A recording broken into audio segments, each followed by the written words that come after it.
Hi, welcome back guys. This is your friend, Cabbage Head Fanfics. Back with amazing fanfiction. This is the series of What If Deku Awakened Twitchy Fox Ears?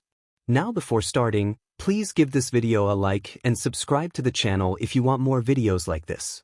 Now let's get into the fanfic. The sun beamed down on her face, covering her face in a stifling and clammy way, encroaching on her, making her world feel smaller and smaller. It was suffocating the whole situation. It felt like the world was hissing in her ears, emphasizing the rising dizziness in her head. Nothing had gone right today, everything felt like it was falling apart. I am sorry, my boy. But you should find another route in life. The wind blowing at regular intervals, swishing past her head, ruffling her hair and uniform, making her all too aware of the sludge still stuck to in them. It cooled her down as she felt her head get hotter with each passing second. She peers outward in front of her to the railing of the rooftop. Why don't you just take a swan dive off a roof and hope for a quirk in your next life? She stares listlessly with heavy eyelids. What a thing it would be if she actually did that. She could see the headline for her: Tragedy strikes again. Izumi Midoriya dead. Another quirkless lost too young. She chuckled lightly. That seems a bit too grandiose for her. No one's going to know it happened, no one would care. Would they even get her name right? Probably too much to ask for, isn't it? At least if All Might was anyone to go by. Or maybe just one would care. She stepped a few steps back from the railing, very ineffectually considering she hadn't moved, but the thought of her mom being alone because of her gave her pause. Why would she even think of that? Tons of people don't become heroes and they're totally fine. What makes you so special? She was a worthless Deku, so completely delusional that she hadn't given up on such a childish dream. She should never have dreamt such an unachievable thing anyway. Everyone in her class was right. Kaken was right. It's a strange feeling, getting your hopes and dreams broken by your favorite hero. I guess I always thought there'd be a hope if All Might believed in me. He'd always talk about how anyone could be a hero as long as they had the drive and right mindset. But I guess that is only applicable for worthy people. What else could explain that she couldn't do it? She must just not be worthy enough, good enough to be a hero. The wind blew past her head, pushing her hair in her face. If she didn't move from this spot, she could still fantasize that nothing was wrong. She could still be a hero. She could still feel like she wasn't slowly falling apart. She could pretend she didn't have a raging headache and a rising fever. Maybe it wouldn't all feel so. Kaboom. Izumi felt and heard a rumbling sound of a giant explosion shaking her out of her thoughts. She wiped her head in the direction of the sound. It didn't take long for her without realizing that she was moving in the direction of it. At some point she'd probably need to examine her propensity to move in the direction of danger instead of away. She moved quickly down the stairs, storming out on the street, almost bumping into the people there. Her head pounded like no one's business, her dizziness getting worse with each passing step. The explosions got louder and louder the closer she got to the source, and so did the density of onlookers. She pushed her way past the people, slamming limply into every other person, until she came to the forefront of it all, and her eyes went wide. You'll make a good meat suit. She stared slack-jawed at the scene in front of her. The villain who had attacked her, who had been so close to killing her and wearing a suit of skin and meat, was right there. But how could that be?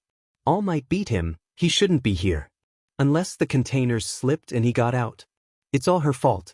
She was the one who held onto All Might's leg, she was the one who made his time limit run out. If she hadn't latched onto All Might's leg, this wouldn't have happened. The thundering sound of an explosion lit up the area with the blinding light. It gave Izumi the chance to see where it came from. It's Kaken. He was clawing and punching at the sludge, struggling and blowing the villain up at every turn he could.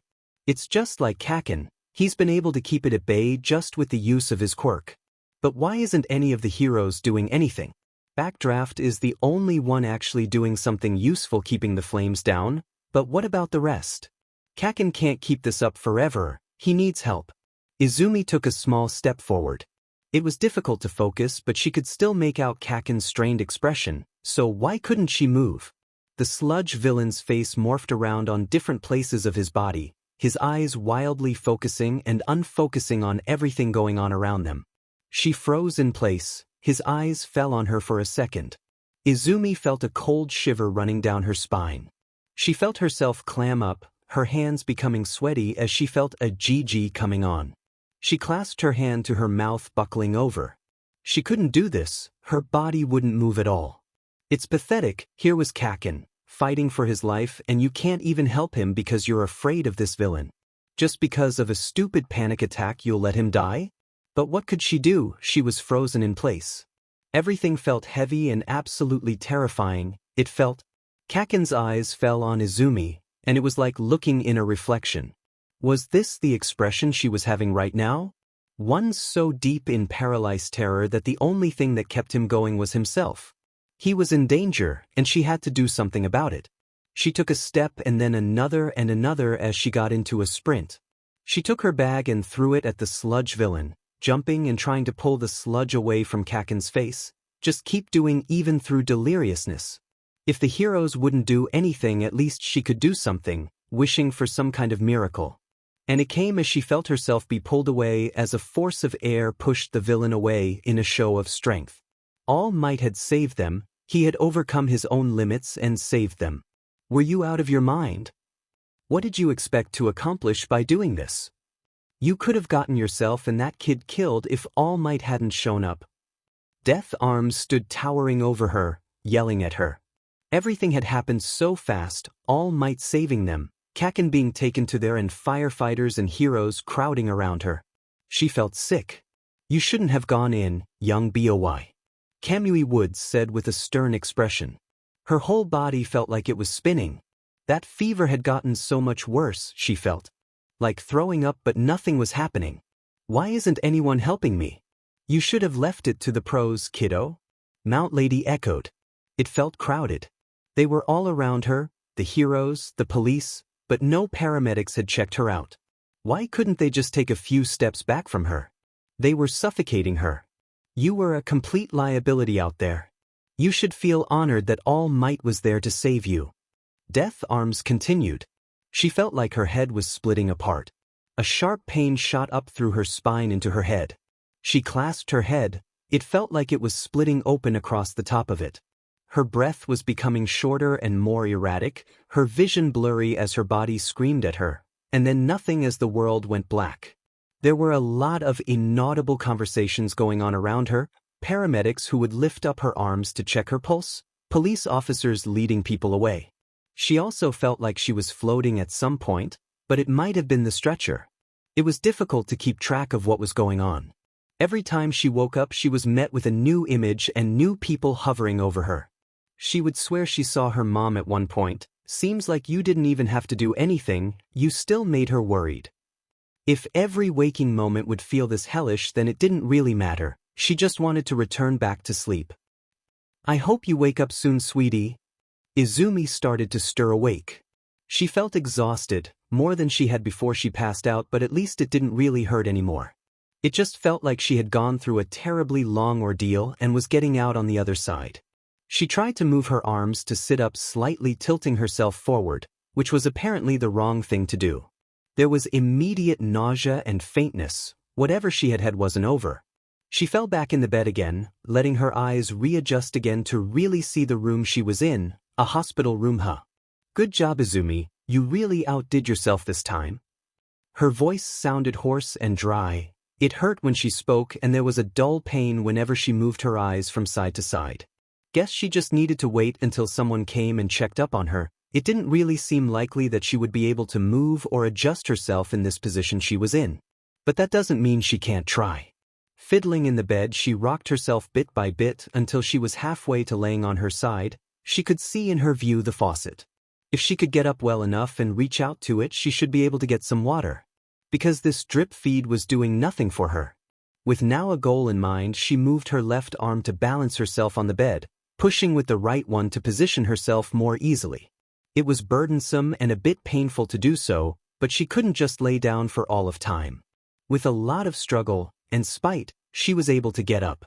She was sitting wobbling on the bed as she grabbed the drip feed. She would have continued with her attempt of getting to the sink if she hadn't noticed her arm. There was hair on her arm. It was green. Green hair. No, that's not right. This isn't hair, this is fur. She has fur covering her arms. Not just fur, her fingernails are different too, they almost look like they are covered a bit more by skin. Are these things claws, and are those toe beans? Paw pads? Why does she have those? Why does she have fur? She immediately let go of the drip feed as she pulled her arm into herself and started to look it over, seeing that the furness also extended to her other arm. This was so strange, none of this made sense. She looked at her claws as she tried closing and opening her hand, watching them intently. Are these cat claws, dog, some animal I don't know about? Is that what this is? Is she a cat? No, not necessarily, lots of animals had claws, so she shouldn't jump the gun so quickly. It was utterly wild, she doesn't remember having freaking claws and toe beans when she woke up yesterday, and yet here they were, clear as day. She couldn't really deny that when it was so obviously in front of her. Or maybe she was just so delirious from the fever that she was hallucinating her having a quirk. All Might's admission must have been so traumatizing that she is now hallucinating. Perfect. She sat in stunned silence, fixated on her new arrangements that it came almost to a shock for her when her door opened up and a clipboard clattered to the ground. She was barely able to look up as two arms wrapped around her. Izumi, you're awake. I'm so relieved that you're finally awake. Mom is here, she's hugging me. She moved her hands up to return Mom's embrace, ignoring the soreness permeating her arms. Her voice was still low and hoarse as she tried to talk. Mom let go of her as she quickly moved to the sink to get a cup of water, running back and helping her drink. Here, sweetie, drink up before anything else. She drank it all up and gladly took another full cup when Mom refilled it. Mom, what's going on? What is this? She said, raising her hands in front of herself. Mom looked at her with kind and soft eyes. Izumi, there's a lot to explain. Izumi probably looked a bit glazed-eyed from the outside, but to be honest, what could people expect? She had just woken up with fur on her hands and on further inspections, claws. And no one had been there to tell her what the hell was going on. Also, way to make it sound ominous, Mum. Okay, she should calm down, no good came from freaking out right now. But God, she wanted to freak out. What happened? Why am I in the hospital? What is dash? She moved with her hands and arms in front of herself in a vague gesture. This? Shoo, it's all right, sweetie, just breathe with me. Mom stroked Izumi's arm as she held her hand in her own, moving in a slow motion, waiting until she had calmed down a bit. The doctors called it a stress-induced quirk manifestation. It came on after what the doctor described as an extremely large mental pressure and fever. They said you had a particularly volatile manifestation, which is why it took so long for you to wake up. Izumi stared a bit in disbelief, trying to digest the words she just heard. She could scarcely believe what she was hearing, and who could blame her? Who manifests a quirk at 14 years old? It just seemed too unbelievable to think about it. How long was I asleep? A little over a month. Yeah, okay, a month, cool. That's just cool. Mom moved over and sat beside her, supporting her back as Izumi sat and contemplated more. She'd slept for a month, probably not the worst, but isn't there all those studies of people walking out with serious brain damage after just a week in a coma? Or is that just her brain remembering wrong? Or is it remembering right but remembering the details wrong? She probably shouldn't freak herself out so readily for no reason, and isn't there still more important things to worry about? What is my quirk?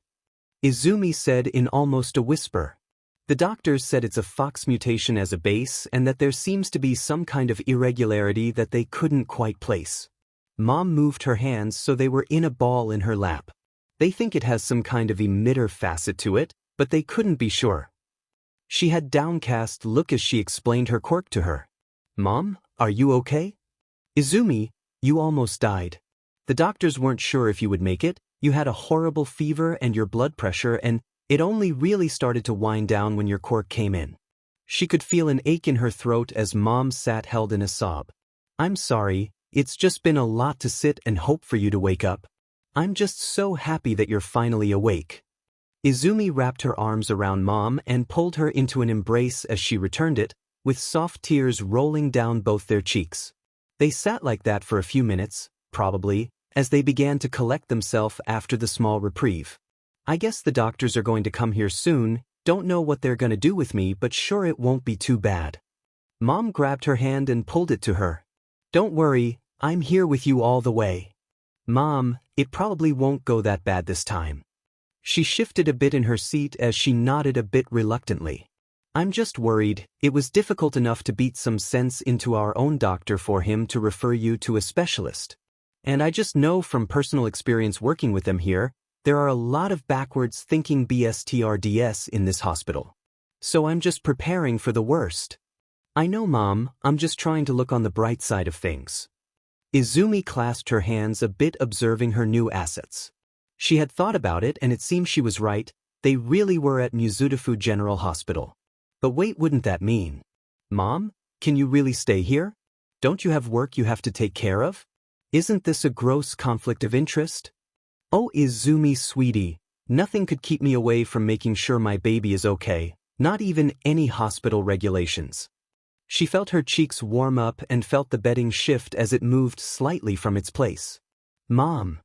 The door clattered open as a doctor with bright green and red hair with flowers growing from it entered the room, smiling sweetly at Izumi as he walked over to her bed. Hello, Izumi Midoriya, I'm Dr. Kai Tanaka. I already know quite a bit about you from Inko, and she has also filled me in on some of the rest of your medical history. He moved to take the patient journal from the end of her bed. I'm sure the first thing you want to do isn't to speak with a doctor like me, but I have a few things I need to get out of the way. Izumi nodded as she squeezed Mom's hand. It's nothing that serious. Dr. Tanaka chuckled lightly. I just want to know a bit about how you feel and felt, I guess, too. Experiencing something like this must have been a horrible ordeal, and I would like to know from your words how it felt. Well, I felt a bit sick in the morning, but there was nothing that new about that, so I didn't really pay it any mind. It got worse the more the day went on. You say it was nothing new. Is it normal for you to be sick? He asked as he adjusted his glasses and clicked his pen. Yeah, ever since I can remember, really. It wasn't always bad, but it kinda got worse with the years, and it has been really bad the past 3 years or so. If it's needed, I believe it started around when she was 6 years old. Mom added, I see, and you said it got worse as the day went on. Is this also something that normally happens? Izumi. Mom rubbed her bag for reassurance. It's okay, whatever happened. I assure you, Miss Midoriya, I just want to know the lead up to your manifestation. Izumi took in a sharp breath as she centered herself. She could feel her hair stand on ends with the fur on her arms and some on her neck, started to stir. She nodded to herself as she spoke up to the doctor. It got worse when my friend told me to take a swan dive off a roof. Can you repeat that? Take a swan dive off a roof, and wish for a quirk in my next life. Izumi, Mom's voice sounded heartbroken as she squeezed her arm. Don't tell me it was Katsuki who said that? Izumi gave a small nod as she tried to calm her shaking hands. It is not my place to make allegations. If you need time, we can have this talk later. I can even refer you to a therapist if you feel like you need it. And no, it's okay. I want to finish this up. The doctor nodded as he sat back in his chair. But it got worse after that. Afterwards I went home and I was attacked by a villain with a sludge quirk. I was saved though. All Might came and saved me. He was about to leave, but I held on to his leg and we landed on a building, and then I asked him if you could be a hero even without a quirk, and he said no. That it was unrealistic, and then he left me and I started feeling even worse. Physically, I mean. There was an extended silence throughout the room as Mom sat and carefully patted and rubbed her back as the doctor took his notes, seeing some of his flowers having turned a dark bluish color. It was then that I heard the explosions and tried to help Kaken, and then it got worse and it felt like my head was splitting open and I passed out. Izumi held her hands in a ball as she twirled her fingers. That would explain your ears manifesting. What's wrong with her ears? Inko, I would like to refer your daughter to a therapist, and I will even personally take contact with someone I trust. Yes, let's do that. Wait, what's going on? I would also, on a personal note, advise you to re-examine this relationship with her friend. Just a personal opinion, of course. Why are they talking about this stuff? I don't need to go to therapy, I'm totally fine. That sludge villain didn't even do that much to me. She smiled wide-eyed at the doctor as she held her hands in 2 fists. There, that should do it. I really don't want to waste a therapist's time. Mom and the doctor didn't say anything as they stared at each other for a moment before Mom opened her mouth. So I'll see you later about that therapist? Yes, I believe that is wise. This isn't what's supposed to happen. The doctor moved a bit in his seat, adjusting his clothes and flipping through the journal to a new page. So, I don't want to pry into much more about the events that led up to your manifestation. There is still a lot we don't know about it, but we can figure that out in due time. Now, what have your mother told you so far about your new quirk? That it's a fox-based mutation with? Sorry, can we get back to the whole need a therapist thing? I'm fine. I don't think you're fooling anyone, Izumi. You basically had a stress manifestation. You had a stress manifestation, Miss Midoriya. See? I believe time with a therapist is the least that you should do. But returning to your quirk, yes, from the test we've run we can see it is a fox-based mutation with something else we can't quite determine. We can see that your quirk is very reactive and malleable, but that's about it. Such a thing could indicate a transformation facet to your quirk, but it could also mean a lot more. I would suggest you try to experiment a bit in the safety of your home. It would probably also be a good idea to take a few days off school. Well, that's a lot of information. What does he mean by it being malleable? Does it mean she can shapeshift, or is it a full-on transformation like Ryukyu? Her fur was green, so maybe a planet control? Is she more agile now? Oh, there were so many things she could try out and see what happens. Didn't really like the whole therapist thing, but protesting would probably make Mom more insistent on it. But it probably wouldn't be too bad. Mom usually knew stuff and realized things earlier than she did herself, so this might just be another of those cases. Oh dear, I almost forgot. We should really remove those mufflers from your ears. Remove what now? Tanaka moved over to the other side of her bed. Inko, can you get me a pair of scissors? Mom nodded and moved to get a pair. What mufflers? Izumi asked, perplexed as she sat up on the bed so the doctor could easier reach her. It's nothing to worry about. We simply observed that your ears reacted quite harshly to loud noises, so we wrapped them in a protective layer of bandages and cotton. What in the world was wrong with her ears? She reached up and touched the top of her head, which indeed had 2 balls of cloth bound to the top of her head. What is wrong with my ears? It is simply your mutation that gave you a pair of fox ears, but because you haven't had them since birth, so you seem to be more susceptible to sound dash. I have what ears? She jolted at the loud sound, grasping at where her ears would be, becoming acutely aware that she didn't have human ones anymore. Yeah, that's what we were afraid of. We've gradually been removing a new layer of bandages weekly to make your ears get accustomed to the new sounds. Seeing how well you seem to take my speaking voice, I thought we might be lucky to remove the remaining layers, but maybe we should keep those on for now. She sat completely stunned as the ringing in her ears subsided as she came to terms with no longer having ears on the side of her head. Izumi rubbed the side of her head with an unfocused stare in front of her. So maybe not everything about a quirk manifestation was amazing. I'm gonna let you have a bit of time by yourself so you can figure things out without me hovering over you. Inko, if you want, we could cut your day down to a half one so you have a bit more time with your daughter. I don't believe she'll be discharged immediately, so we still have some time to figure out your schedule. I think I want to spend some time with Izumi. The doctor nodded as he picked up his notes and went out of the room, leaving the 2 alone. Izumi. Mom, I don't have ears. They're on the top of your head, sweetheart. I have head ears. Mom smiled softly and gave a tight embrace as she scratched some of the hair around her ball of bandages. What do you say about getting some food? You're probably hungry after so long. Yes. Thank you, Izumi said with a small voice. She moved her hands down in her lap, turning and looking her new hands over. Probably wrong to call them new. They're still hers, they just have more hair on them now. Don't know how to feel about that. Mom got up and walked out to get some food.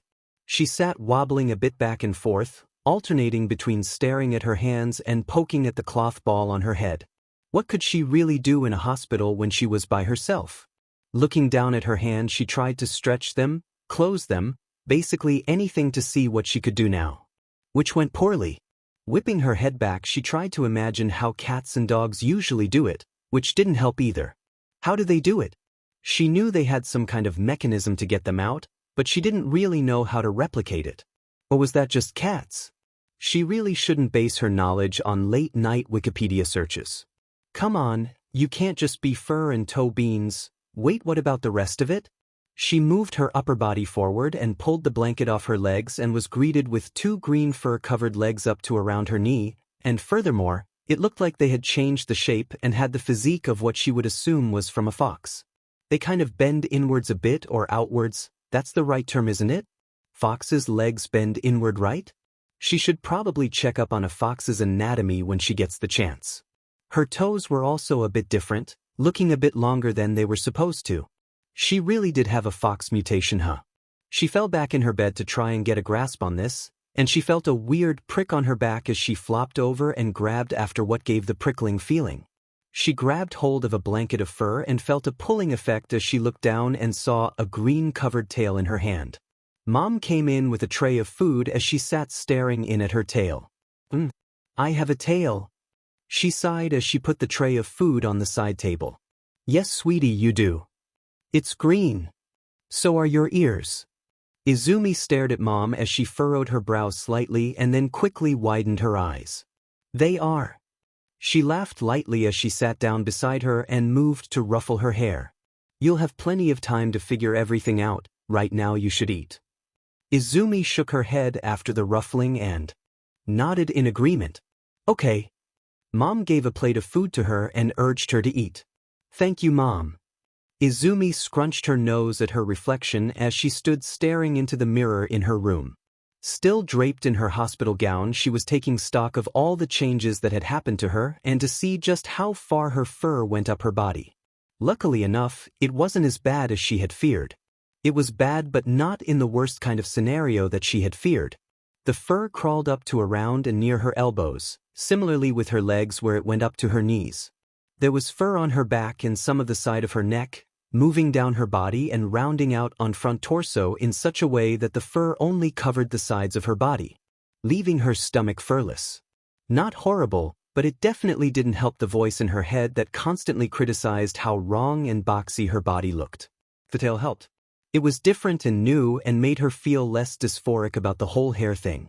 If she could just focus on that and remind herself that it wasn't hair but fur, that'd be really nice actually. She sniffed at the air and she smelled someone coming closer to the door where they opened the door. Mom entered the room with a laptop under her arm as she smiled over at her when she noticed her. Izumi relaxed her shoulders and rubbed the fur on her arms, only noticing now how they had reacted to the smell. It wasn't a bad kind of reaction, more like she had smelled a shift in regular smells that felt familiar. At least she could identify Mom, that's something. Hi sweetie, I hope you slept well and that you're not going too crazy from staying in this hospital room. She said with a warm smile as she moved over to sit by Izumi's bed, opening up the laptop to a plethora of different tabs. I'm doing fine, just, she gestured vaguely around her and at the mirror. Coping. She waved at Izumi to come closer and enveloped her in a nice side hug as Izumi jumped up on the bed beside her.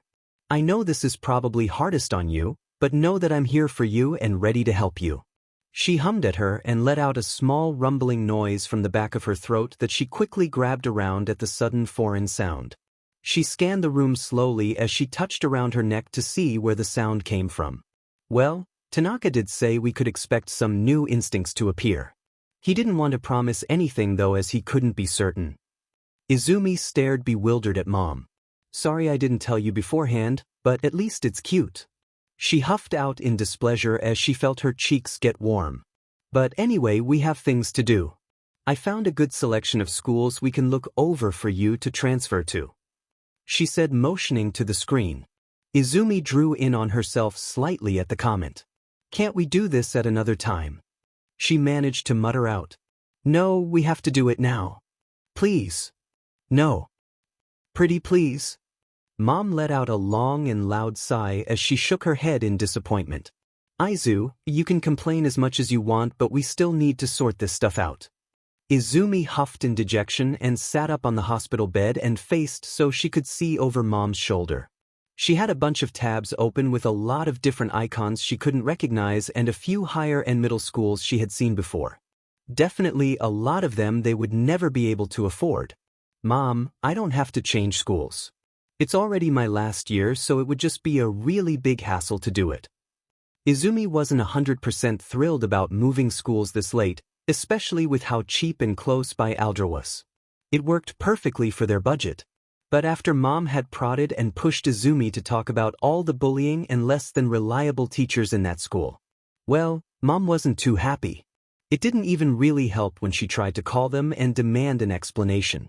According to her, they hadn't been particularly receptive to her concerns, or in her own words, they had practically laughed at her. So she had decided it was time for a new school. Izumi, I won't let you go to a quirkish school that bullied you and didn't even find it necessary to respect your gender. She sighed as she removed hands from the laptop and looked over at Izumi. I would never have let it go on for this long if I had known. Sorry. No, sweetie, it's not your fault. She brought her into a hug and embrace in a tight and warm hold. The important thing is I know now and I can do something about it now. Izumi returned the embrace as she buried her face in her mom's shoulder.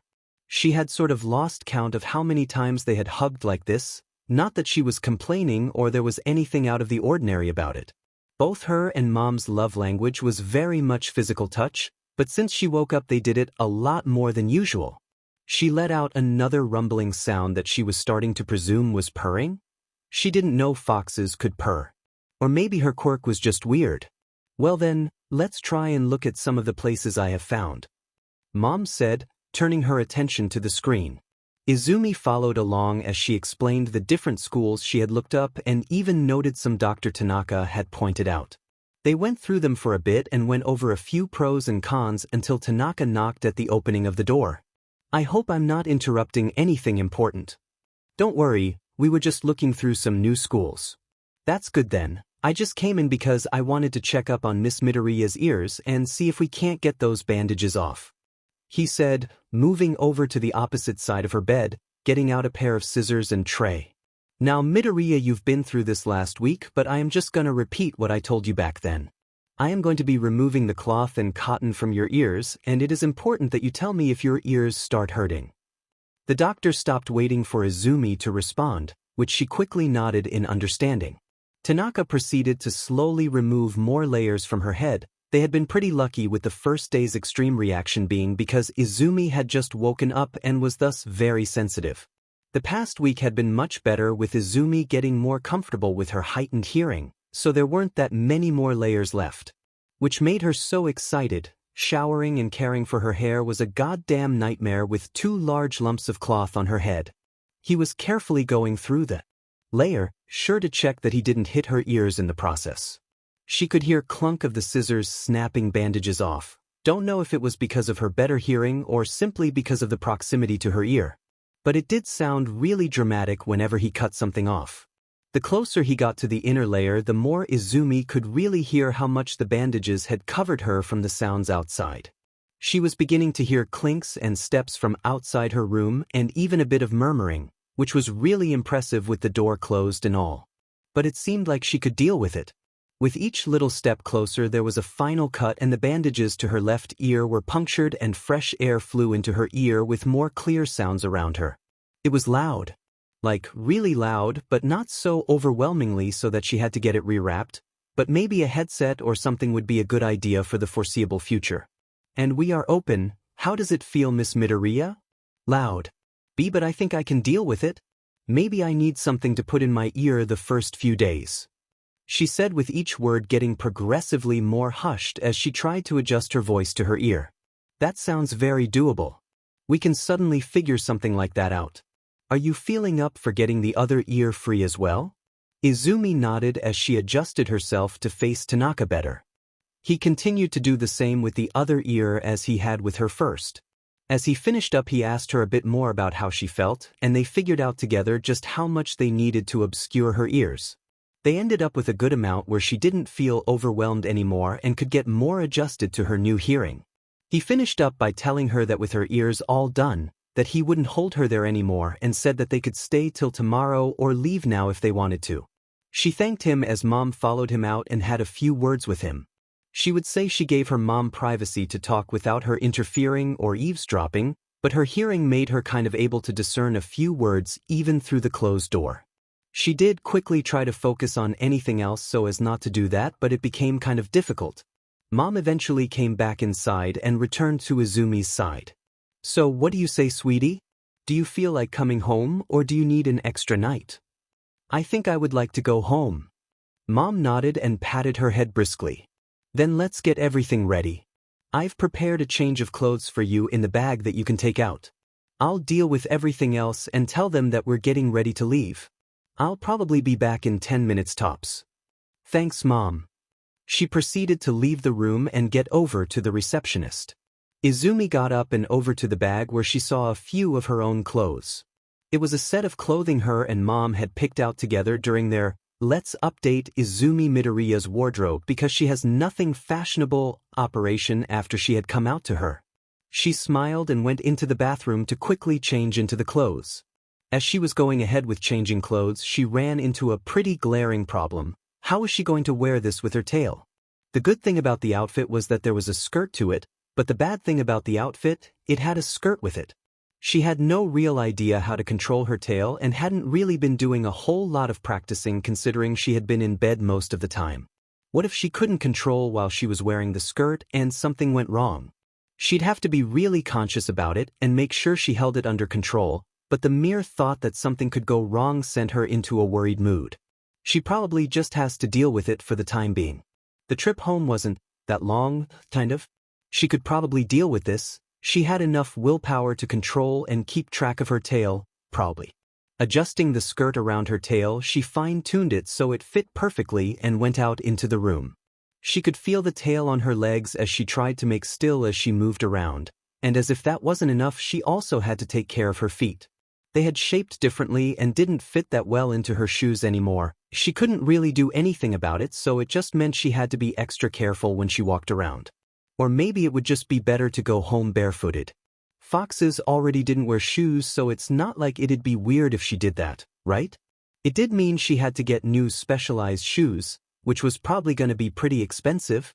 Maybe she could just walk around shoeless for the rest of her life. Like, it didn't feel horrible when she walked around on hospital flooring, so how different could concrete really feel, huh?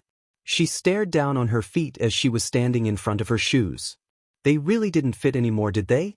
She sighed as she put them on and tried to tie them as securely as possible, and yup, they definitely feel wobbly to walk in. It'll have to work for now until she figures something better out. There was a small knock on the door with Mom coming in seconds after coming face to face with Izumi crouching while staring at her shoes. Are you alright, baby? Izumi had a frown on her face as she turned her head to look at her. My shoes don't fit. Oh, we should probably find some new ones for you then. It's gonna be expensive. And that is okay. Really, Izumi, sometimes you should buy yourself something that is a bit more expensive, especially something like shoes. You already spent way too much on All Might figures. Izumi recoiled slightly at the comment. She had happily forgotten all about her, basically shrined to All Might, her room.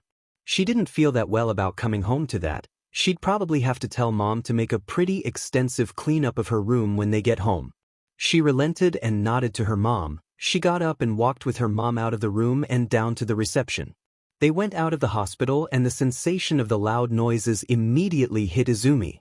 It had been loud before, but this was way unrelenting just how painful it sounded. She clasped her hands around her ears and strained her eyes as Mom led her by her arm forward.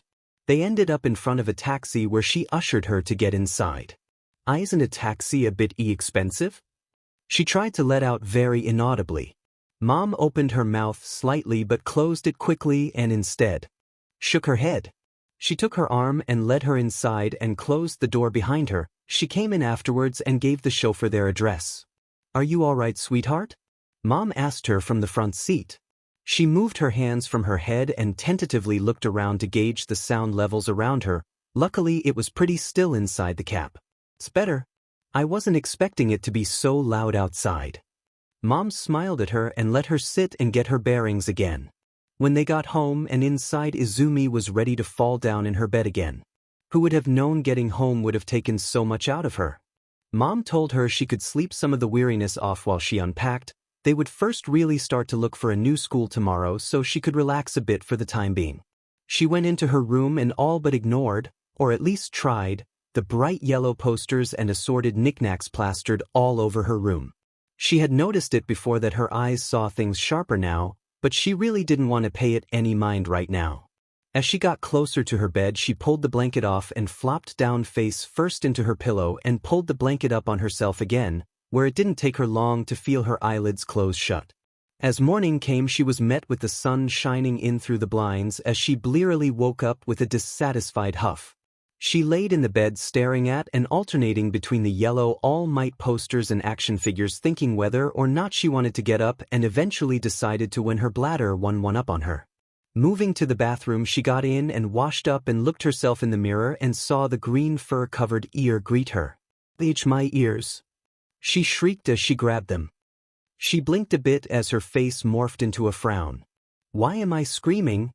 Being home in her own room again had apparently made her forget momentarily what was going on.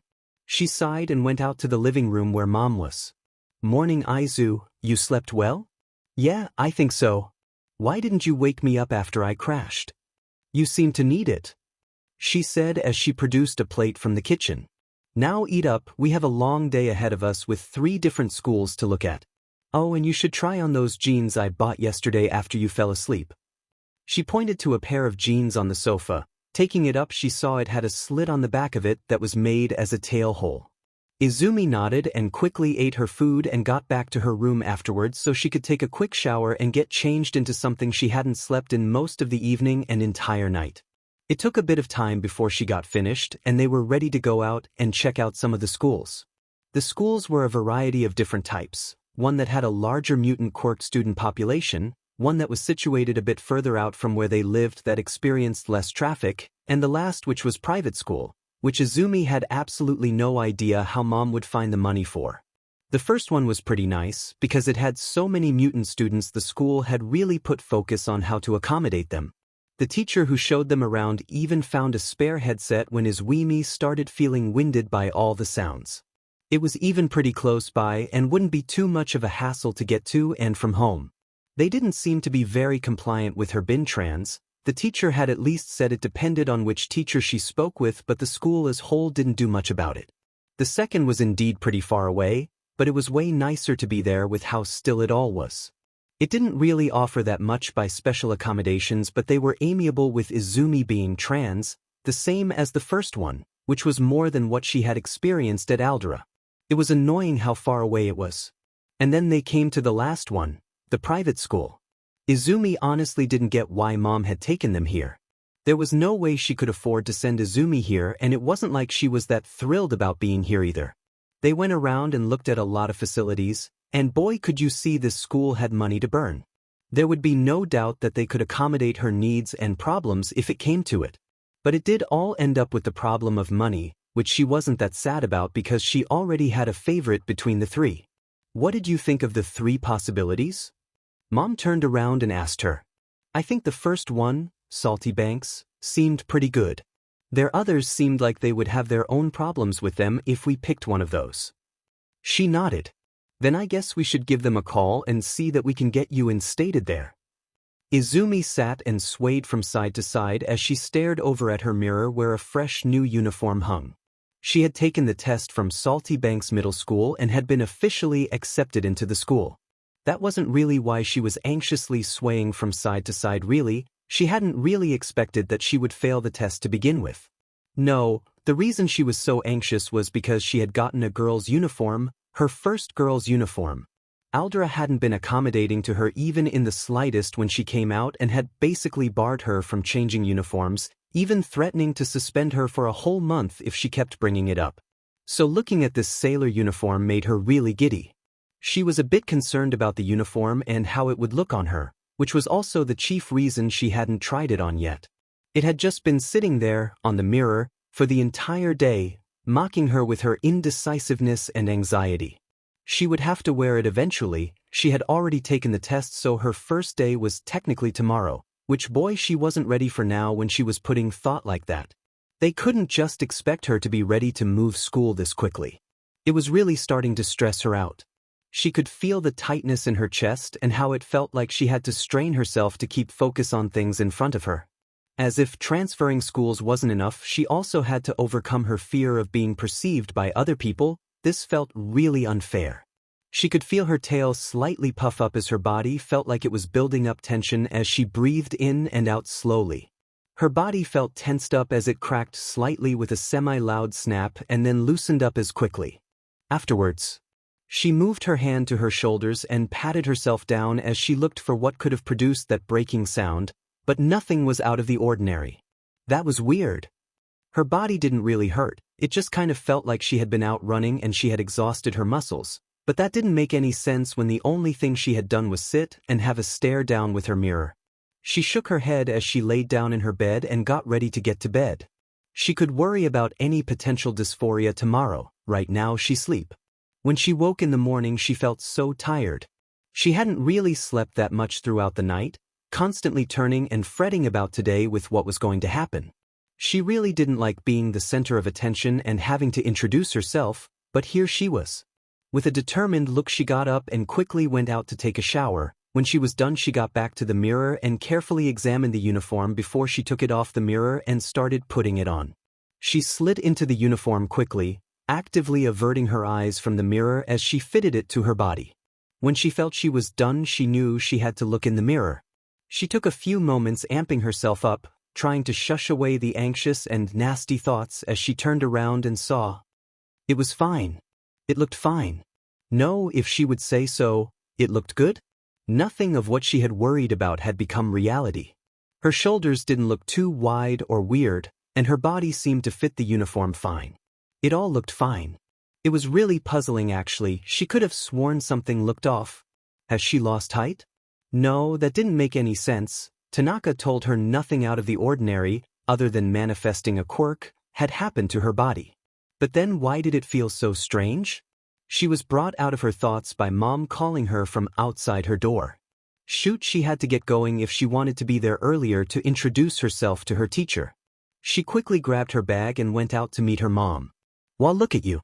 That looks good on you and you were worried it wouldn't fit you. Izumi blushed as she grabbed a piece of toast. It doesn't look terrible at least. She muttered out.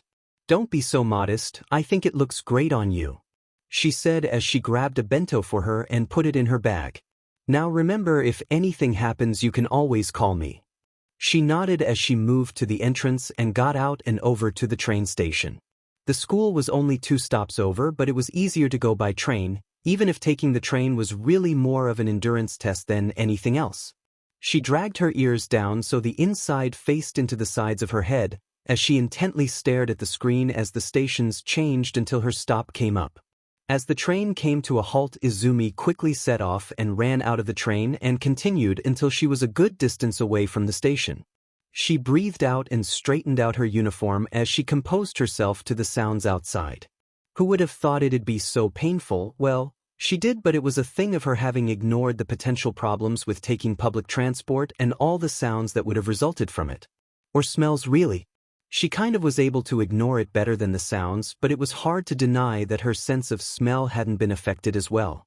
Sometimes it was fine, other times it was so potent that she had to keep her nose closed. Although it was a bit easier with her nose as she could just put a clothes peg to keep it close. It's not the most graceful of solutions, but it was a solution, and currently she was just looking for any way that she could function semi-well until she got used to it. And it hadn't been that long since she was released from the hospital, so maybe she could cut herself a bit of slack. The area she was in was a bit outside the inner city, but considering that she didn't necessarily live that far away, it wasn't that different from what she was used to. She looked at her phone and found the map to the school and started to walk in the direction. It was lucky that it was situated pretty close by the station, so she didn't have to walk that far. Now she just had to practice what she was gonna say to the teachers when she came there. What would she actually do when she came there? She'd have to stand in front of everyone and introduce herself to everyone. What if they didn't like her? What if the teachers don't like her? She really has to make a good impression on everyone. She really doesn't want a repeat of Aldra. As she walked, she could see the gates of Salty Banks on the horizon.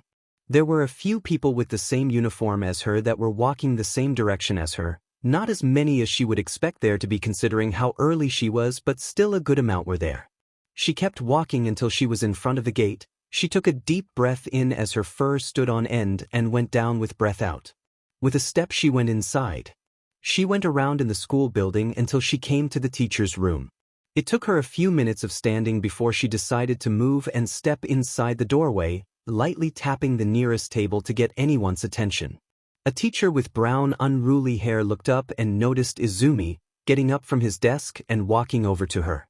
"Hello, how can I help you?" The tired teacher spoke up. I'm Izumi Midoriya. I'm supposed to transfer here today."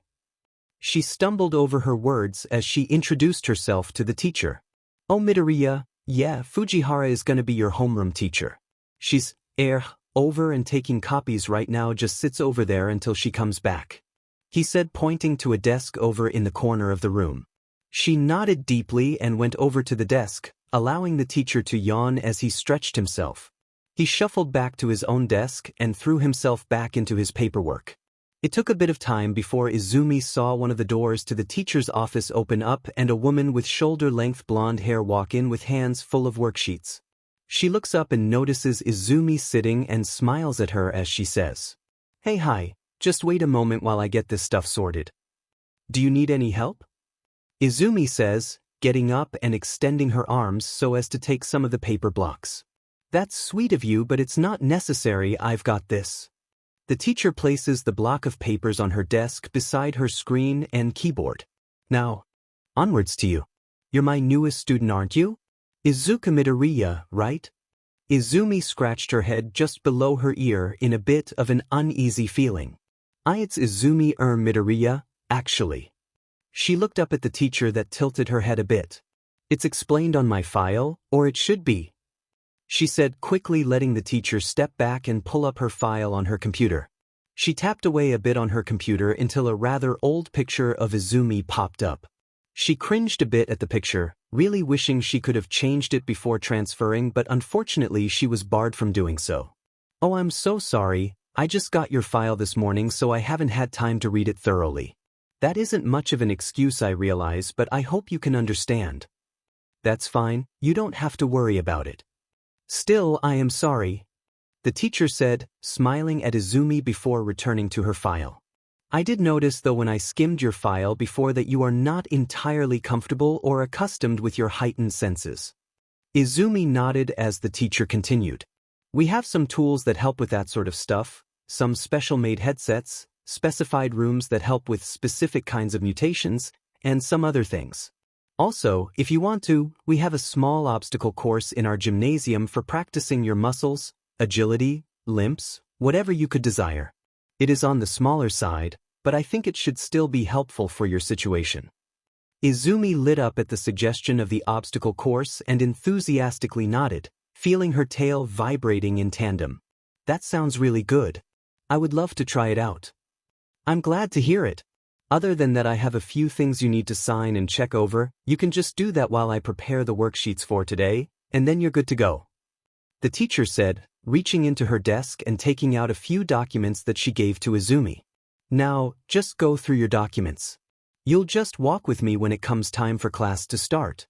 Izumi nodded and started going over the documents, signing where needed and reading the school's rules. At some point she finished and started helping sorting the worksheet, much to the chagrin of Fujihara, until it was set to go to the classroom. They walked through some of the corridors until they came to a stop in front of a classroom. The teacher told her to stand back as she walked in and prepared the class for her arrival. After a moment she was called into the room and was met with a classroom half staring at her and half being indifferent to her. "Hi. My name is Izumi Midoriya. It's nice to meet you. I hope we can get along for the next few months," she said, rather frazzled as she felt her fur standing a bit on ends. The teacher motioned her to a seat near the end beside the door, with what looked like a girl with a frog mutation sitting beside the empty table. She quickly nodded and walked briskly over to the empty seat and sat down. She exhaled excruciatingly. That was so awkward. Why can't she be confident when public speaking or just in general? She shook her head and refocused up on the blackboard. It's fine, it probably wasn't as bad as she thought. Hopefully. Something poked her arm while she was frantically fidgeting with her things from her bag. It was the frog girl, gotta figure out her name, who waved slightly at her. Hey, I'm Tusiu Azui. Just wanted to check 'cause you seem a bit out of it. Azui whispered to Izumi. She gave a thumbs up at Azui. That's good, we can talk after class and I can show you around. She returned her focus to the teacher as the class continued. As the class ended, the frog girl, Azui, came walking over to her. Hey again, I thought I'd check in on you again. You looked really nervous and on edge up there and on your seat. Wow, okay, that was straightforward. Didn't really expect that from the first conversation at her new school. Oh I'm fine. Just the first time I'm transferring schools and I'm a bit scared about it. And my name is Izumi Midoriya, by the way, which you probably already knew. She laughed awkwardly.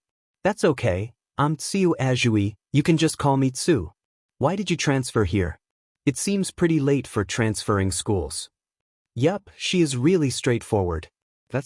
I don't really want to talk about it. There were some circumstances that happened and now I'm here. She said, squeezing her arm slightly. I'm just not really used to all of my new things. Tsu tilted her head at Izumi in confusion. What new things? The dash, she pointed at her ears and tail in a quick motion. I didn't have these extra things before. They're kind of new. And my former school couldn't really accommodate me that well. So here I am, she said, stretching her arms out to her side. Okay. Izumi blinked bewildered at Tsu as the frog girl moved to search through her bag for something. That's it? You don't have any questions? Like, this kind of stuff doesn't happen normally, and you're just fine with it. She said as she frantically gestured with her hands, her tail puffing up in tandem. You want me to ask you about it?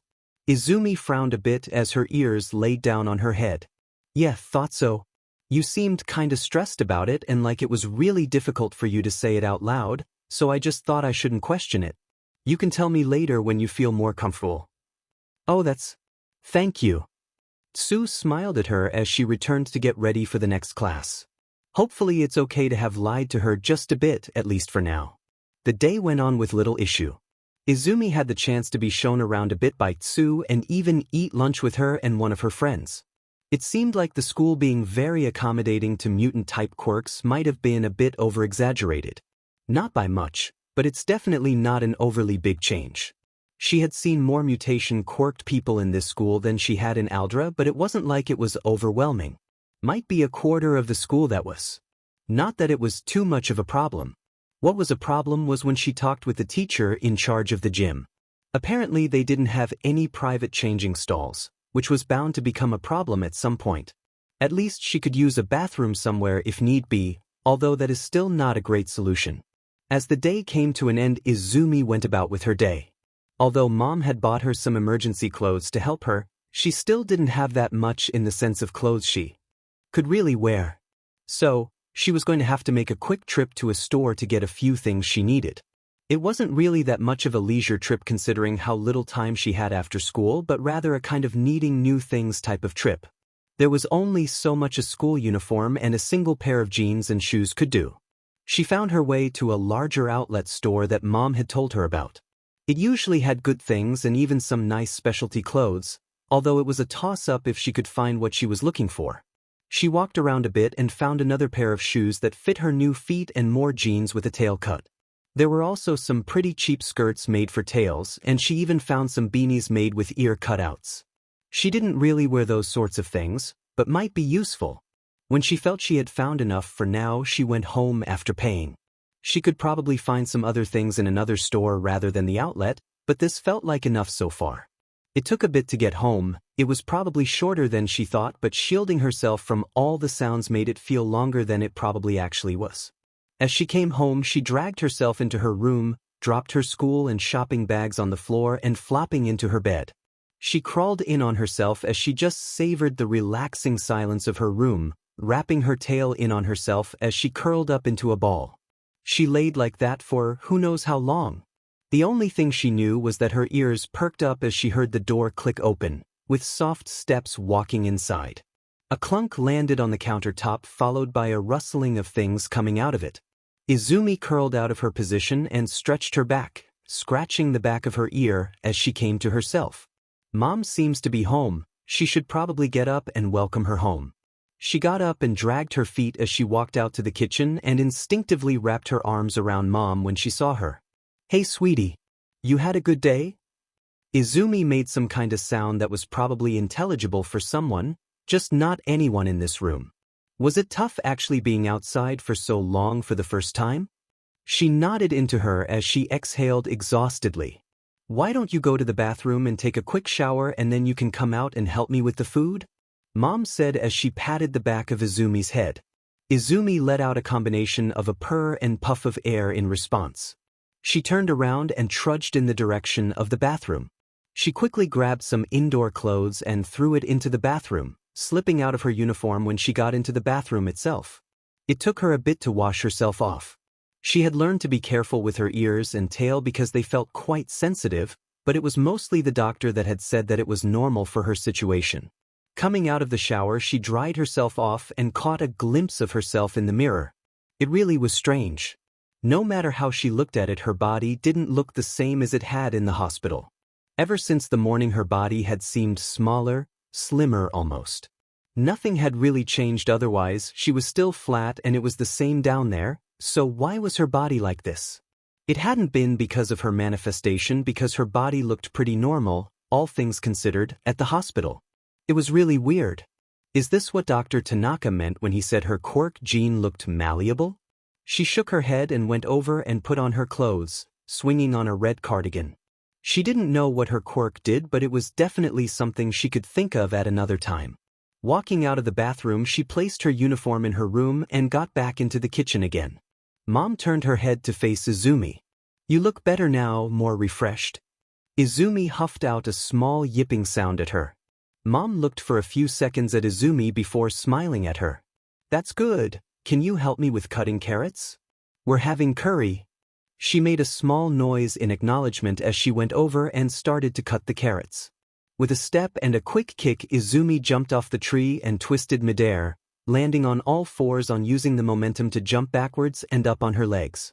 She had been training in this forest for 4 months by now, and she was getting progressively better at moving her body.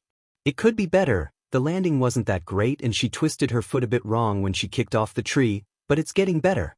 She moved over to her small sports bag and fished out her phone. It was getting late and she really needed to get home. She took her things and slinged them over her shoulder as she started to walk back. She could probably get a bit of cardio into her routine if she ran a bit on the way back home. It'd be nice after training in the forest. She liked training out there. It was way more peaceful and relaxing than doing it in the gymnasium. And even if it wasn't peaceful out here, she probably wouldn't have done most of her training in the gymnasium anyway. She had tried to use it before and she really wanted to like it and all that it offered, but she just couldn't deal with changing clothes there anymore. There was always some kind of problem whenever she went down to it. People asking her questions about why she never went in the changing rooms with the rest of them, the tiptoeing to make sure she could change her clothes in the bathroom, the unnecessary comments and cooing at her because of her fox traits. No, the forest was way better.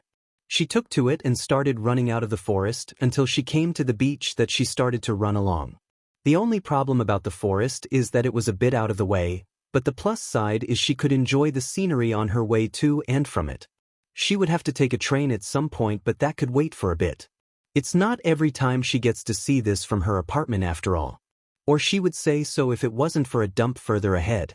For some reason officials hadn't done anything about it, like it wasn't even the people who lived here's fault. So many people had just tossed their junk out in the middle of a beach. It made her really angry how it was just there and polluting everything. Not like there was anything she could do about it. As she was running, she was coming up to the mountains of microwaves, electronics, refrigerators, and all other kinds of rubbish just spewed about. It was truly disgusting to look at, although Izumi could have sworn that there seemed to almost be an order to the chaos. There were piles of only microwaves, one of only small electronics, and a beginning one with a few refrigerators. Was someone sorting them? She kept jogging alongside the trash heaps, peering in and around to try and see if someone was in there. It didn't seem like anyone would be there, or maybe they were on break. She kept looking until she noticed the familiar sight of two blonde antennae. It was All Might who was there, and not in his buff form, he was in his skeletal-like form. Talking to someone. The moment Izumi noticed who it was like her world was slightly stilted. She hadn't engaged with or seen anything All Might related ever since she got back from the hospital. All the figurines and posters had all been put away, and now she wasn't sure how to react. Or well, apparently she did know, because all of her fur and tail all but puffed up in response, all of her inner instincts telling her to run in the opposite direction. Just need to run. With a quick spin in place, and she sprinted away at full speed. She didn't even care how she looked, she just wanted to get away from there. It took time for her just running and running before she had to stop up as she started coughing violently. After having run for so long, her lungs felt like they were jumping out of her chest as she heaved for each breath to come faster and faster. It took a bit of time, but she eventually felt a bit better. She hadn't run that fast since the sludge. She hadn't really been able to feel how bad it was back then, but this solidified it. Her cardio was still really bad. She looked around to get a bearing of her surroundings. It seems like she had run quite a bit. It looked like she was on the other side of the train station even. She sighed as she turned around and started to walk towards the train station. It didn't matter, none of it did. She was in a new school now, she had put away or sold most if not all of her All Might merch, and she was on a new page of her life. She just wanted to get home. As she entered the apartment, she was quick to move over to the bathroom and practically jumped into the shower, where she turned it on and let the water fall down over her. She slid down the wall as she just breathed and let the water cover her whole. It was going to be fine, and she was just going to sit here and feel better.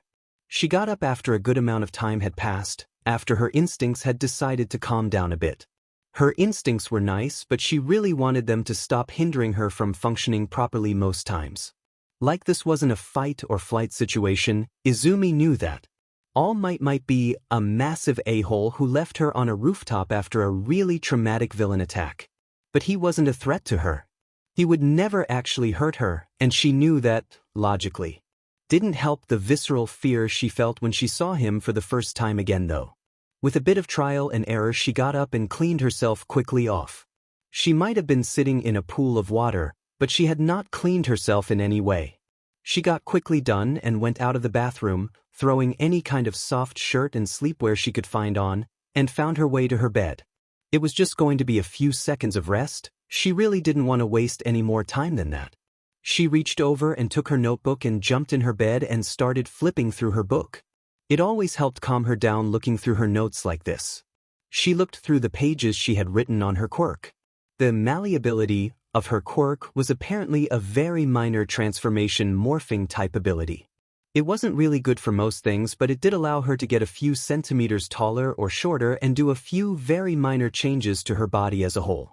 She wasn't even sure why she had that quirk. What did it even help? She couldn't turn into other people, so it wouldn't help her with covert operations, and it wasn't enough to change her on a deeper level, so what was it even worth? Like, it was cool, definitely, but it's not like it was much more than that. Well, at least she still had her agility and everything else fox-related, but it's still a bit of a letdown. She was absorbed in her notes so much that she barely registered the door opening. As soon as she realized that Mom was back, she threw the notebook over at her desk and went out to her. Walking into the living room, she gives her a short hug before letting go. "Hey sweetie, how was your day?" Izumi shrugs and lets out a small yip before throwing her hand to her mouth and shaking her head violently. It was fine," she let out as she removed her hand from her mouth. "I saw. When are we going out today? You said we'd go together when you came home." "Yes, we are. Just let me get a few things in order and I'll be ready." "Let's say 20 minutes? That should be enough." Izumi nodded, letting Mom go do her things. She went back into her room to get ready. It wasn't going to take that long for her, but she did want to freshen herself up just a bit. Seeing All Might again like that was not on her list for today. Today was meant to be a good day. She was going to train a bit, then come home, take a nice shower, and then she was going to go out with Mom to the pharmacy. Everything was lining up to just be a nice and good day, so why did that have to happen? Can't she just live her life without thinking about him? She let out a low, almost silent yowl, patting down her tail so it wasn't so puffy anymore. She was getting better at dealing with her instincts, but they did come out now and then. It sometimes seemed to have a mind of its own. She was happy her tail would wag or point in the direction of what she was happy about. She was sad she would whimper. She was angry. Sometimes it would just be better not to televise her emotional state so obviously. Looking herself over and patting down her tail and fur as she adjusted her clothes in the mirror. She definitely didn't look too bad. Going to Salty Banks had let her be a bit more comfortable and daring with experimenting with her style. It was nice not being belittled every day like at Aldra. Not that it was all roses and sunshine there. Not all the teachers were as good at remembering her names, in their words. But it isn't like she could do much. With the principal's whole, it's the teacher's own choice spiel. Izumi shook her head. No bad thoughts today. She was going to go out with Mom to the pharmacy and then home to have a nice good day. She really didn't need to deal with these problems today. Been all done, she walked out into the living room and waited for Mom to get done, sitting down on the sofa as she waited. It took a few extra minutes, but eventually she was ready and came into the room, patting Izumi in between her ears.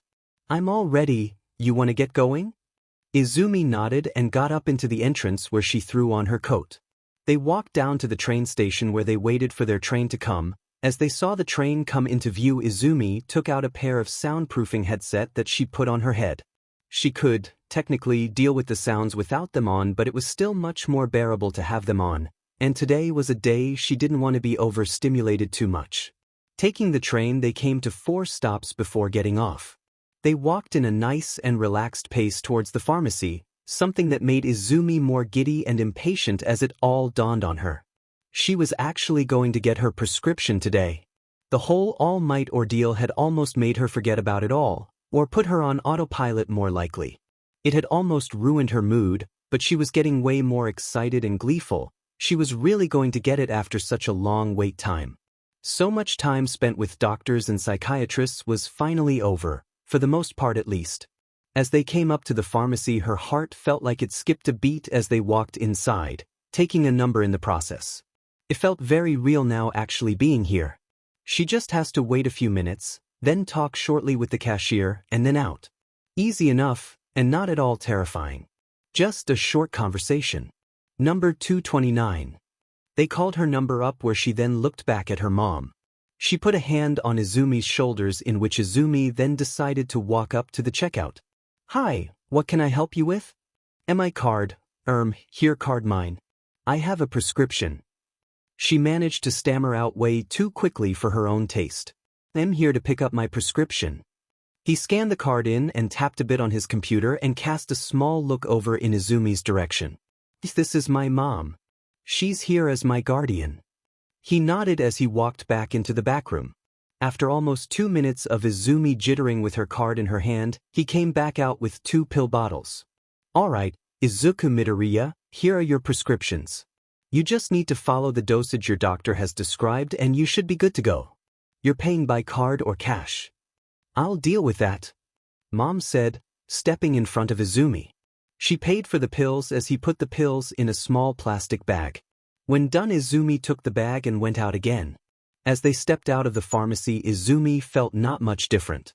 She had a plastic bag now. All of that build up and it was over so quickly, not quite sure how she should feel like now. Mom put a hand on her shoulder and squeezed her warmly. What do you say we find a place to sit and enjoy ourselves? Izumi nodded as they walked ahead a bit to find a place. As they walked around, they eventually came across a small cafe that was a bit out of the way. It was a quaint little place in the corner away from the main street. The atmosphere was nice and calm, and it was good at keeping the sound and smells out. When her and Mom walked inside and found a seat, she took off her headphones, shaking her head as her ears felt less cramped. She stroked and scratched her ears as she tried to get the itch from the headphones out of them. Mom was flipping through the menu as she hummed softly. Izumi, they have a berry and fruit punch. Seems like something you might like. She looked up from scratching her ears and looked down at the menu where Mom was pointing. There was a wide variety of choices that all sounded pretty good. Yeah, I think I would like one of those. One with blueberries and raspberries, I think. That sounds like a good idea. Also, it seems like they have a deal on today's cake. Should we get 2 of those? Izumi hummed with a scent of a purr behind it in agreement. Mom nodded and went on to wave one of the waiters over and place their order. How do you feel, sweetie? You've been waiting a lot for this after all. Mom asked. It feels weird. Like I am supposed to feel more than what I do, but I just feel. She shrugged as she motioned to her sides in a vague gesture. It was just such a long time that was over and done with so quickly. It feels a bit anticlimactic almost. That's okay, it was a really big thing you had to go through, and it's okay to feel a sense of loss when something huge happens. You've spent a lot of energy on it after all. Yeah. I guess I just thought I had to be more happy than I am, or something. Mom reached over and ruffled Izumi's hair with a smile on her face. You're doing just fine, sweetie. It's gonna go well, I promise. Her tail shuddered a bit as she tried to contain her smile on her face. Mom was probably right, it'd be strange to start fretting now over nothing. She could afford to relax a bit today. Their order came where they then spent a good while enjoying the food. It was a good choice of cafe as the fruit punch seemed to have been made from scratch and the cake was a nice carrot cake that didn't seem skimmed on. It was nice to get out now and then. Her and Mom hadn't been out for a long while, so it'd be good just to enjoy it now. If it was so simple. Around half an hour into their stay, as Izumi was starting to relax herself completely, a crash rumbled through the cafe as a muscular man with what seemed like dumbbells instead of hands smashed into the cafe. Izumi and her mom were luckily out of the crash area in the corner of the cafe. She instinctively moved forward, jumping up on the table as she helped Mom up. Her tail stood up, completely bristled and frazzled as her eyes dilated. She tried quickly to help her get away as the dumbbell villain got up again. Hi, is that all? Maybe it is true what people say about you and All Might. The villain taunted the hero outside the cafe. The heat started to rise as it got hotter and hotter, feeling more and more like a sauna. Izumi managed to take one look outside where she saw Endeavor stand, his flames rising in intensity as he got ready to unleash. Izumi didn't think twice before she grabbed Mom and tried to quickly get her away, shoving her in the direction of the toilets on right hand. Right before a powerful blast of an inferno swiftly covered the inside of the room. She was only fast enough to get Mom out of the way and shield her before she felt the heat over her body. A warm feeling surrounded her as she stood on end as she almost felt goosebumps cover her body. It was warm for a while before she started to feel a prickling feeling that stinged a bit before the flames ceased. Izumi wasn't quite sure what was going on other than there was yelling around her and Mom grabbing her face and hugging her as she tried to keep in tears from falling down. There were some paramedics around her as she looked over at Mom. Are you okay? She said with a shaky voice. Izumi, you're the one who needs help more than me. She told her back, grabbing her hold of Izumi as she refused to let go. I don't know what to do. One moment you were with and the next the room was on fire and then, tears. They're red. They've turned red and I'm just so happy you're okay. Izumi blinked vacantly at her mom as the paramedic checked her over, bringing small bandages over to her as they applied burn cream to her. Red what? Now say ah. Izumi opened her mouth as wide as she could as the doctor examined her mouth. He moved around in it as he uncomfortably checked every crook and nanny of her mouth, checking off on his chart every few seconds. And you can close your mouth, thank you. She closed her mouth as he took the chart and flipped through it to a new page. It was her 5th round of testing since she had come to this hospital, and it was starting to get tiring. Well, your teeth seem to coincide nicely with what was documented 4 months ago, so we can be quite happy with that. The doctor said as he adjusted his glasses and flipped on to a new page. Now, you should feel relieved, Mr. Izuku Midoriya. She flinched involuntarily at the doctor calling her that, her ears bristling at the mention of the name. We are coming up to our last test. I am sure you want to get out of here, and I am very happy that you have been such a good sport about all of this. She forced a smile out as the doctor waddled over to find a new instrument from one of his tables. Izumi inhaled and let out a soft sigh so as to not alert the doctor, turning and looking her hands over and peering down on the reddish color covering the once green fur. She had been here for a week and she still hadn't come any closer to getting an answer out of anyone here. They were checking her body over to make sure she hadn't been burned too severely, sure she could understand that. Her quirk had reacted to Endeavor's flame strangely and they had to observe what that meant for her quirk. Yeah, okay, that made sense. But a week? Why was it taking them so long? Usually quirk specialists just took a blood sample, analyzed it for 2 weeks or so, and then they sent the result over or asked for a short 20-minute talk. They didn't usually hold a person this long for a simple quirk test. Sounded from the other side of the examination room as the doctor came back with what looked like a blood pressure monitor. Now just sit back and relax, Midoriya. I am simply going to place these bands on your arms and calves. This won't take longer than 15 minutes. Izumi closed her eyes as she breathed in a bit the inside of her lip before returning to the doctor and nodding, doing anything she could to not show her displeasure on her face. The doctor went over her body and placed bands on her arms and legs, turning his attention to the machine. He looked through the numbers on the screen, interspersing it with hums and ahs as he scribbled down notes in her journal. She was really getting tired of all of this, and these progressively weird tests weren't helping. Nothing on the websites or books she had read on quirk medicine talked about any of this. Izumi felt her tail bristle for the probably 13th time this week as her claws scraped slightly on the examination table below her, making a screeching sound that probably wasn't too loud, but felt worse than it should. Magnificent! She heard the doctor yell from out behind the machine. He coughed a bit as he turned his attention to Izumi. Everything seems to be in order, Midoriya. Would he please stop with that? I have no more tests for you as of now. I will tell my receptionist that you are ready to be discharged. You can leave at any point you want, he said as he removed the bands. As Izumi rose up and started to walk towards the door, the doctor grabbed her shoulder, and with a big and jovial smile said, "Don't you worry, Midoriya. We will figure out what is going on with your quirk."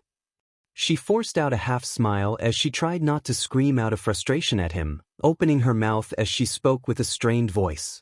"I hope so too. Thank you, Dr. Tsubasa, for everything you've done." He smiled back with a big toothy grin, letting go of Izumi as she half ran out of the room. It took her almost no time at all to be back in her room. She took a few moments to stretch and crack her neck, closing the door neatly behind her as she walked over to get some fresh clothes that Mom had come with.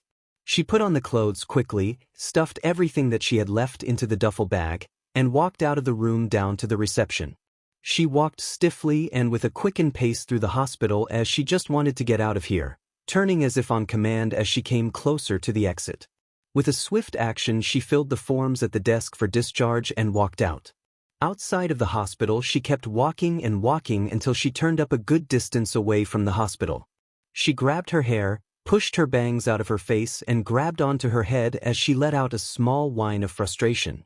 All of this had been way worse than she had expected it to be. She really thought she could deal with it and that it wouldn't be a huge problem. Joke's on her apparently. Her left coat pocket started vibrating as she fished out her phone and saw Mom calling her. She answered the call and put the phone to her ear. "Hi, Mom." "Izumi, sweetie. How are you?" "I just got the message that you would be discharged today. I should be able to get off work and come over and get you. I hope the clothes fit you well enough. It was what I could do on such short notice." "And Ash?" "Mom, fine. I already got out of the hospital, so I think I'll just take a train home." There was a short silence before Izumi heard her voice come out again. "Okay, if you feel up to it then go ahead. But if you feel under the weather in any way, please tell me. You sound really tired, so I'm a little worried for you." "It's all okay, Mom. I'm fine, I'll be fine. It's just been a long week and I just want to get home fast. Please call me when you're home. I love you." "Love you too." The phone call ended as Izumi stood for a few seconds and stared at her phone. She hadn't really been able to see Mom for the past week as there had been too many tests happening. It was really nice hearing her voice again like this. After a minute or two, she shuddered herself out of her daze and turned around in the direction of the train station. It was pretty close, with her being in a hospital and all, the only major problem being that she was currently in Tokyo and getting back to Mizudafu would take a bit more time than if it just had been the general hospital in Mizudafu. She had lost count of how many times she had questioned why she was in Tokyo, and she had become way too tired with actually figuring out the reason. It's not like this place was significantly better equipped than Mizutofu General Hospital, but what does she know? Apparently less than every nurse and doctor in that hospital. She looked up from her phone to look out of the window where she was met with Mizutofu Municipality.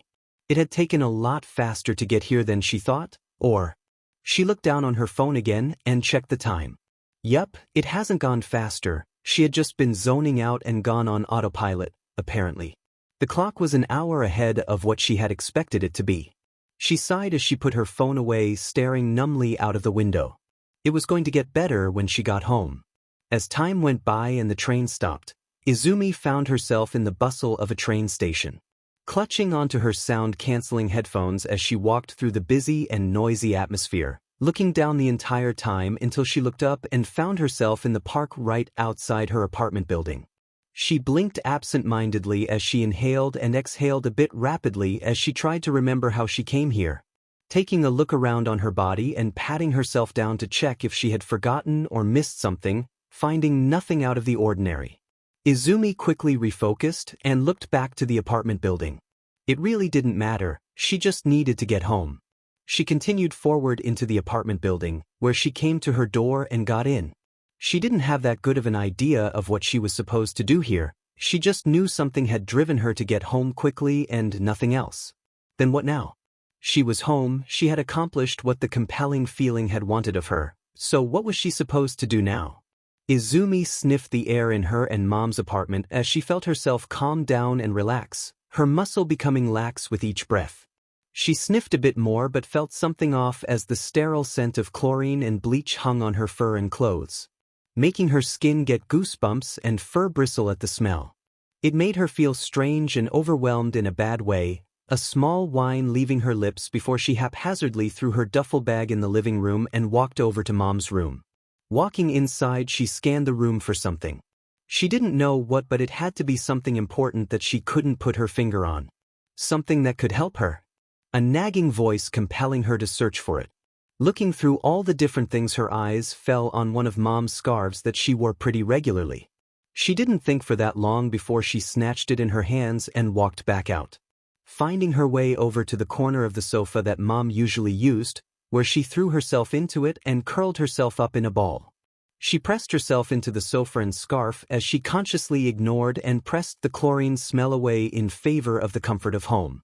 Izumi laid comfortably in place as she let the scent of home wash over her as she started to feel drowsy and fell asleep, letting her calmness of home ease her mind and body.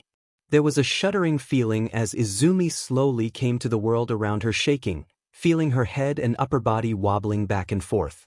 A sound of soft and nice vibration in the air, that as the longer it went on started to sound more and more like words coming in.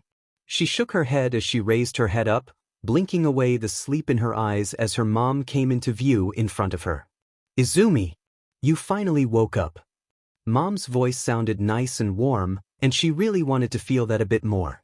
"You must have been really tired, sweetie." She got up slightly as she pressed her face into her mom's shoulder, letting out a short chirp-like sound followed by a yip. "Someone seems happy to be home. That hospital stay was way too long, it must have been really difficult." Izumi let out a whine at the word hospital, morphing into a light growl. "All right, sweetie, let's not talk about that right now. The important thing is that you're home." Her growl whimpered out as she returned to purring contentedly in her mom's arms. There was a loud thud outside of her window that sprang Izumi wide awake as she looked around the room until she realized she was in her own room. Peering outside the window, she saw a branch tapping at the glass as the wind and rain from outside stormed on. She had apparently gone to sleep, evident from her wearing her Mirko pajamas, and it was now the next day? But she can't remember going to bed. She can't remember a whole lot from yesterday, to be fair. Well, not much more than feeling uncomfortable in the morning and throughout midday, until she felt comfortable and warm as she nuzzled up to something. It was all really just a haze, something that she had grown accustomed to during autopiloting when she was still at Aldra. She didn't like the fact that she still fell into that habit even now, but guess after having to deal with Dr. Tsubasa for 5 days straight, she couldn't really blame it for happening. She got up from her bed and walked out to the kitchen where Mom was fixing something up. "Hey sleepyhead. You really knocked out yesterday, I had to carry you into your room and even put on your pajamas for you. Izumi blinked herself more explicitly awake as she looked over at Mom stunned. You what? Mom chuckled at her as she kept cutting away and preparing breakfast. Oh, please don't look at me like that. I've seen you naked, sweetie. It's nothing new switching you into a pair of pajamas. Mom, I'm not. Know what I mean? I know, Izu. I'm just teasing you. Go take a seat at the dinner table while I get done here. I have a night shift today, so I can stay home and take care of you before you go back to school tomorrow. Izumi relented for the moment as she walked around and took her seat at the table, seeing the 2 pill bottles sitting plainly in full view. She takes one of them in her hand as she looks at it, almost staring a hole into it. Her tail was wagging from side to side as she started to feel a purr come on. The bottle had a few black soot marks on it, some of them obscuring slightly what the pill's name was. Mom. She peered over from the kitchen to see what Izumi was referring to. Oh yeah, because of the hospital stay and everything going on, you never had the chance to take your first dosage. So here's your chance to catch up. Izumi hummed with a soft rumbling in response as she fished out a pill. She held it up in between 2 fingers as she stared at it with a funny glee in her stomach, turning and twisting it in her hand as she looked it over in detail. Not like she found anything other than white surface, but it was still a nice feeling doing it. She heard the rustling and moving of plates from the kitchen, and Mom had started preparing food. She quickly put the pill on her tongue and walked over to help with the prep work. Hey sweetie, you don't have to help me. It must have been exhausting staying at that hospital, so it's really fine if you don't help me, she said as she took out a few things as she got ready. Izumi let out a short cooing sound as she gesticulated in an unworried way, picking up a knife and taking out the carrots. Mom sighed as she shook her head at her daughter. Alright, but don't come running to me if you get too tired. She continued on with preparing the food as she gave Izumi a few easy tasks to do, in the end coming up with a good and comforting dish. They spent the rest of the day cuddling up on the sofa as Izumi used the time to discombobulate. Izumi woke up stretching her back in an arch as she got up to take a morning bath. It was nice to wake up in her own bed and not have to deal with all those tests and prying eyes of the nurses in that hospital. It was tiring having to deal with misaligned information and their apparent lack of changing it. Couldn't they in the very least humor her? She sighed as she got in the shower and cleaned herself off, refreshing herself. As she went over herself, she looked more clearly at the red fur covering her arms. It had kept this color since the event, and she wasn't sure how to turn it off, change it. What was it even? Was this like a transformation, or had she somehow absorbed the heat and flames from Endeavor? It didn't seem to make sense that she had absorbed it. After all, she was taking a shower currently, so shouldn't her fur react to that and absorb the water? It was weird, and she hadn't really had time to check it considering all that had gone on after the villain attack. Izumi finished up her bath and went to the living room, taking out her phone to check her messages. She found the one from Tsu that confirmed the time that they should meet, seeing the new message that said they were on the way to her and they would be there soonish. It was really lucky for her that she had been able to get Tsu and Habuko to come over and help with the things she had missed. She actually hadn't thought they would agree to help her when she shot Tsu the message originally, with how little she had talked with Habuko and how Tsu and her were just seatmates. But they had surprised her by saying yes. It was a bit of a strange feeling having someone over like this. This hadn't happened since Kaken was here on her 4th birthday. She shook her head and turned her attention to getting everything ready for them when they would come here. Getting out a few glasses and snacks out on the table. She alternated a bit between pacing the living room and checking the refrigerator to make sure that everything was in place and made sense. Mom had a shift today, so she was alone in preparing everything, so it needed to be perfect. She was broken out of her frantic pacing by the ring of the doorbell, sending her quickly over to the front door. Coming up to the door, she opens it to the view of Tsu and Habuko, greeting them with a smile. Hey, you're here. I hope it wasn't too bad getting here. You can just put your coats on the rack over there, she said, pointing to the entranceway with Tsu and Habuko following suit.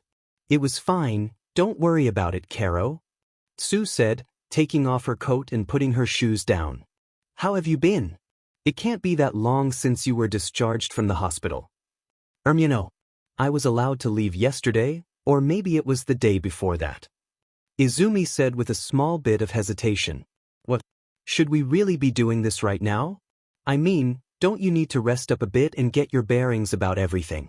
Habuko spoke up from behind Sue as she fumbled a bit with her shoes. Izumi shook her head in response.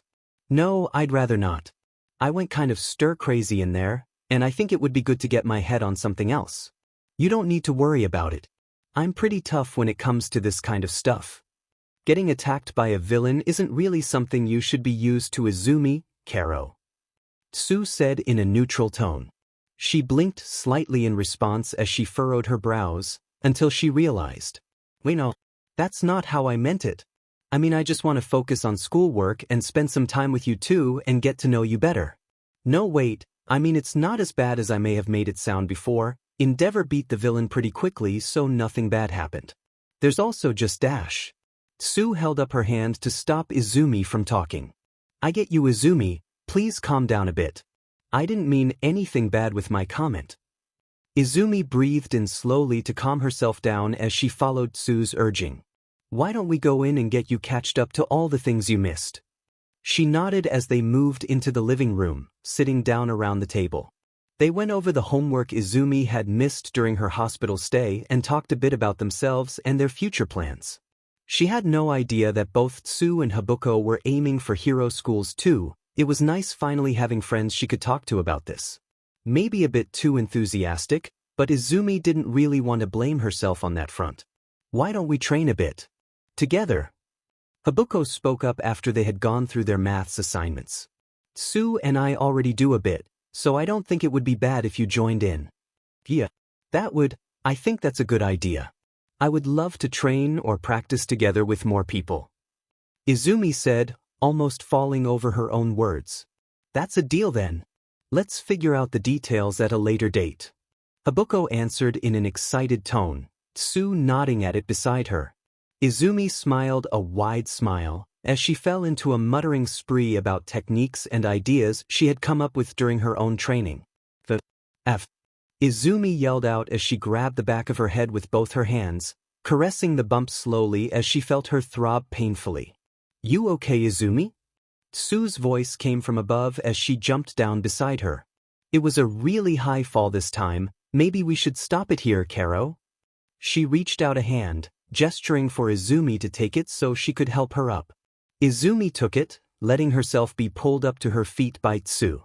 I know, she said, holding her head with one hand as she walked over to grab her notebook, flipping to a scribbled-on page as she jotted down a few new notes on the page. There's got to be a through line with this. My fur turned red when I was hit by Endeavor's fire and it made me resilient to fire and heat, and then when I was out here in December and I was a bit too lightly dressed it turned white and I got resilient to ice and, I don't know, cold? So there's got to be something I can do to activate it, or force it out. She said, frantically gesturing and almost throwing her notebook away. You might be right on that one, but I don't think jumping down from trees from increasingly high heights is the call here, Karo. Also on an off note, I think you're pulling the blue off pretty well. Izumi puffed up her fur on her body and tail a bit in response. She tried to quickly pat it down again. It hadn't only made her fur white but also made it a good amount thicker.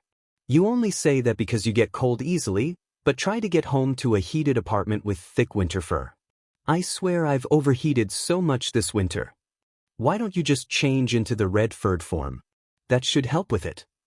Izumi threw her arms up in the air as she let out a semi-annoyed whine. I would do that if I could. I haven't been able to figure out how my quirk works. Like I should be able to switch between the forms, right? But I just can't figure out how. She threw herself down on the ground on a larger snow pile, sinking slightly into it. She had gone a long time with her hair and fur being red and she had gotten somewhat used to people making fun of her for having red eyes, so suddenly changing into a light blue fur and white ears, well, she was bound to have other jokes made at her expense. It wasn't even really about her appearance, although a lot of the girls in her class had cooed at her when she came in with white fur one day. No, it had a lot more to do with her not being able to control her own quirk. If she knew she was still going to be made fun of at a new school, what was the point of transferring? She grimaced a bit at the thought. At least this school wasn't transphobic. How much that was on her basically going stealth mode was up to debate. You think we should stop for today? It's a lot colder than what the forecast said it would be, and I can feel myself getting stiff because of it.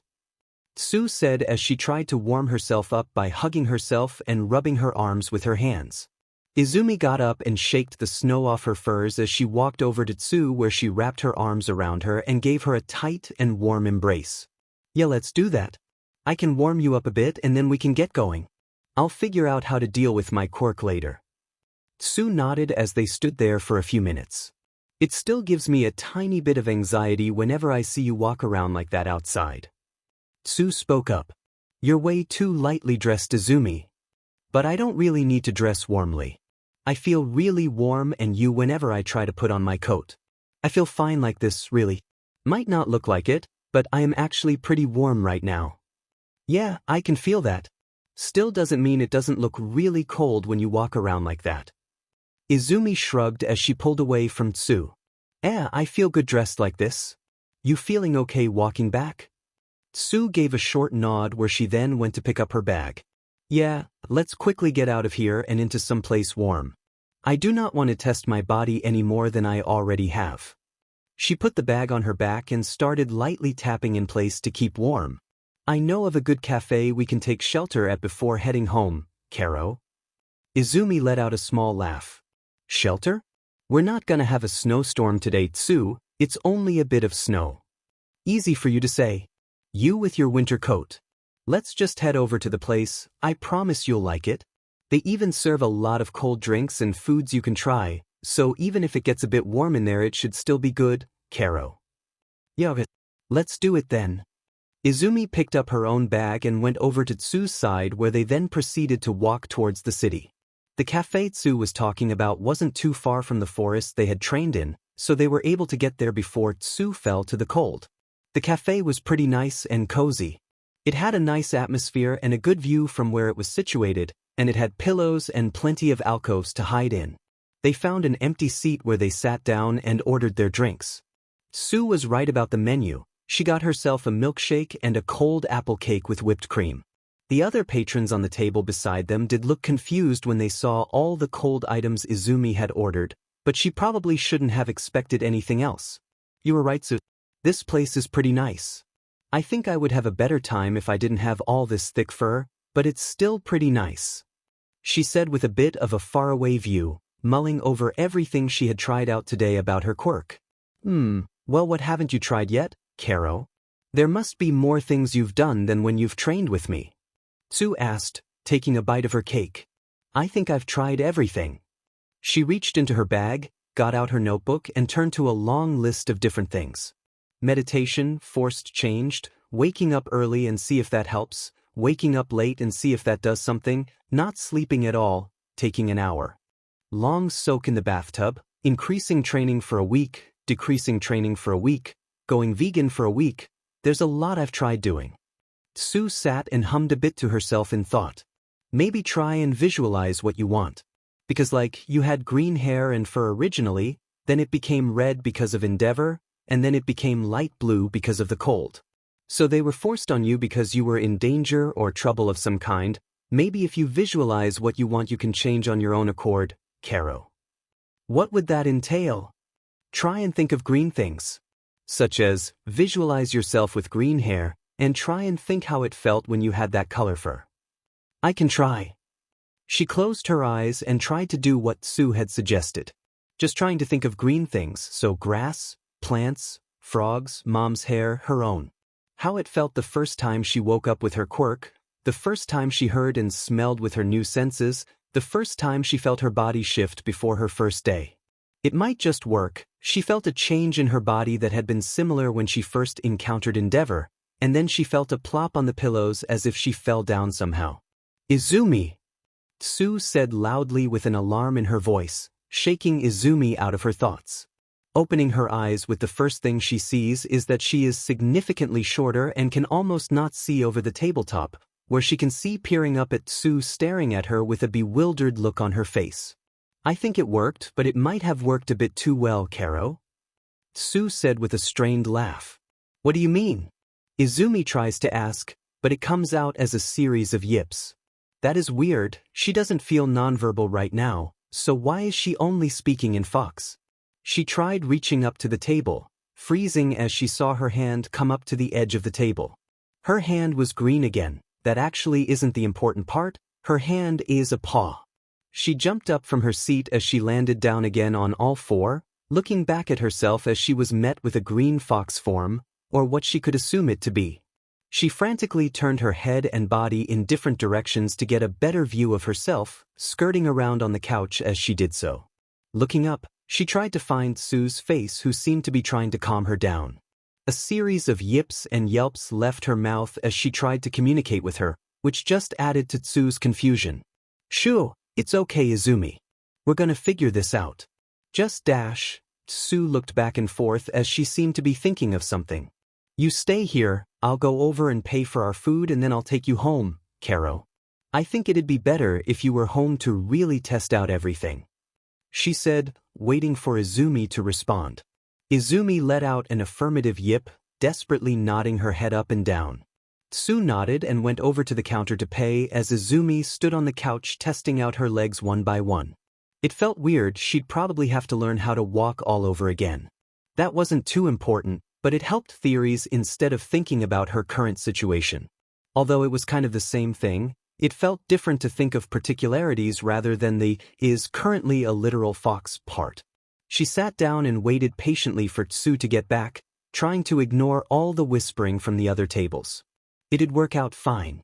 Just need to wait for Tsu and then get home and then find out a solution to all this. Just so easy, I didn't know they allowed animals in here. A familiar voice rang in Izumi's ears, as she looked up with wide eyes as she was looking directly at Auntie Mitsuki. It's been a pretty long time since she had last seen Auntie. Mom hadn't really spent a lot of time with her after she found out about what Kaken was doing. Not that Izumi ever wanted her to do that, she likes Auntie, and she definitely never wanted to be the reason for their relationship to sour. Come on Hag. A green fox? It's someone's quirk who probably lets them be a fox. Izumi froze at the brass voice of her former best friend. There's no way she wouldn't recognize Kaken's voice. She looked over beside Auntie to see Uncle and Kaken standing just out of sight from her point of view. Equally as quickly as she had looked up at them, she flinged her head to look straight ahead. See? Just leave them alone, they're probably waiting for someone. Kaken spoke up again. Izumi tried to resist looking up at him again, but he really didn't recognize her? Hadn't Mom told Auntie about her new quirk? Like yes, she didn't know Izumi could turn into an actual fox. But still, green fox traits, green fox, like shouldn't they be able to figure it out? Oh shush brat, let's go and find a place where we can sit down, Auntie said as they walked away over to one of the corner seats. Izumi couldn't resist as she carefully peered over at them walking away, catching a sight of Kaken as they disappeared behind one of the alcoves. Mom really hadn't talked about her to Auntie? Or maybe Auntie just didn't want to reveal Izumi to Kaken and Uncle. It was a bit of a strange feeling. Izumi had been pretty happy about getting away from Kaken's bullying and name-calling, but there was a strange kind of finality with how he just walked past her like that. No, that doesn't make any sense, Izumi Midoriya. You're a fox right now, of course he wouldn't recognize you. Stupid. She tried not to think about it too much, but she did catch herself a few times taking quick glimpses of the table they had taken. It was honestly easier than it should be. Kaken was still as loud as ever and together with Auntie it just got even louder. Izumi looked back down at her body to her paws, staring intently at her lack of hands. Why couldn't her quirk just work properly so she didn't have to go through all of this? Getting it so late that she had to go through all that bullying, and when she finally does get it, it doesn't even work correctly. Stupid quirk. Stupid transformation. Izumi. I just paid, let's get you home, Karo. Tsu came up to their table where she started getting ready, putting on layers of clothes until she was covered in scarves from head to toe. She eyed Izumi up and down and cast eyes on her and her bag, humming as she stood thinking. Izumi, what do you say you jump down in your bag and then I carry it with you in it? Izumi poked up her head, her ears standing on end. She whipped her head over to her bag with a tilt, turning it over to Tsu who stood expectant for a response. She looked back. and forth between her bag and Tsu until she decided with a resigned yelp to walk, wobbly, over to the bag and jump into it. Landing on the edge of the bag's opening as she struggled and fought against it to get in until she finally fell over on her back into the bag. She frenziedly rolled over so she sat upright in the bag, shaking her head violently and looking up at Tsu, who was standing ready to lift her up. That went better than I had expected. All right, Izumi, I'm gonna take the bag and lift you up with it, Karo. Izumi nodded her head and some of her upper body. I'm gonna count to 3 and then lift you up, she said, placing her hands on each side of the bag. 1, 2, 3. As Tsu picked up the bag, Izumi felt everything shake around her as she tensed with shaky movement around her, scratching her claws against the inner sides of the padding. Tsu placed it in her arms so she could balance it, moving her arms so she could grab around it more securely. You good in there, Izumi? Tsu spoke down into the bag. Izumi let out a small wavering yip as she tried to stand up in the bag, which proved to be a lot more difficult than what was worth it. Shakily, she stood up before she felt the unevenness under her paws and fell down into the bag again. She accepted her fate and stayed put as she curled in on herself more, letting out a half bark to show she was ready. Alright, I'm gonna head out now then, brace yourself when we get out.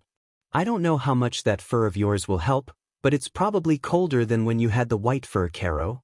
She walked over to the door and opened it as a waft of cold air rushed past Izumi's face. It wasn't nearly as bad because she was in a bag, but she could feel that it was a lot colder than when they had trained. Tsu walked out into the cold weather, walking along the road towards the train station.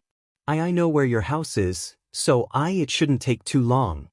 They walked along the road as they took the train closer to Izumi's apartment, walking up the stairs till they came to her apartment door. Tsu hummed a bit standing in front of the door before she turned her attention to the bag. Izumi, where are your keys? Izumi sprung up, wobbling to sit up as she started to shift through the bag.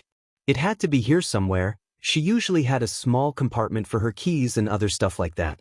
She yipped and whined as she looked through the bag, Tsu putting it down as Izumi oriented herself inside it. Eventually she found the small pocket and began to scratch at it and bite the zipper to try and pull it out. Re-biting the zipper each time it slipped out of her mouth and growled at it as she tried to forcefully open it up. A hand landed delicately on her back, making Izumi jerk away instinctively as she threw herself into the side of the bag, colliding with it. Sorry, I didn't mean to scare you like that. I just wanted to help you with opening the pocket, Karo. Tsu loomed over the bag, crouched down beside it. Izumi felt her heart beat faster before she calmed herself down and sat herself up again. She nodded her head towards the scratched pocket as Tsu reached down and fished out a set of keys, opening the door and getting all their things inside. Izumi jumped out of the bag as she paced a bit forward into the entrance of the apartment. Carefully she walked in as she wobbled with each small step she took, being mindful of where she stepped and how she situated herself. It's so weird to actually walk like this. It felt strange and unnatural, like she had to completely relearn how to walk again and where to place each paw. It's so nice being in a place with actual good heating. The cafe was fine, but this is so much better, Tsu said from above her as she took off all of her layers. I suppose we need to call your mom about your whole foxness. Tsu waved her hand in a general gesture in Izumi's direction. She yipped back as she turned around and stared at her bag with an intense glare. Tsu caught onto her and turned over beside the bag. You want me to get your phone for you? Izumi let out a puff of air and made a small light bark in response. She stared at Tsu as she started going through her bag until she found her phone. Do you have a lock on your phone? Izumi nodded her head. Tsu walked over and laid the phone down in front of Izumi as she turned on the phone. Izumi looked down on the number pad in front of her as she raised up one of her paws, looking between the numbers and paws until she tried to gingerly press each number in her code. God, she was relieved that she wasn't that big in this form, because if she was, that could have posed a lot more problems. She carefully went through the numbers until the phone unlocked. At the success she yipped and jumped a bit back with glee. Tsu took up the phone where she started to go through Izumi's phone. I'm gonna put her on speaker and tell what happened, so you can hear what she has to say. Izumi nodded as Tsu dialed the number. Hi Izu. I thought you were out training with Izumi today. Anything happen?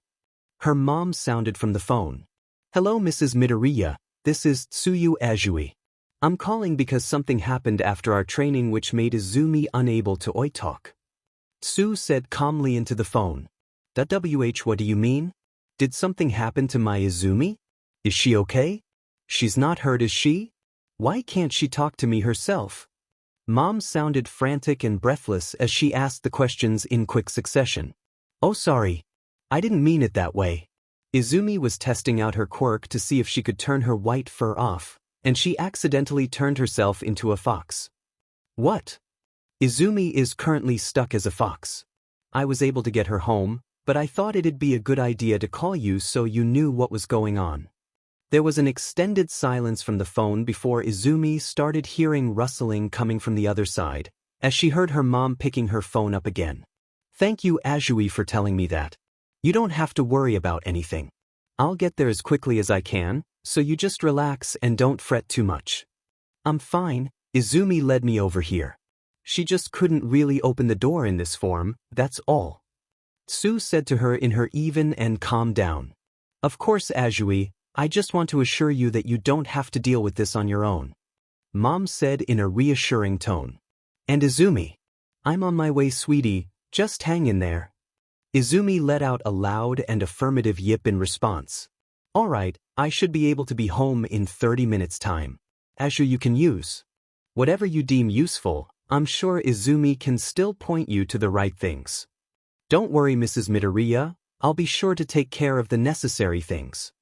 I'll be there quickly. With Mom ending the call, Izumi was left with a bit more of a relieved feeling. Mom probably wouldn't be able to help in any practical way, but it would definitely feel better to have her here near her rather than not. Well, that was good to know. Izumi, let's get inside and wait for your mom to come home. We might even be able to get a bit closer to how to get you to turn back, Karo. Tsu said as she picked up Izumi's phone. A short bark left her mouth as she trotted into the living room. Wobbling as she walked, she collided with the wall a few times, constantly rebalancing herself so she could get better hold of her new center of gravity. It took longer than normal and a whole lot of effort, but she eventually got into the room over to the couch. With each step she found herself in front of the couch, and as she looked up she realized that walking might have been the easiest part of getting over her. The couch was just about taller than her sitting up, and it looked all too intimidating as she stared up at it. Before Izumi allowed Tsu to say anything, she jumped at the couch as her front paws landed on a cushion, and then slowly started to slide down it till she fell down on the floor again. She quickly flipped over on her paws again and growled at the couch as her back legs twitched with anticipation before she sprinted at the couch cushion, jumping to get up and landing stomach first at the cushion as she slowly slid down it again. Izumi sat up again on the floor as she shook her head violently before setting her sights on the couch again. A low rumbling growl started in the back of her throat as she stood up and walked a few paces backwards. If jumping at it right under it didn't work, she'd resort to the next best thing, running and jumping at it from far away. Getting a good way back until she was in front of the television. She got herself in sprinting position, wagging her tail as she stared intently at the cushion. Standing at the ready, she stretched her toes a tiny bit before she let go and sprinted to the couch again. Swaying evenly as she tried to keep trajectory to jump at the couch, before two hands grabbed around her stomach took her up in the air, placing her on the couch with a plop. I'm sorry, it just got too painful watching you try to get up on the sofa, Karo? Tsu said, stifling a chuckle, before sitting down beside Izumi. Izumi let out a disgruntled yip and whined at Tsu's interference, which only gave her a half-hearted huff in response. Don't give me that. I've tried similar stuff like this before, Izumi. You won't get me with your cute act. I have a lot of siblings and even one who had a similar condition to what you're experiencing right now, Karo. Izumi's ears stood up straight as she looked up at Tsu with a tilt, waiting expectantly for her to say more. Tsu side-eyed Izumi as she looked into the big eyes she was making at her. She sighed and shook her head a bit with a small smile. You know how my quirk is frog, right? Well, my entire family has an amphibian-type quirk of some kind, and for my smallest sibling he was born with more frog features than the rest of us, Karo. It just took a bit longer to learn his quirk and how to use it. so I'm just used to this kind of stuff. Izumi started to visibly vibrate at Tsu explaining the quirk, fidgeting her with paws at the couch as she tried to ineffectually mimic the movement of writing her notebook, making small noises and yips as she got more excited. Anyway, we should really figure out how to get you back to a humanoid form. Maybe if we try to go over what you did when you turned into a fox, we might be able to figure out how to replicate it, Karo. She said as she fished up her own phone. I'll just write down what I can remember and what we figure out. Oh yeah, your fur turned green before you turned into a fox, so maybe if you try to think of what it felt like when that happened. She halted for a moment. Maybe I should write it down on paper instead. Izumi put up her head and half stared at the ceiling as she wobbled her head a bit back and forth, letting out small noises as she felt herself be lost in thought. It was difficult to describe exactly what she felt. She just thought of green things and felt a shift and a whoosh in her body, and then she was shaken out of it by Tsu yelling at her. So it wasn't like she could actually replicate it that well. Trying to think about it was just tiring. She was way too fidgety and impatient to make it make sense. She just wanted it to fix it herself and hopefully soon. But the more she tried to focus, the less grasp she got on how exactly to do it. Tsu went through a few other things she noticed when Izumi transformed and how she seemed to react when changing from white to green and then to the fox form. It was helpful to get an outsider's perspective, but she still didn't really know how to use it. If anything, we could also just wait it out. Tsu spoke up with Izumi tilting her head in confusion. When it comes to most transformation quirks, they usually have a time limit, right? So going by your quirk working similarly, it might just revert back at some point when you run out of energy, Karo. That made a lot of sense actually. She doesn't know why she didn't think of that herself. Maybe it wasn't too bad if she could just wait it out, although it didn't really help with her being able to control it better. But the things Tsu had explained was at least a start to figure things out. Izumi alternated a bit between semi-meditating and pacing around in a circle as she tried to recall the feeling. It went on for a bit until there was a sound from the door and Mom entered. Izumi piped upright as she heard the shoes clatter to the ground and the hanging of a coat. She got up from her seat and jumped down on the floor with a rather loud thud as she scurried over to the entrance, stopping a few centimeters from her and yipping at her. She stopped in her tracks at Izumi's insistent yipping and yapping as she stared down at her with a surprised expression. Oh my, you weren't kidding when you said a fox. Izumi yipped in response as she tried to explain what was going on with a series of yips, barks, and chirps at her. It's different hearing and actually seeing it for yourself. You seem to be alright at least, but are you doing okay, sweetie? Wobbling her head a bit. From side to side she did her best impression of shrugging, making a yip sound to her. I'm gonna have to figure out how to interpret you in this form. Azui, I didn't hear you come over here. Thank you so much for making sure my Aizu got home all right and fine. It was nothing, Mrs. Midoriya. I just did what I thought was right. Do you need me to help with anything? I'll be happy to be of assistance if you need any, Karo. No. It's okay, you've already done more than enough for us. I can take it from here. She said assuredly with a smile. Then I think I should probably head home. I should be able to get home before it gets too cold outside, Karo. Tsu said, walking over and putting her layers on. Thanks for today, Izumi. It didn't end how I had expected it to, but it was still very nice training and hanging out with you. Izumi yipped in response as she walked a bit closer to her. Tsu waved her hand goodbye and left through the door. Izumi turned around to face Mom as trekked up beside her, sitting herself right beside her leg. She let out a soft and soothing sound as she purred while leaning up at her leg. I'm happy to see you too. Have you figured anything more out about how to possibly turning back? Izumi yipped back in response as she ran back into the living room. Oh right, you can't talk right now. I need to remember that. Mom muttered from behind Izumi as she ran back to the couch and started to scurry her way up on the cushion. With great difficulty, she was able to get her way up to the couch as she started to paw and point at the small scattered pieces of papers laying there. Mom picked them up and looked over the notes Tsu had left. She shifted through the notes as Izumi sat beside her and followed along, standing on her leg with her front paws. Well, I expect you to have probably already tried a few different things. So I don't know if you just want to lay back and take it easy for the rest of the day. If what Sue said is correct, you might just turn back later. She said with a far-off gaze as she read the notes more closely. I'll let you decide what to do, sweetie. Izumi nodded as she sat back on the couch. It might be a good idea to just wait it out. It wasn't the most exciting way, or the most sound way in the learning her quirk better sense. But it might just be the best solution. She paced a bit around on the couch till she found her way over the corner of it where she sat herself down, curling herself into a small ball as she peered out on the TV. Mom had turned on a random channel and Izumi just kind of mindlessly watched it. She could probably go to her room and lay in her bed and relax more easily. But the idea of having to walk over there and jumping up on another elevated surface did honestly not sound that appealing. So laying curled up on the couch was a better alternative, especially as she could pay attention to and have Mom in view. While staring half-heartedly at the TV, she started to feel more tired, as her eyelids felt heavier and heavier till her head fell down in the fluff of her tail. Her head bobbing slightly as she felt herself fall into unconsciousness as she felt sleep overtake her. Drifting into a warm, soft rest with the comforting sounds and movements coming from the kitchen, as she felt the slow relief of the end of a hectic day. She felt herself drift into a field of green again, for as long as her eyes could see.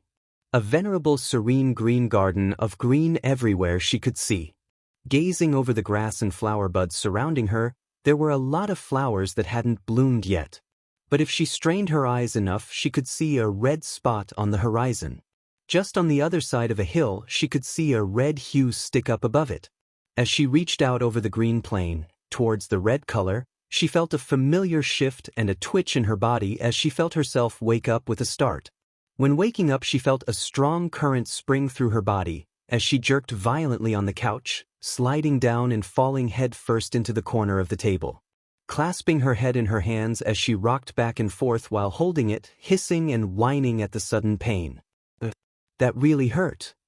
She breathed out in a breathy sound, startling herself as she opened her eyes wide, looking down on the clothes she had been wearing earlier today.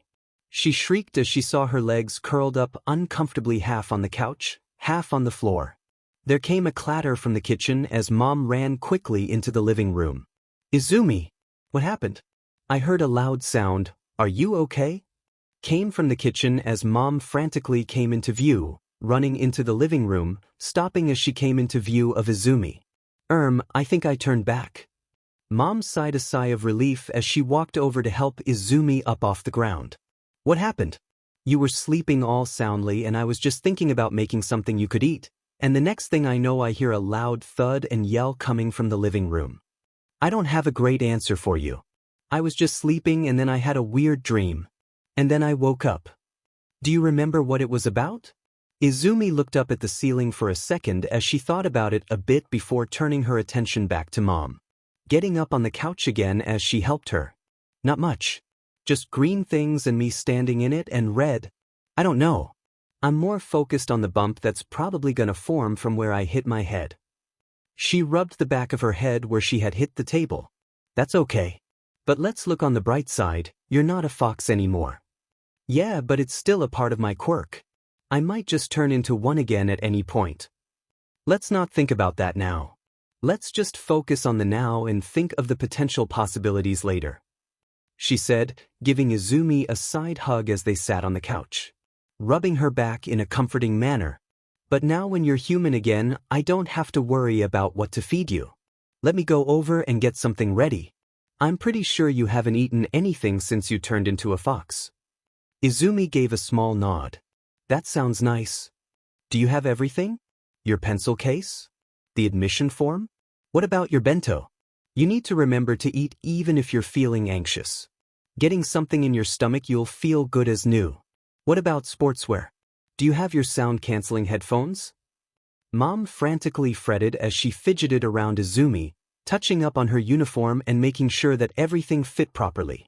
Mom, Izumi said with a small smile with a semi-exhausted feeling in her voice. I have everything, don't worry. I have my pencil case, the bento box is in the left bag pocket, I have all the necessary documents, and I also have my emergency pencil case. Everything is fine, I have it all under control. Sorry. I know I can be a bit overbearing, but I'm just worried. Mom gave Izumi a tight hug, squeezing her for a minute or so before letting go. You should get going so you're not late. Go and kick some butt when you're there, sweetie. Thanks, Mom, I'm heading out. She said with a wave as she headed out. Things were gonna be fine. She had trained a lot this past year and it was finally time to prove that it wasn't in vain, right? Like it'd be so embarrassing if she put so much effort into it and she ended up not passing. Especially with how she didn't have a second choice written down, because who would remember to do something like that? Not Izumi, no, it just so happened to have slipped her mind entirely. So yes, she needed to pass. But that was going to be fine. She was a lot better than she was back with that sludge villain with a lot more muscle, even if she didn't necessarily need them, and a much better grasp on her quirk. She took out her headphones and put them on as she headed on the train to UA. It was weird to figure out how her quirk worked, but it was fine now. Although she could do without the particular triggers for activating them the first time. But there were some things to it that were definitely going to help her in the test itself. She took in a deep breath and centered herself again. It'd be fine, totally fine. Just have to take the written exam first and then the practical. Walk into the practical and then figure out what she's meant to do and then find a way to exploit it, easy. She looked over to the upcoming station and noted her stop coming up as she moved out the train and started her walk towards UA. It's really setting in how close it is now. All the nice-looking and high-end apartments, houses, and buildings everywhere. The big wood or park area, or what you could call it. And, oh dear, has there always been so many people in school uniforms walking in the same direction? This seems unnatural. Why are we all walking the same way? This feels wrong. Maybe she should just turn around and walk back. Yeah, that sounds like a good idea. She could just take a gap year and try again next year. They wouldn't be able to hold that against her, would they? Yeah. That sounds like an amazing idea. If she walked back, she wouldn't have to feel so stressed and she wouldn't have to worry about what's on the exam or how the practical is going to turn out. She could just go back and prepare for another year and she'd be even more ready and nothing would be able to surprise her in the exam. And is that the ground? So this is how my journey at UA is going to begin? Nice. This tracks for everything that's happened in my life. Yeah, just gonna let this happen. It seems appropriate. Before hitting the ground, Izumi felt a hand slap her arm as she spun until she faced the ground again, and it just kept being there. Not getting closer. Just there, taunting her to hit it. Are you okay? Someone beside her asked her in a wavering tone, stepping in view so she could see her legs and shadow cast over her. Izumi's ear flipped in the direction of the voice as she quickly flicked her head in the same direction. Feeling a strong force as she lost her balance and started to float in the air. Wait, don't do that. The person quickly moved over to her and grabbed her arm and pulled her closer to her, stabilizing her near the ground. Izumi let herself be dragged along but felt her body tense and puff up as she was helped to her feet. Or as well as she could, 'cause she was still floaty. I'm gonna let go and release you, just be ready. Izumi let out some kind of affirmative sound as a moment went and she felt her body regain weight and feel herself step on the ground securely. Collecting herself, she got upright and looked ahead of her to a brown-haired girl. That was way more difficult than it had to be. I'm sorry, you tripped and were falling and I just wanted to help. The girl said somewhat sheepishly. Izumi blinked a few times as she took her situation in. Floaty quirk. Oh, it's called zero gravity. I can cancel gravity, that's why you were floating like that. She shifted a bit so she could allow the other students to walk past her. I didn't think about you panicking like that though, sorry. And no, it worked out in the end. I just wasn't prepared for it. I was kind of lost in my own mind so much that I hadn't even realized I had gotten here. Yeah, I was just thinking about the exam. She fretted and flipped her head in the direction of the building and then back to the brunette. I gotta go. I can't be late, thanks for the help. There's still half an hour till dash, she was saying something as Izumi ran off into the building. She got into the entrance where she saw a collection of tables with different heroes sitting and taking attendance. It really is pro heroes who work here. She scanned the room where her eyes fell on a free table that she walked over to. As she came up to it, she saw a shaggy-haired individual who seemed to have the heaviest eye bags she had ever seen. But there was something weird about him that she couldn't quite place. He looks familiar in some way that is weirdly recognizable. Where does she know him from? Your ID. She was hit out of her thoughts as the man waited idly for her to give him her entrance letter. She frantically grabbed her papers from her bag and gave them to him. Sorry, I was lost in my head. He shrugged lazily.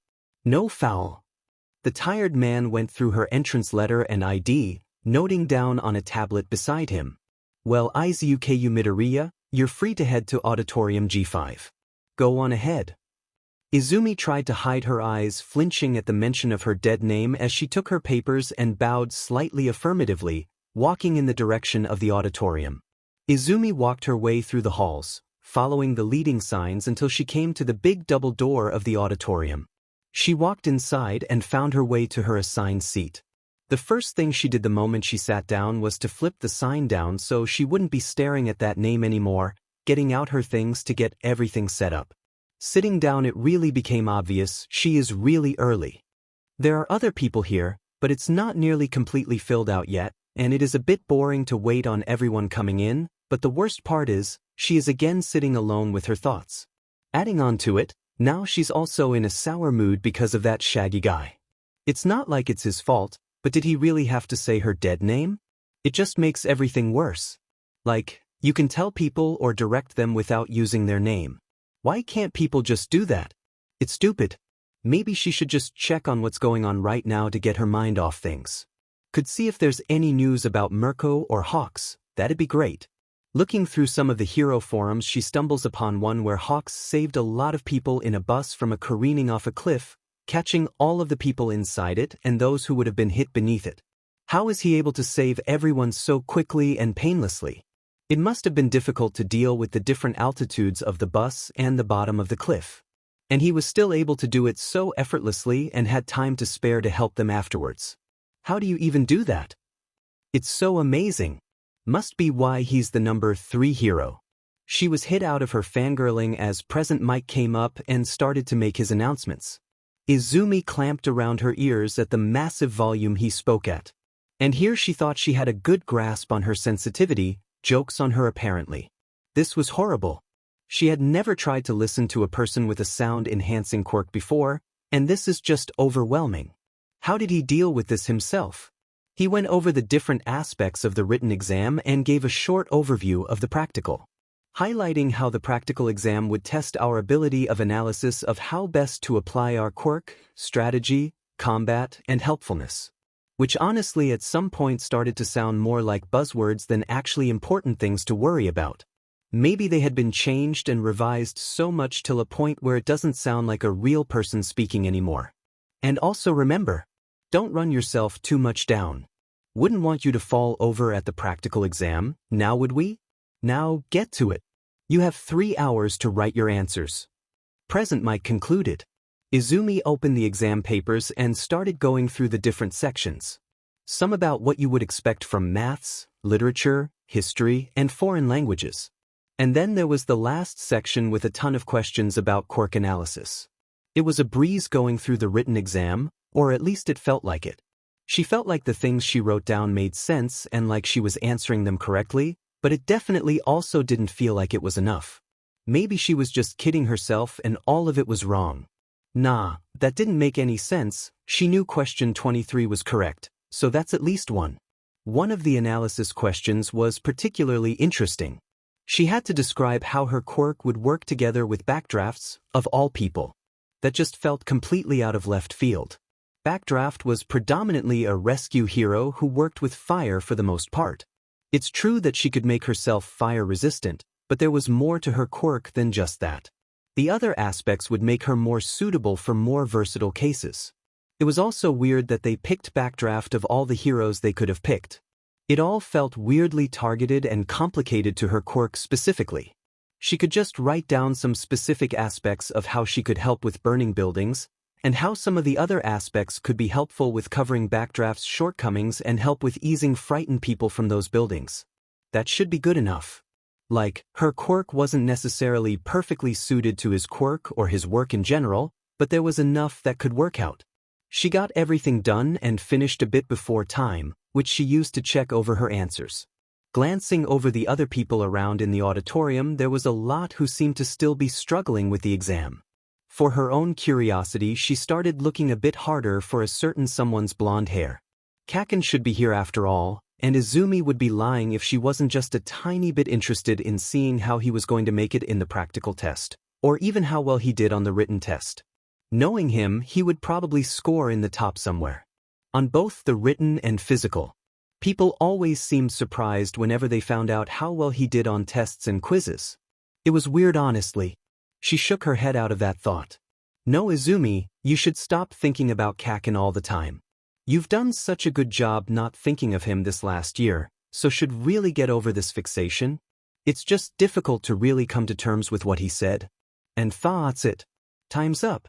Come down and put your answers on the table near the exit, and remember to go and get something to eat before the practical. Present Mike announced in his signature booming voice. Izumi got up from her seat and quickly turned her answers in, practically running out of the auditorium ahead of everyone to the designated test area for the practical test. She had already thought everything out. She'd find an unoccupied toilet, change there, and then find her way to one of less populated areas near the entrance, and then wait for doors to open. It wasn't an ideal plan, but she hadn't really been able to talk to any of the teachers or staff or anyone really about what changing room she should use. And she was not about to go into the boys' changing room ever again. It worked out how she wanted it to. There was so much chaos and such a large amount of people around that her sneaking in a change in the toilets was easy enough. Especially as it seemed like most were currently in the cafeteria getting something to eat. She already had a bit from Mom, so food wasn't an issue. Now it was just a matter of time till they opened the doors to the test. She waited by the door on one of the benches, just idly swaying from side to side and looking in her notebook, taking note of specific techniques she could use during the test.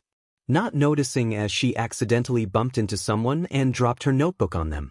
I'm so sorry I didn't see you there. I was just looking over a few notes before the test. Hey, it's okay, remember to breathe, okay? The bump victim said as Izumi looked up at a ginger-haired girl. If anything, I should be the one apologizing. You were here first, just minding your own business, and I didn't really announce myself sitting here. I'm Kendo, by the way, it's Suka Kendo. But it wouldn't have happened if I was more aware of my surroundings. I'm usually good at this kind of stuff. Oh, my name is Izumi Midoriya. Well, hi Midoriya. Kendo took the notebook and handed it to Izumi. You know, you have some pretty good ideas. I couldn't help but overhear when you muttered some of all that stuff. I didn't mean to eavesdrop, but you seemed really happy and absorbed in it. Izumi blushed and stiffened up at the compliment. I didn't think I was talking all this time. She rubbed her arm awkwardly. I do that sometimes, mumble my thoughts out without realizing. It's kind of gross, I know. No, not at all. It just shows that you're really excited and can't keep it in because of how much it interests you. If anything, it's kind of cute. Izumi froze up at Kendo's words. No one other than Mom had ever called her that. Quick, how do normal people react to being called cute? What does she even mean by calling her cute? Izumi quickly and very rigidly got up from her seat, turning stiffly and mechanically around in the direction of the doors, turning her head just enough to be able to see Kendo out of the corner of her eye. I got go. Soon need to get school. Bye. She turned around and with a quick pace started walking to the entrance area as fast as she could. She breathed out raggedly as she took place in the waiting area. That could definitely have gone better. Actually, who is she kidding? What the hell did she just do? A girl calls her cute and she runs away immediately? Why did she do that? You should have just said thank you and been done with it. Now you went and made it awkward. God damn it, Izumi Midoriya. Okay, relax Izumi, you still have time. You can go out and find the girl and apologize for running away, and then everything'll be okay. Just quickly go outside and dash. Alright everyone. It's time for the practical exam. Hope you got everything in order and are ready to give it your all. Or maybe she can't do that. I'm gonna go over the way things are going to go down and what you can expect. Present Mike started going into his presentation of the exam and everything they needed to worry about. It's much the same as what they were told at the written exam. She'd be bored if she didn't have the nagging voice in the back of her head about how she screwed up so much with kendo. Really thinking about it further, who runs away like that? Not great for her going into the practical test like this. She was fretting as she caught out of the corner of eyes some familiar blonde spikes. Kaken is in her group? Why were they in such close proximity? Wasn't it enough that she had embarrassed herself to death like that before? Now she has to worry about Kaken out there too. Maybe it would have been a better idea to leave and take the exam next year. Begin. What did he say? What's wrong? The test started. The die is cast. Oh, that's what he meant. She felt her shoulder get shoved to the side as people started rushing into the ruined city. She had almost no time to think before she instinctively started to run ahead herself. Making headway as she accelerated quicker and quicker, half running on all four as she gained speed and ran ahead of most of the people who had overtaken her. Jumping over a hairy guy and taking on the smaller robots, quickly slashing through or biting into the exposed joints and wiring. It was easier than she had expected it to be. She might even be able to take on one of the medium robots. What were they even made out of? Styrofoam? Because this didn't feel like particularly sturdy material. Or maybe not, as she peered backwards and saw a bunch of people struggling with the same robots she had easily taken care of. She might have overestimated the robots or underestimated herself. As she looked at the other people, she noticed a purple-haired guy wrestling with a robot that had fallen over him. Without really thinking, she ran over to him and grabbed the robot. "I'll lift and you get out from under it." The purple-haired guy stared at her bewildered before nodding at her. 1, 2, 3. As she lifted the robot up until he got out from under it. She let go of the robot when the purple hair was free, laying it down again in front of him. "Are you okay? Do you think you can walk?" It took a moment before he spoke up. "I'm good, I can keep going." Izumi smiled a big wide smile which apparently baffled him as he had a shocked expression on his face. "That's good. It'd really suck if you had to retake the exam again later. I hope you're gonna get even more points. By the way, go for the exposed areas connecting their limbs. Those are their weak points," she said as she ran off back in the other direction again. She quickly got back to take on more of the smaller robots. It was going pretty well, all things considered, if she would say so herself. That was until she heard the giant, clear-cut and familiar sound of an explosion. Izumi only had a few seconds to react before she jumped back at one of the larger robots flying over in her direction. Looking up, she was met with a terrifying sight. A giant pile of robots had been collected, as Kaken stood on the top with smoke emanating from his hands. Izumi's jaw almost fell at the sheer amount of robots he had beaten. And it wasn't just the small ones. There were so many medium and large-sized robots in that pile. Izumi had just barely been able to deal with medium-sized ones, and here Kaken is taking them apart like it was nothing. He was standing on the top grinning like a madman, as Izumi could see him readying himself to jump back into the action. Of course this wouldn't be enough for him. She shook herself out of it as she whipped her head over in another direction, scanning the area for robots she could take on. She found a medium-sized one that she ran towards and ripped the wires out of its legs, kicking the head in as it fell down on its knees. She looked around again, noticing something in the corner of her eye that she was just about to jump on as the sound system blared. "And that's it, kiddos. Time is up. I hope you all got some good takedowns. Everyone with injuries, stand where you are as our personnel will come and tend to you. As for the rest of you, thanks for today and I hope to see you again." It was over. It didn't feel like she had been here for that long. Had she really just completely zoned out like that? No, it's not worth thinking about. She should just get out of here and back to the hallway so she could get home. Better get changed quickly in the toilets and then she could get home and get a nice bubble bath. Where are her things? Izumi stopped in the middle of the entrance as she stared dead-eyed ahead. Where had she put her things? She grabbed her head as she started to remember everything and put it all together. She had forgotten her things when she ran away from the redhead. Gods, why had she done that? Were they even still there? What was she gonna do if they had been moved to a lost and found? Did she have to go talk to a teacher? Why did she always mess up like this? Hey! A hand softly touched her shoulder as she flinched in response. Oh, sorry. I don't know if you remember, we spoke before the test. I'm Kendo. Oh, and now her embarrassing decisions are going to bite her in the butt. You ran off pretty quickly, so you probably didn't notice you left your things at the bench. Don't worry though, I picked them up and put them with my things in the changing room. Are you an angel? She smiled at her. Nah, nothing like that. I just couldn't let you misplace your stuff like that.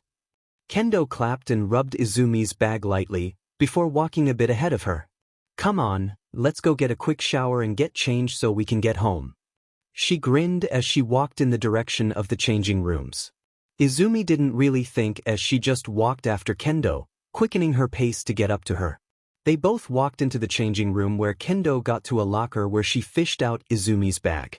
She was so lost in her thoughts that she hadn't quite realized where she was before Kendo started undressing for the shower. Oh, this won't work out. At all. She can't take a shower here. There are too many girls. What if they say something, or they might get grossed out by her being there? She really didn't want something bad to happen. Kokendo-san. I think I might have to leave without you. She shifted uncomfortably in the place as she looked over to the exit. But won't it be nice to take a quick shower to wash all of that sweat off? Gara, I just don't think it's a good idea. I live pretty close by, so it won't take that long before I can take a bath. Thank you for picking up my things. Kendo looked at her skeptically as she seemed to mull over what to say. Okay, I guess that makes sense, but are you sure? You look really stressed? Scared? I can't really put it in words. It's nothing really. I mean it. You don't have to worry. It's just changing rooms makes me feel uncomfortable. Sorry, I can't be more specific. She looked really downtrodden as she said it. This wasn't really the image she wanted to show her. Okay. Izumi perked up and looked up at Kendo's face. That's okay. I'm sorry I pressured you like that. It wasn't my intention to make you feel uncomfortable. I hope we get to see each other again, and hopefully both in the hero course. Kendo widened her eyes as if realizing before reaching into her bag. Let's exchange numbers. We can talk more about the exam and stuff. She blinked, slightly stunned before frantically clawing out her phone. Oh yeah, let's do that. Here, my number. Izumi nodded as she smiled softly. Thanks, and I also hope we'll see each other again. She ran towards the door and gave a small wave to Kendo as she ran out, continuing until she was outside of the school premises. That could have gone worse. She definitely had to figure something out about the whole gendered bathrooms and changing rooms thing, because this was not sustainable long term. It would also be nice to see more of Kendo. Hopefully they'd be able to meet each other more when school started. That would be really nice. So many nice possibilities that could happen. 3 weeks later. She sat tapping her foot impatiently at the dinner table as she stared down the envelope in front of her. It had been around half an hour since she had gotten the envelope in the mail and she still hadn't been able to open it. What if it was bad news? She might not have gotten in, or maybe they were angry about her wearing a girl's uniform, or maybe she had somehow cheated on one of the tests. Bottom line is, she did not feel comfortable opening it. Kendo had already opened hers and told Izumi that she got in, which just added to the stress of opening her own. She didn't want to disappoint Kendo after she had been so nice to her and they had gotten to know each other better. This was gonna happen sooner or later, might as well get it over with. Come on, Izumi. You can do this. You should approach this with courage, even if it's a rejection letter. Especially if it's a rejection letter. Show them that you're not afraid. She grabbed the edges of the letter and ripped it open, letting the metal disc fall out. A sound started playing as a light started shining from it, on the bottom of it. Oh, it's upside down. Izumi gingerly took it and flipped it over, as the room was filled with light as All Might in a screaming yellow suit appeared in front of her on the wall. Couldn't it have been anyone else? Hello there, Izuku Midoriya. Nice, the name again. I am here to tell you your scores during the written and practical parts of the exam. He started fidgeting with the tablet, where he took his time before speaking up again. For the written exam you did very well. Placing 7th. Quite a nice placement, my BOI. You should be proud. Really, really great, just so great. She took a sharp inhale and exhaled to calm herself down as she returned to the recording. But that is obviously not all. You also had the practical test. You did very well taking down a lot of the villain robots, and even took time to help a few of your fellow students. 7 must be your lucky number, because you ended up with a very respectable 7th place in the practical test. Congratulations, Midoriya. This is your Hero Academia. Well, she got in. She actually got in. She doesn't really know what this is. This is just great. Really, really great. She felt her cheek damp up as tears started to fall uncontrollably. She didn't have to worry anymore. She was in. This is the greatest piece of news she's gotten in a while. This is such a weight off her chest. It feels so nice. She wiped away her tears and returned her focus to the recording. You'll be happy to hear that you have been placed in the Hero Courses Class 1B. Good luck, Midoriya. That should do it. Izumi took her hands off the keyboard and leaned back in her chair, staring absent-mindedly at the ceiling looking for something. She could only really try and see where it goes from here. She'd never met her new homeroom teacher, but she had been given his email, and she really wasn't the biggest fan of going into a new school using her old name. So why not just try and see if it worked out like this? Who knows, he might be a good person who respected her name and pronouns. Hopefully. I mean, he is a hero, so that means he should respect that kind of stuff and be really understanding of it all. Right? Hey, she's screwed, isn't she? Even if quirk science had jumped ahead leaps and bounds, and there was basically a medication for each little issue or queasiness someone might have because of their quirk. Except if you're a mutant. Everything else was kinda lacking, to say the least. So talking directly to the teachers was always the most effective route to take. Even if it was semi-terrifying actually doing it. She doesn't even know her new teacher in any capacity, and she just came out to him like it was nothing. Why did she do that? This was a bad idea. She shouldn't have done it. Could just have bared with it and ignored it for 3 years. That sounds like a better idea. She can just suffer, easy. How do you delete an email? She's gonna go to bed now. Nothing good usually comes from her fretting and anxiously overthinking. She was probably gonna figure out what her teacher had to say in a few days. Sending it on a Friday night might not have been the best idea, but it was somehow less anxious like this. Or it was until she started to stress over it during the weekend. But that's future Izumi's problem. Present Izumi was going to sleep in and not think about it. Izumi turned off the PC and spun around in her chair, facing her bed. With a swift movement she jumped off the chair as she shifted into her fox form, falling into the bed with a soft thud. Moving and zigzagging around on the bed till she burrowed down under the duvet. Kneading the bed in place and then curling up in a small ball, breathing softly. It's dumb being scared about it. She'd already done it, so she should just forget about it until it becomes relevant.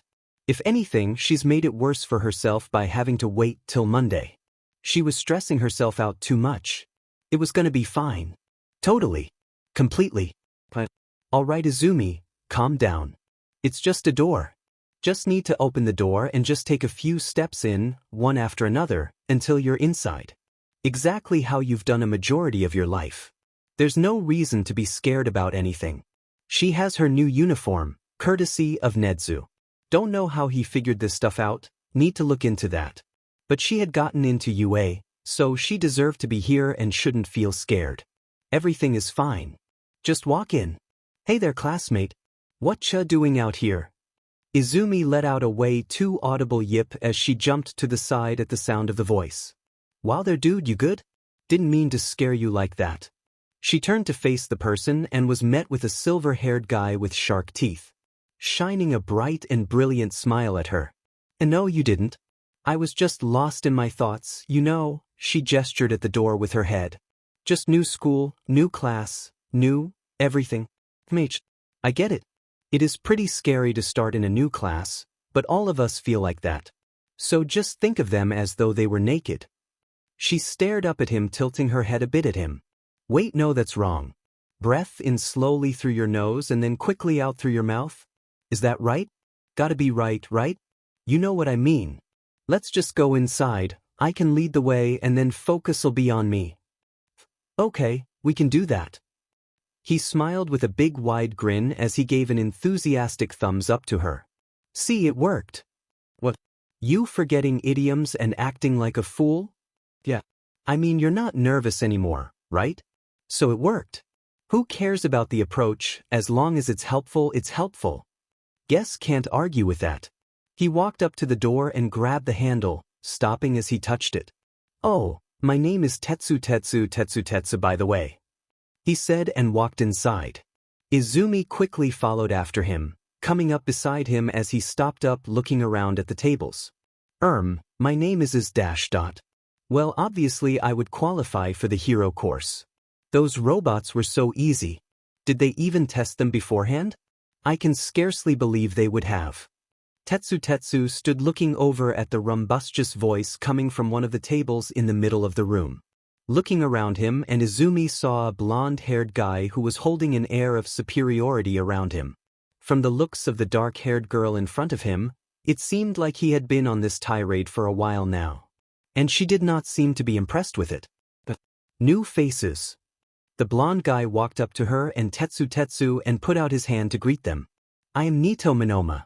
I can see just with one look that our class has some exceptional talent among us. Yo man. Name's Tetsu. He enthusiastically grabbed Monoma's hand and gave it a very strong shake. From Monoma's look she could see he was not prepared for how strong Tetsu would be. I'm Izumi Midoriya.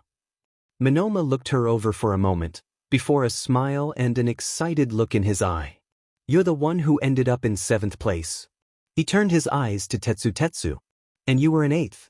That means all of our top 10s are here. He slinged his arm around Tetsu. You listen here, you two. We're gonna show everyone here how great the hero course is. We're already halfway there with 5 people in the top 10. We just gotta keep that lead. But doesn't that just mean the other class also has 5 from the top 10? Izumi said, a bit puzzled. Monoma's logic is kind of hard to follow at this point. No. Listen, my girl. The point isn't that there are 5 people from the top 10 in 1A. The point is the 5 who became a part of 1B. Because they're now part of our class, and we can cultivate the best potential here. She stared at him with a tilted head as her ears pointed in opposite directions. I see you don't get what I mean, don't you worry, you'll come to understand it in time. Izumi gave him a half-hearted laugh and smile. She's not sure she'll ever understand what he's saying, at least if it continues like this. Not sure if she'll be able to understand him or Tetsu to be honest.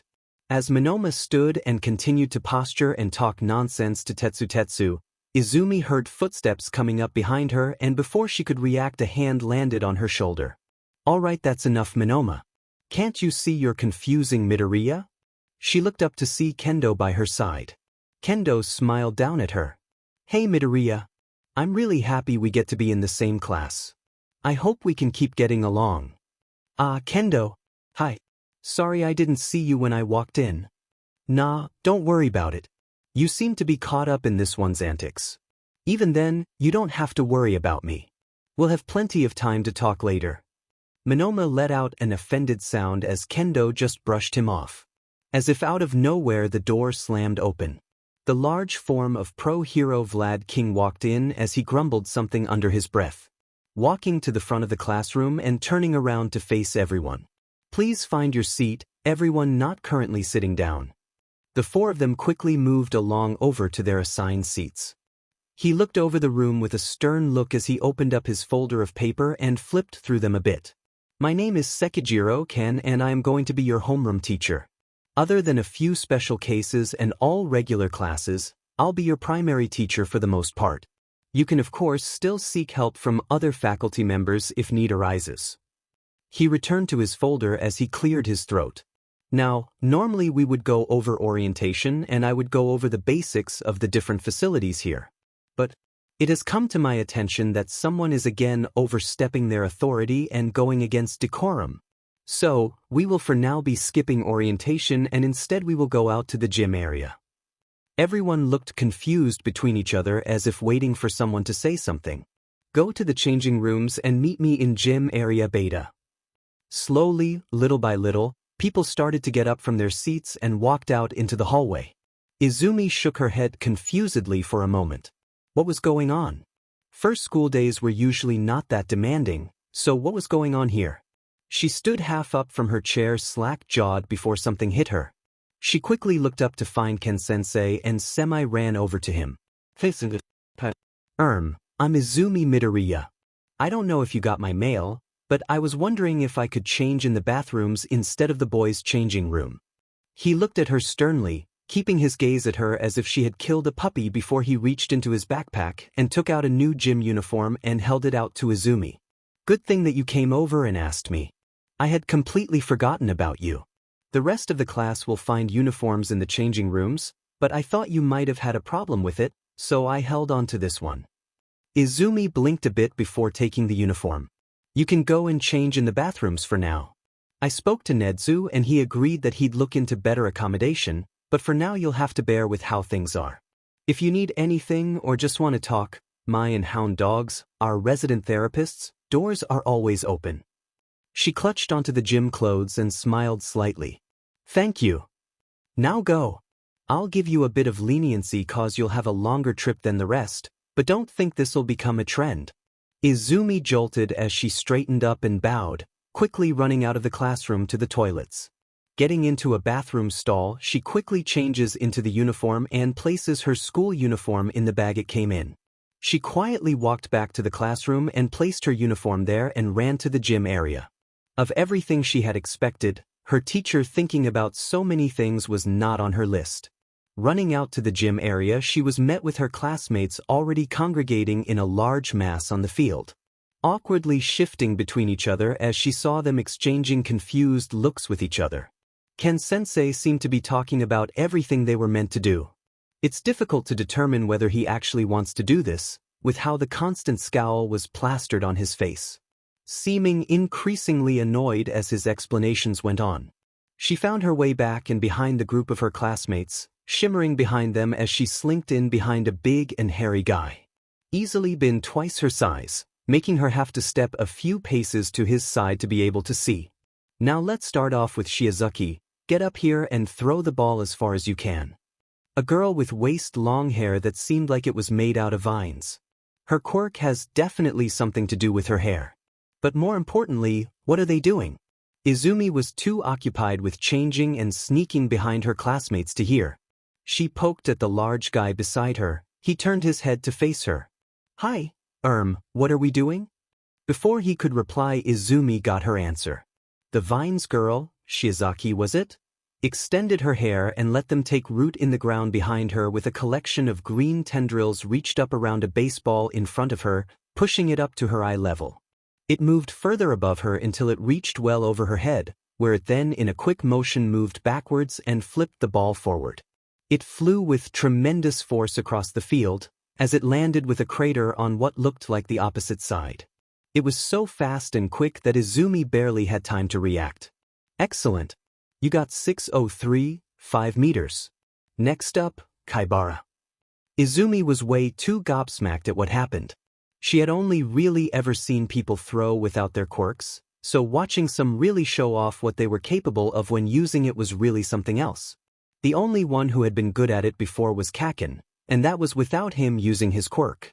We're gonna go through the regular gym activities, but we're allowed to use our quirks. The big guy spoke up, shaking Izumi out of her thoughts. I didn't see you here before. My name is Jurota Shishida. Right, I spoke to you. I'm Izumi Midoriya. Good to meet you, Mississippi Midoriya. I am glad to see another mutant-typed quirk in our class. I only got to speak with Mr. Kamakiri shortly, so I haven't been well acquainted with everyone yet, but I still hope we'll get better familiarized in the future. Midoriya, you're up next. Ken-sensei yelled her name, interrupting Shishida as he waited for her to come up to the ring. She ran over to the ring and picked up the ball. Looking out over the field, it became a lot more obvious just how far Shizuki actually threw the ball. She knew with certainty she wouldn't be able to throw as far, and her quirk wouldn't be too helpful either. Or more likely the only thing that would help was her enhanced strength. Fire and ice resistance would do nothing more than make her look more flashy to her classmates. Turning into a fox could help later if it was all the traditional gym exercises they had to do. And there was no water, so it wouldn't make sense to use that tail either. So just throwing it was probably for the best. She took the ball in her hand and arched back as she threw it as hard as she could, seeing the ball fly significantly further than what she had been used to. Other than Aldera, she hadn't really been forced to do exercises anymore, so seeing her throw it that far was something alright. 278, 4 meters. Good work, step back to your classmates.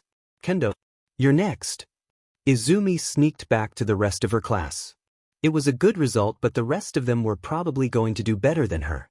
Just looking at Kendo, she knew she wouldn't be better than her. With what limited she knew about her quirk from their conversations, there was no way she was going to flunk it, if they were even capable of flunking this. But she was correct in Kendo doing well. She ended up being just behind Shiozaki, with Shishida following suit. It's not like she was the worst, but a lot of them were better.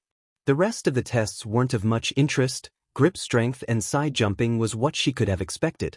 It made it very clear of her classmates' strengths and weaknesses, and Izumi just sitting right in the middle. She did well enough to score in the middle for the most part. She had joked about being an all-rounder, but this was just ridiculous. Or maybe not. The next exercise was the 50-meter dash. She might have above-average strength because of how her quirk works, but she knew she could rely on her speed above anything else. Winning wasn't necessarily what these exercises were about, but she'd be lying if it hadn't crossed her mind. She never won anything before, so she wasn't sure what this feeling was. Midoriya, Shishida, you two get up here. Oh, she was going to go up against the big guy. He definitely seemed strong based on the ball throw, but she hadn't considered that he would be fast too. You'd think he'd square them up against people with similar attributes.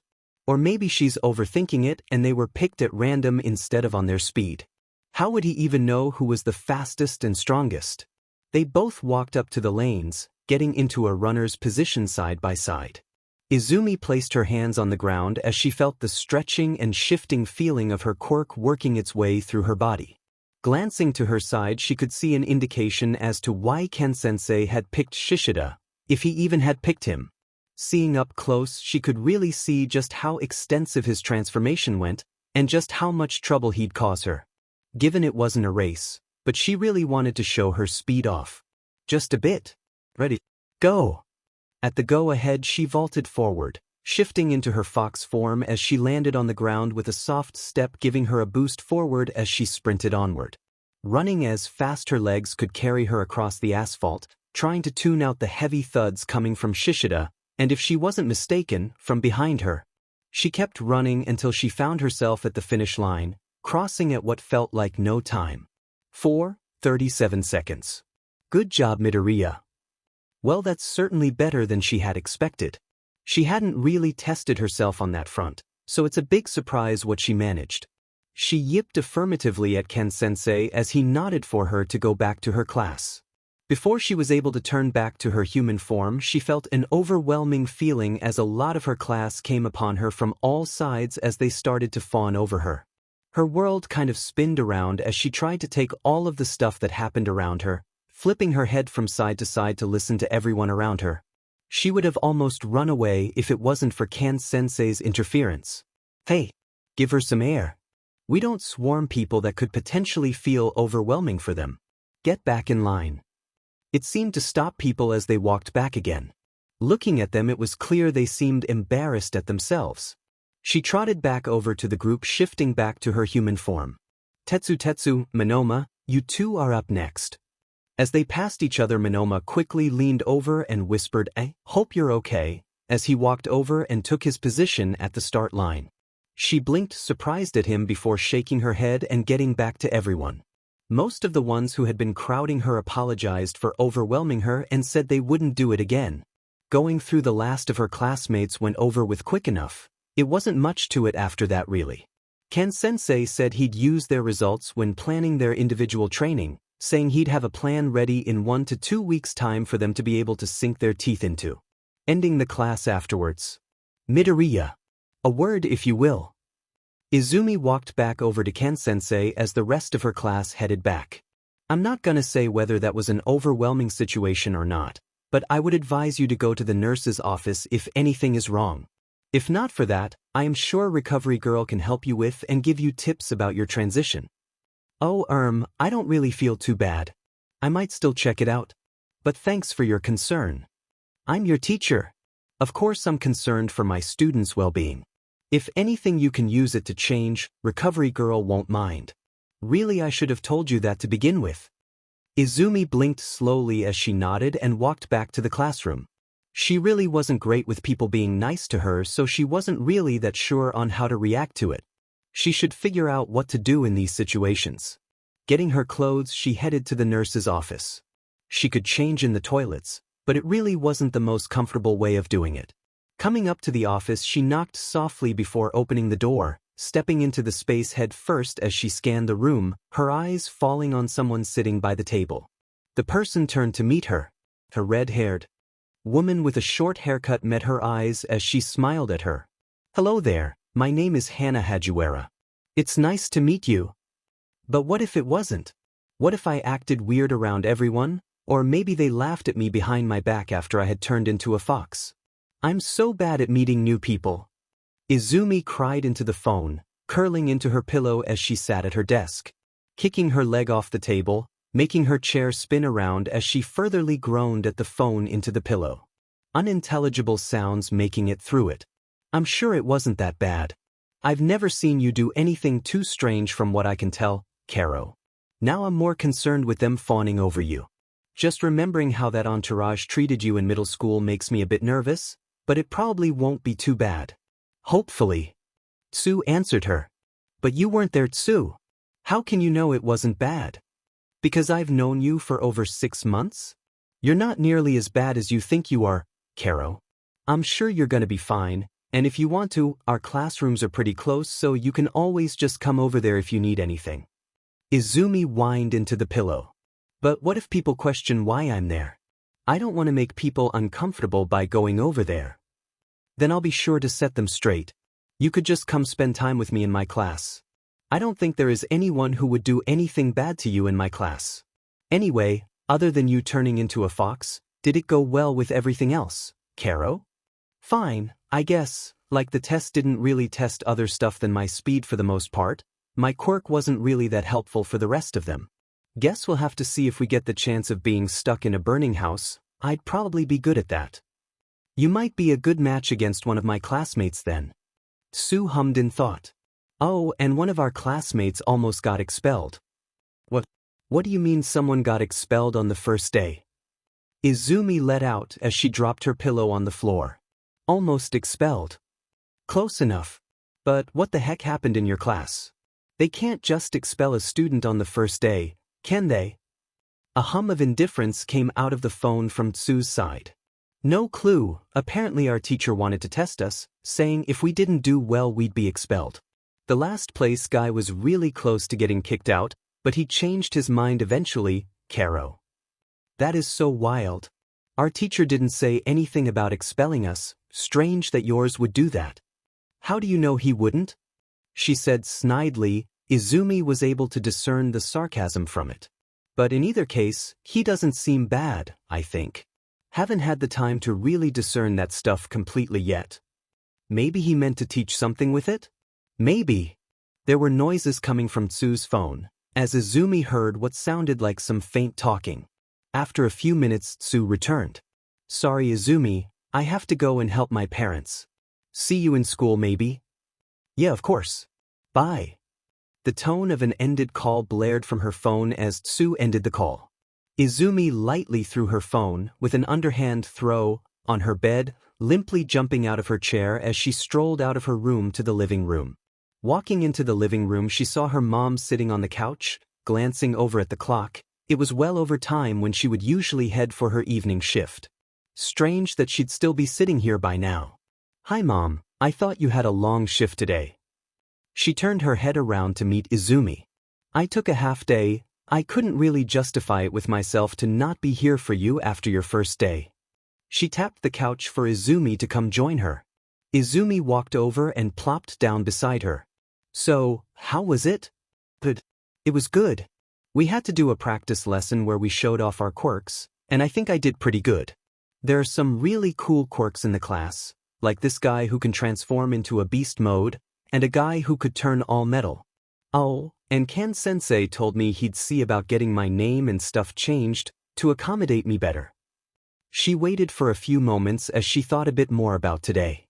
So yeah, I think it was good. That's so great, Aizu. I'm glad that you got a nice teacher who's actually attentive to his role. If he hadn't been, I would definitely have had a few choice words for him.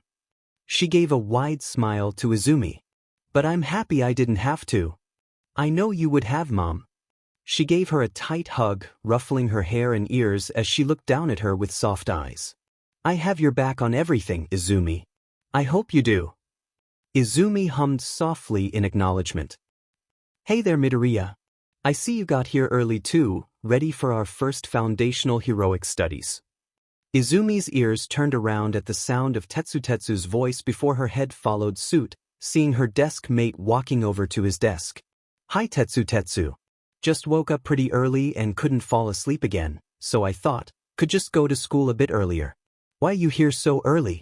Not that I'm questioning you, just weird that you would come here so early just because. Although that's not weird in and of itself, I'm gonna shut up. Tetsu blinked a few times before answering. Oh, nothing big. Just really excited for our first proper heroics class. Isn't it exciting?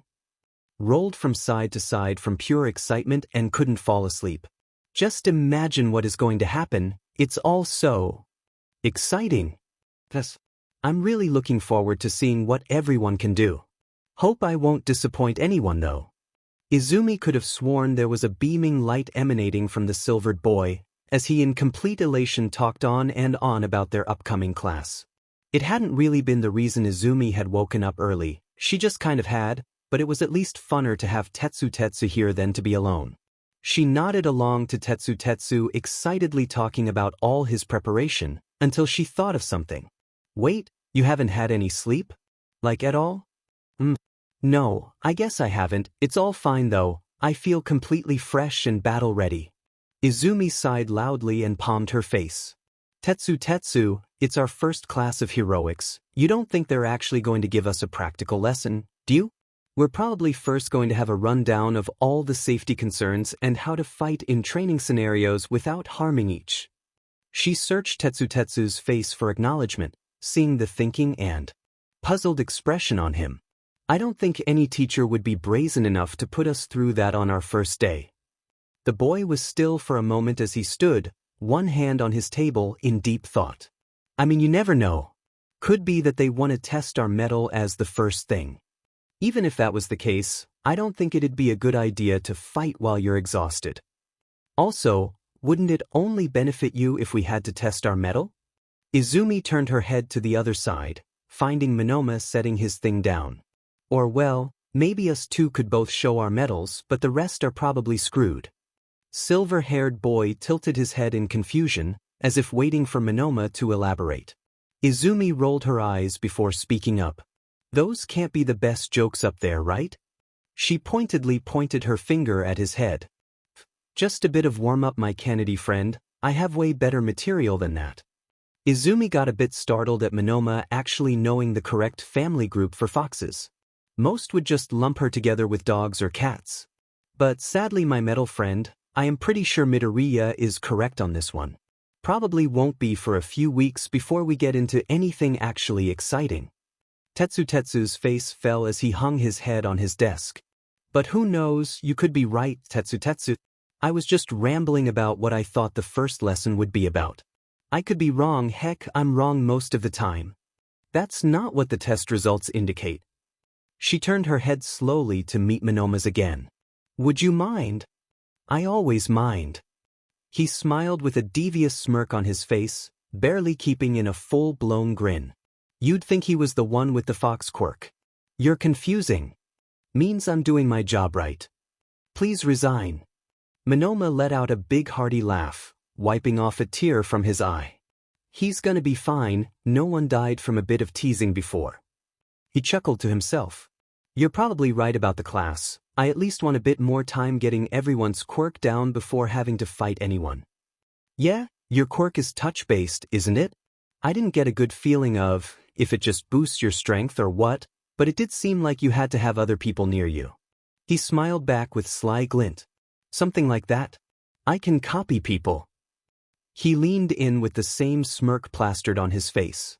Copy their quirk down to every little detail, even give me a handy little piece of instructions on how to use them.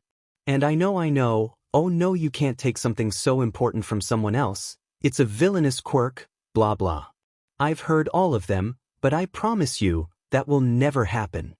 Izumi saw a small break in Monoma's voice when he uttered, a villainous quirk, almost breaking a facade that faltered for a small moment. Doesn't sound that villainous, you're here to be a hero after all. That doesn't sound like something a villain would do. You sly you, Midoriya. He turned to face the blackboard, throwing his arms behind his neck to support himself as he leaned back in his chair. You think Kan-sensei is also going to teach us in heroics class? Maybe he's our homeroom teacher, so maybe it's too much work for this class, but it could be. Yeah, what happened to Tetsu? He's very not loud right now. Izumi quickly glanced over at him, where she could see the boy sleep lightly with his head face first on the table. Well, at least he got a bit of sleep. Monoma puffed out a half smile. I'm really starting to pray that this is just an orientation lesson. There was a loud thud as the door slammed open, followed by silence as the abruptness of banging of the door subsided. Izumi joined her classmates in their confusion as she looked around, trying to gauge their reactions. As if on cue, after most of them had begun to loosen up again, a loud and booming voice reverberated through the room. Hello, children. Fear not as I. Enter through the door like a normal person. The swishing sound of air rushing filled the classroom, as the massive visage of All Might stood in his all-too-familiar pose in front of the blackboard. Hello, everyone. I am All Might, and I am going to be your foundational hero studies. Izumi feels a shock shoot through her body, her fur on her body and tail standing on end, as the familiar shift settles in her. She blinks unclearly at All Might, quickly looking away as she looks down on her hands, seeing the red fur covering them. She was usually good at this, activating the tails she knew about, so why was it forced out of her now? I am going to be taking over for Vlad King in this class. We're going to have many exciting classes together, but all that can wait for later. For today, let's not dwell too long, 'cause we are going to do battle trials. There was a sense of excitement in the classroom as everyone had varying degrees of enthusiasm around her.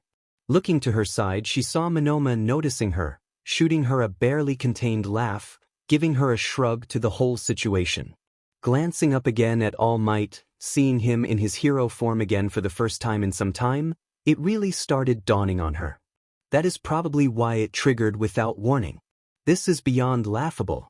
How did she end up in this situation? What is he even doing here? Why is he here? How come the #1 hero is teaching a first-year hero course? It isn't even at a university or a vocational academy, but a high school. Shouldn't he be outside to stopping crime and doing hero stuff or doing literally anything other than doing this? Why do I have to see him again like this? This doesn't feel great. Not great at all. I never expected to meet him again so soon, or at all really. How often do new students meet seasoned and top 10 heroes? Has he ever even taught at UA before? There was nothing on his official website, or any fan site or forum that talked about him being a teacher. Impossible that she would have ever missed something as huge as that. Unless he kept it a secret, and he actually had a secret passion for teaching all this time? Stop it, Izumi. Stop theorizing. You don't care about All Might anymore. So what? You didn't know he taught hero classes. It's not like it affects you anymore, or that you'll have to interact with him on a regular basis, or that he told you couldn't be a hero. She looked up again to listen into what All Might was saying.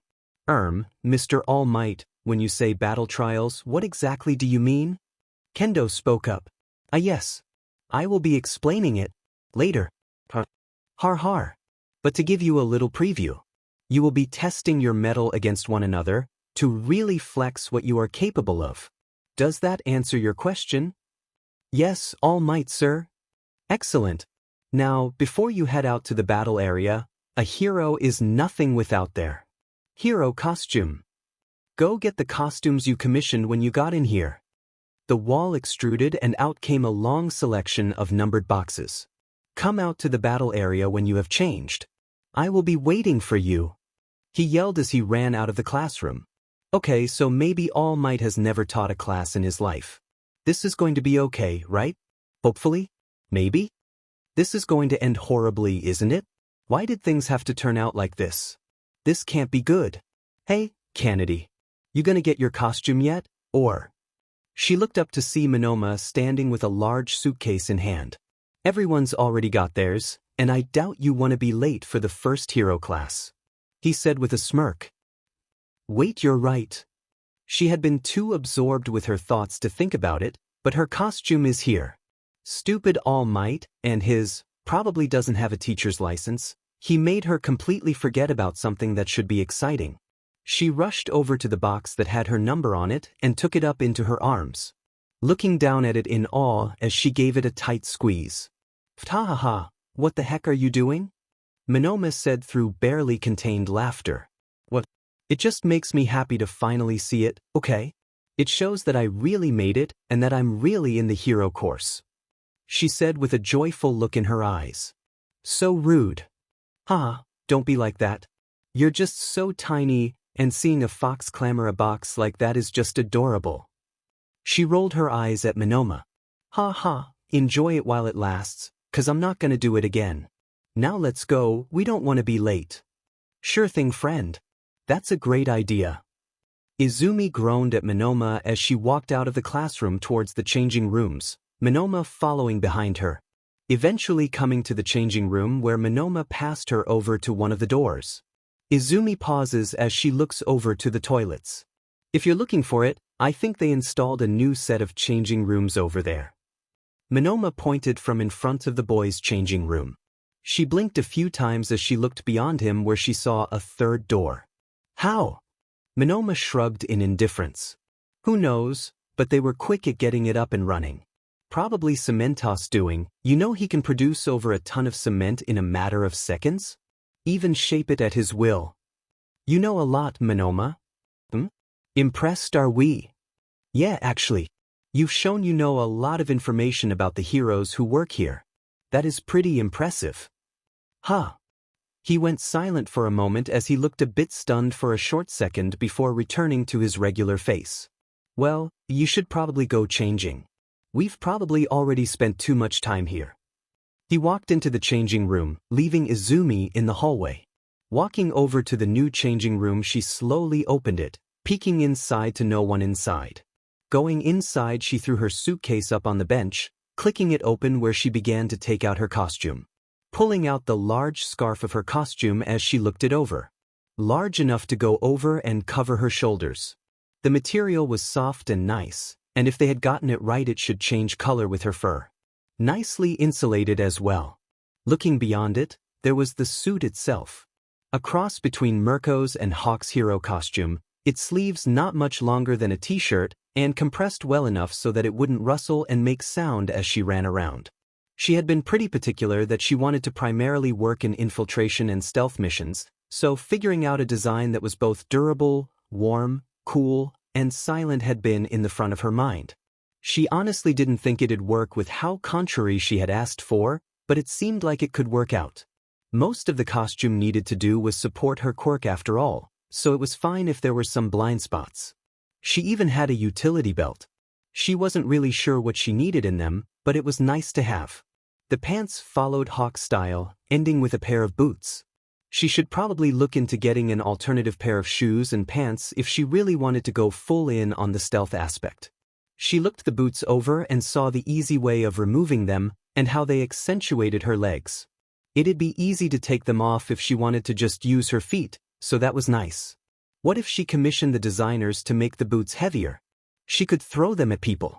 She shook the thought out of her head as she got changed. Putting all the items on, making sure it all fit and looked good. Patting it down till she felt it was good enough.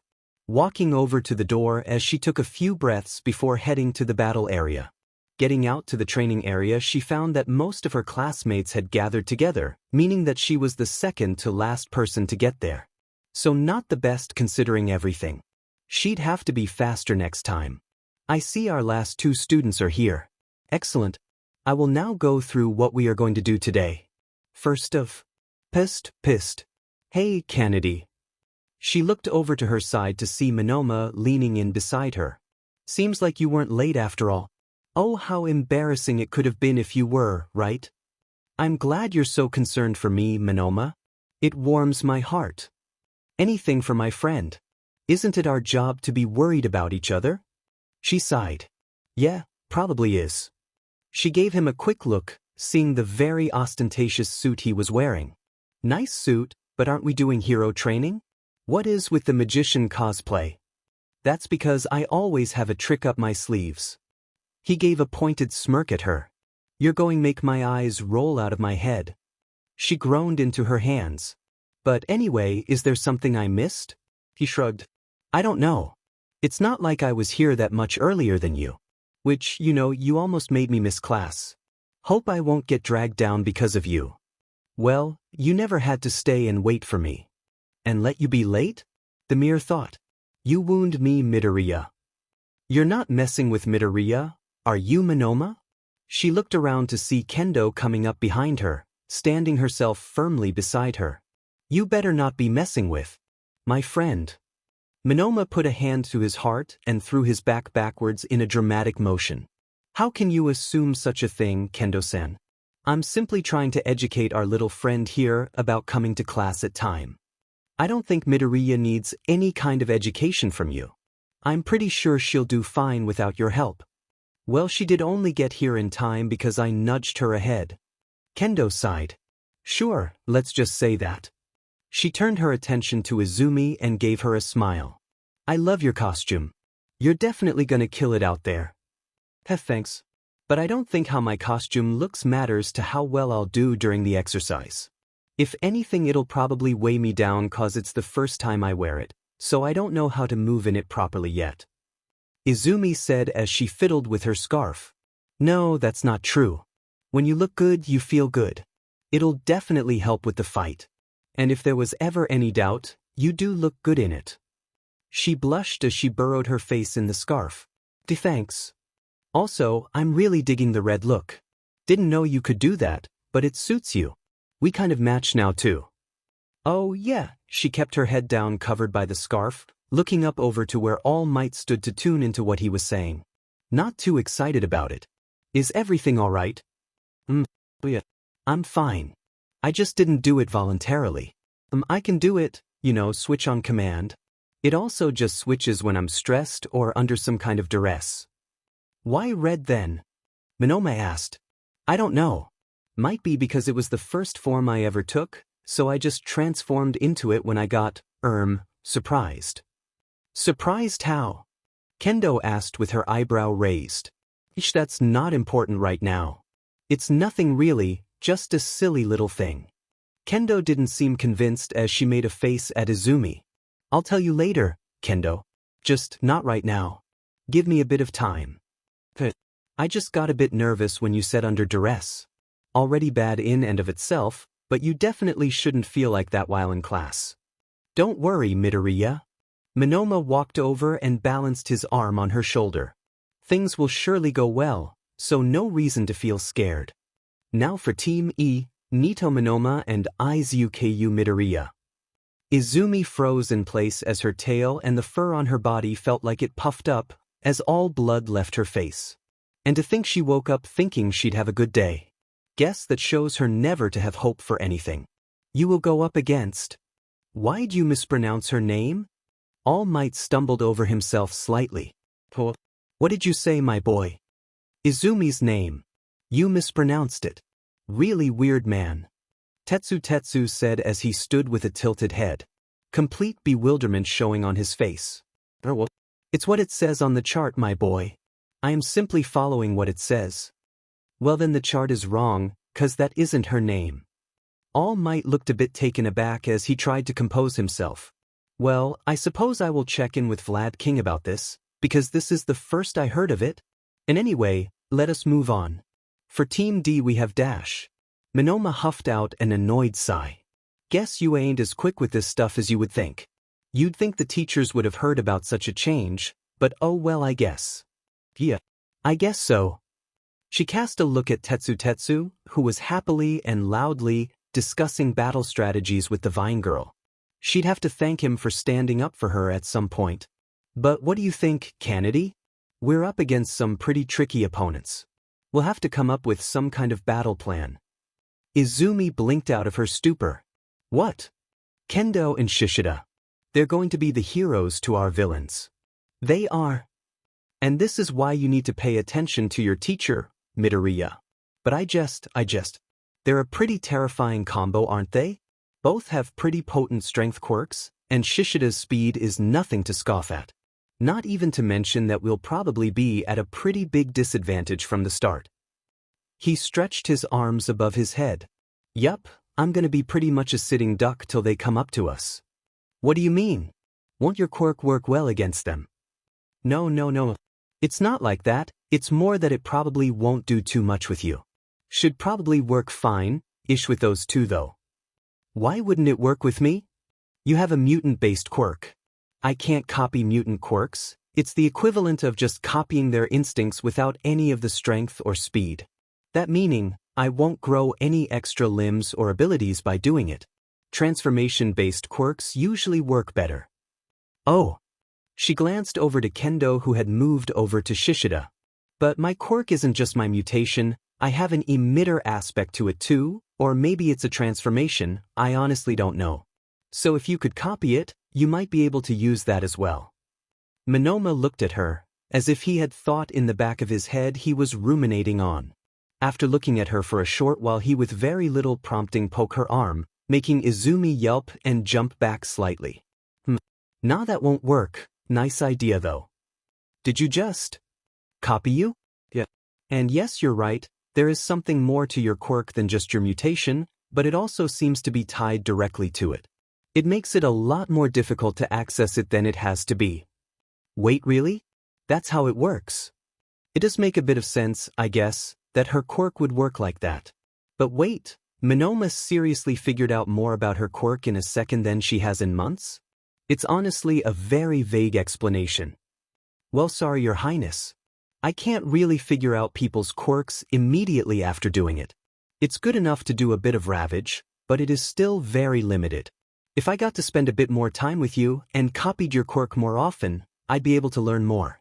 Who knows, I might even be able to use some of that emitter weirdness you can do. So there is a chance you could use it? A small chance.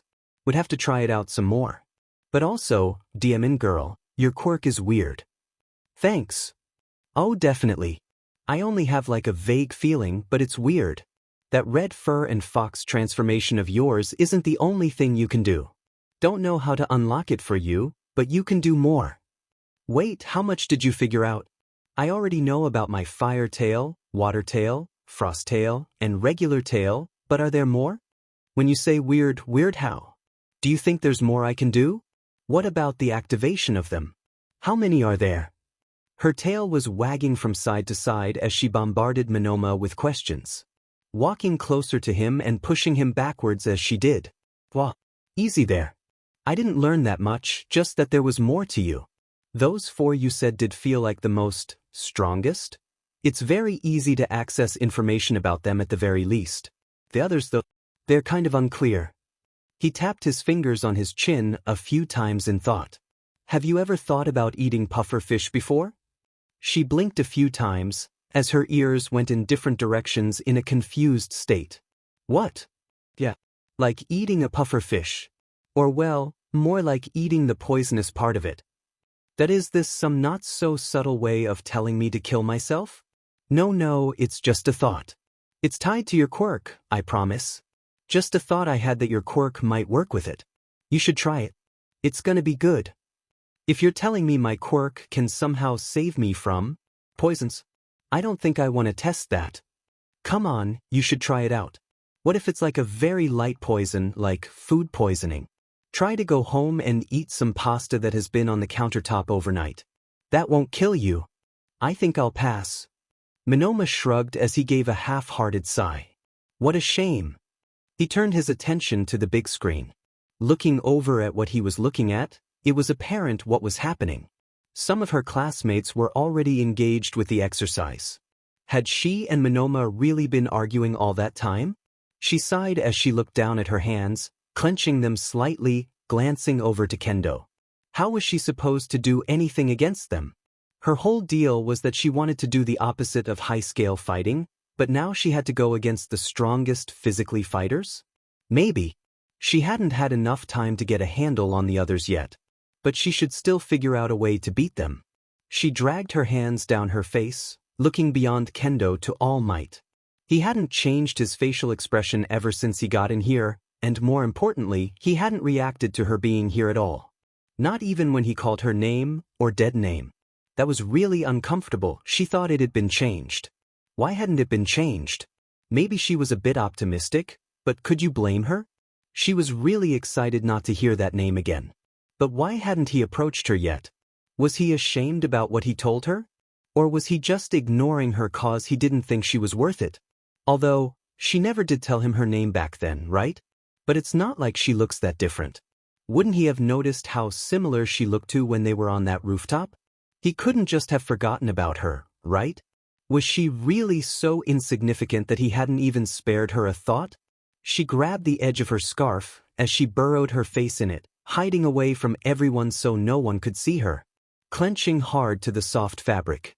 Her tail wrapped around her leg as she slowly breathed in and out so she could calm down her beating heart. It'd be fine. This was different from other places. They wouldn't press her on the name thing, right? She'd do fine. Kendo wouldn't find her gross, and Monoma wouldn't feel deceived. It'd be fine. It's all gonna be fine. Hey, Midoriya. Look. Monoma said, shaking her out of her thoughts as he pointed at the screen. The steel guy just fell out of a 5-story building for the 3rd time. It's hilarious. Izumi shifted her eyes from Monoma to screen, constantly looking between them as she had the most incredulous look on her face. Don't give me that look. He's fine.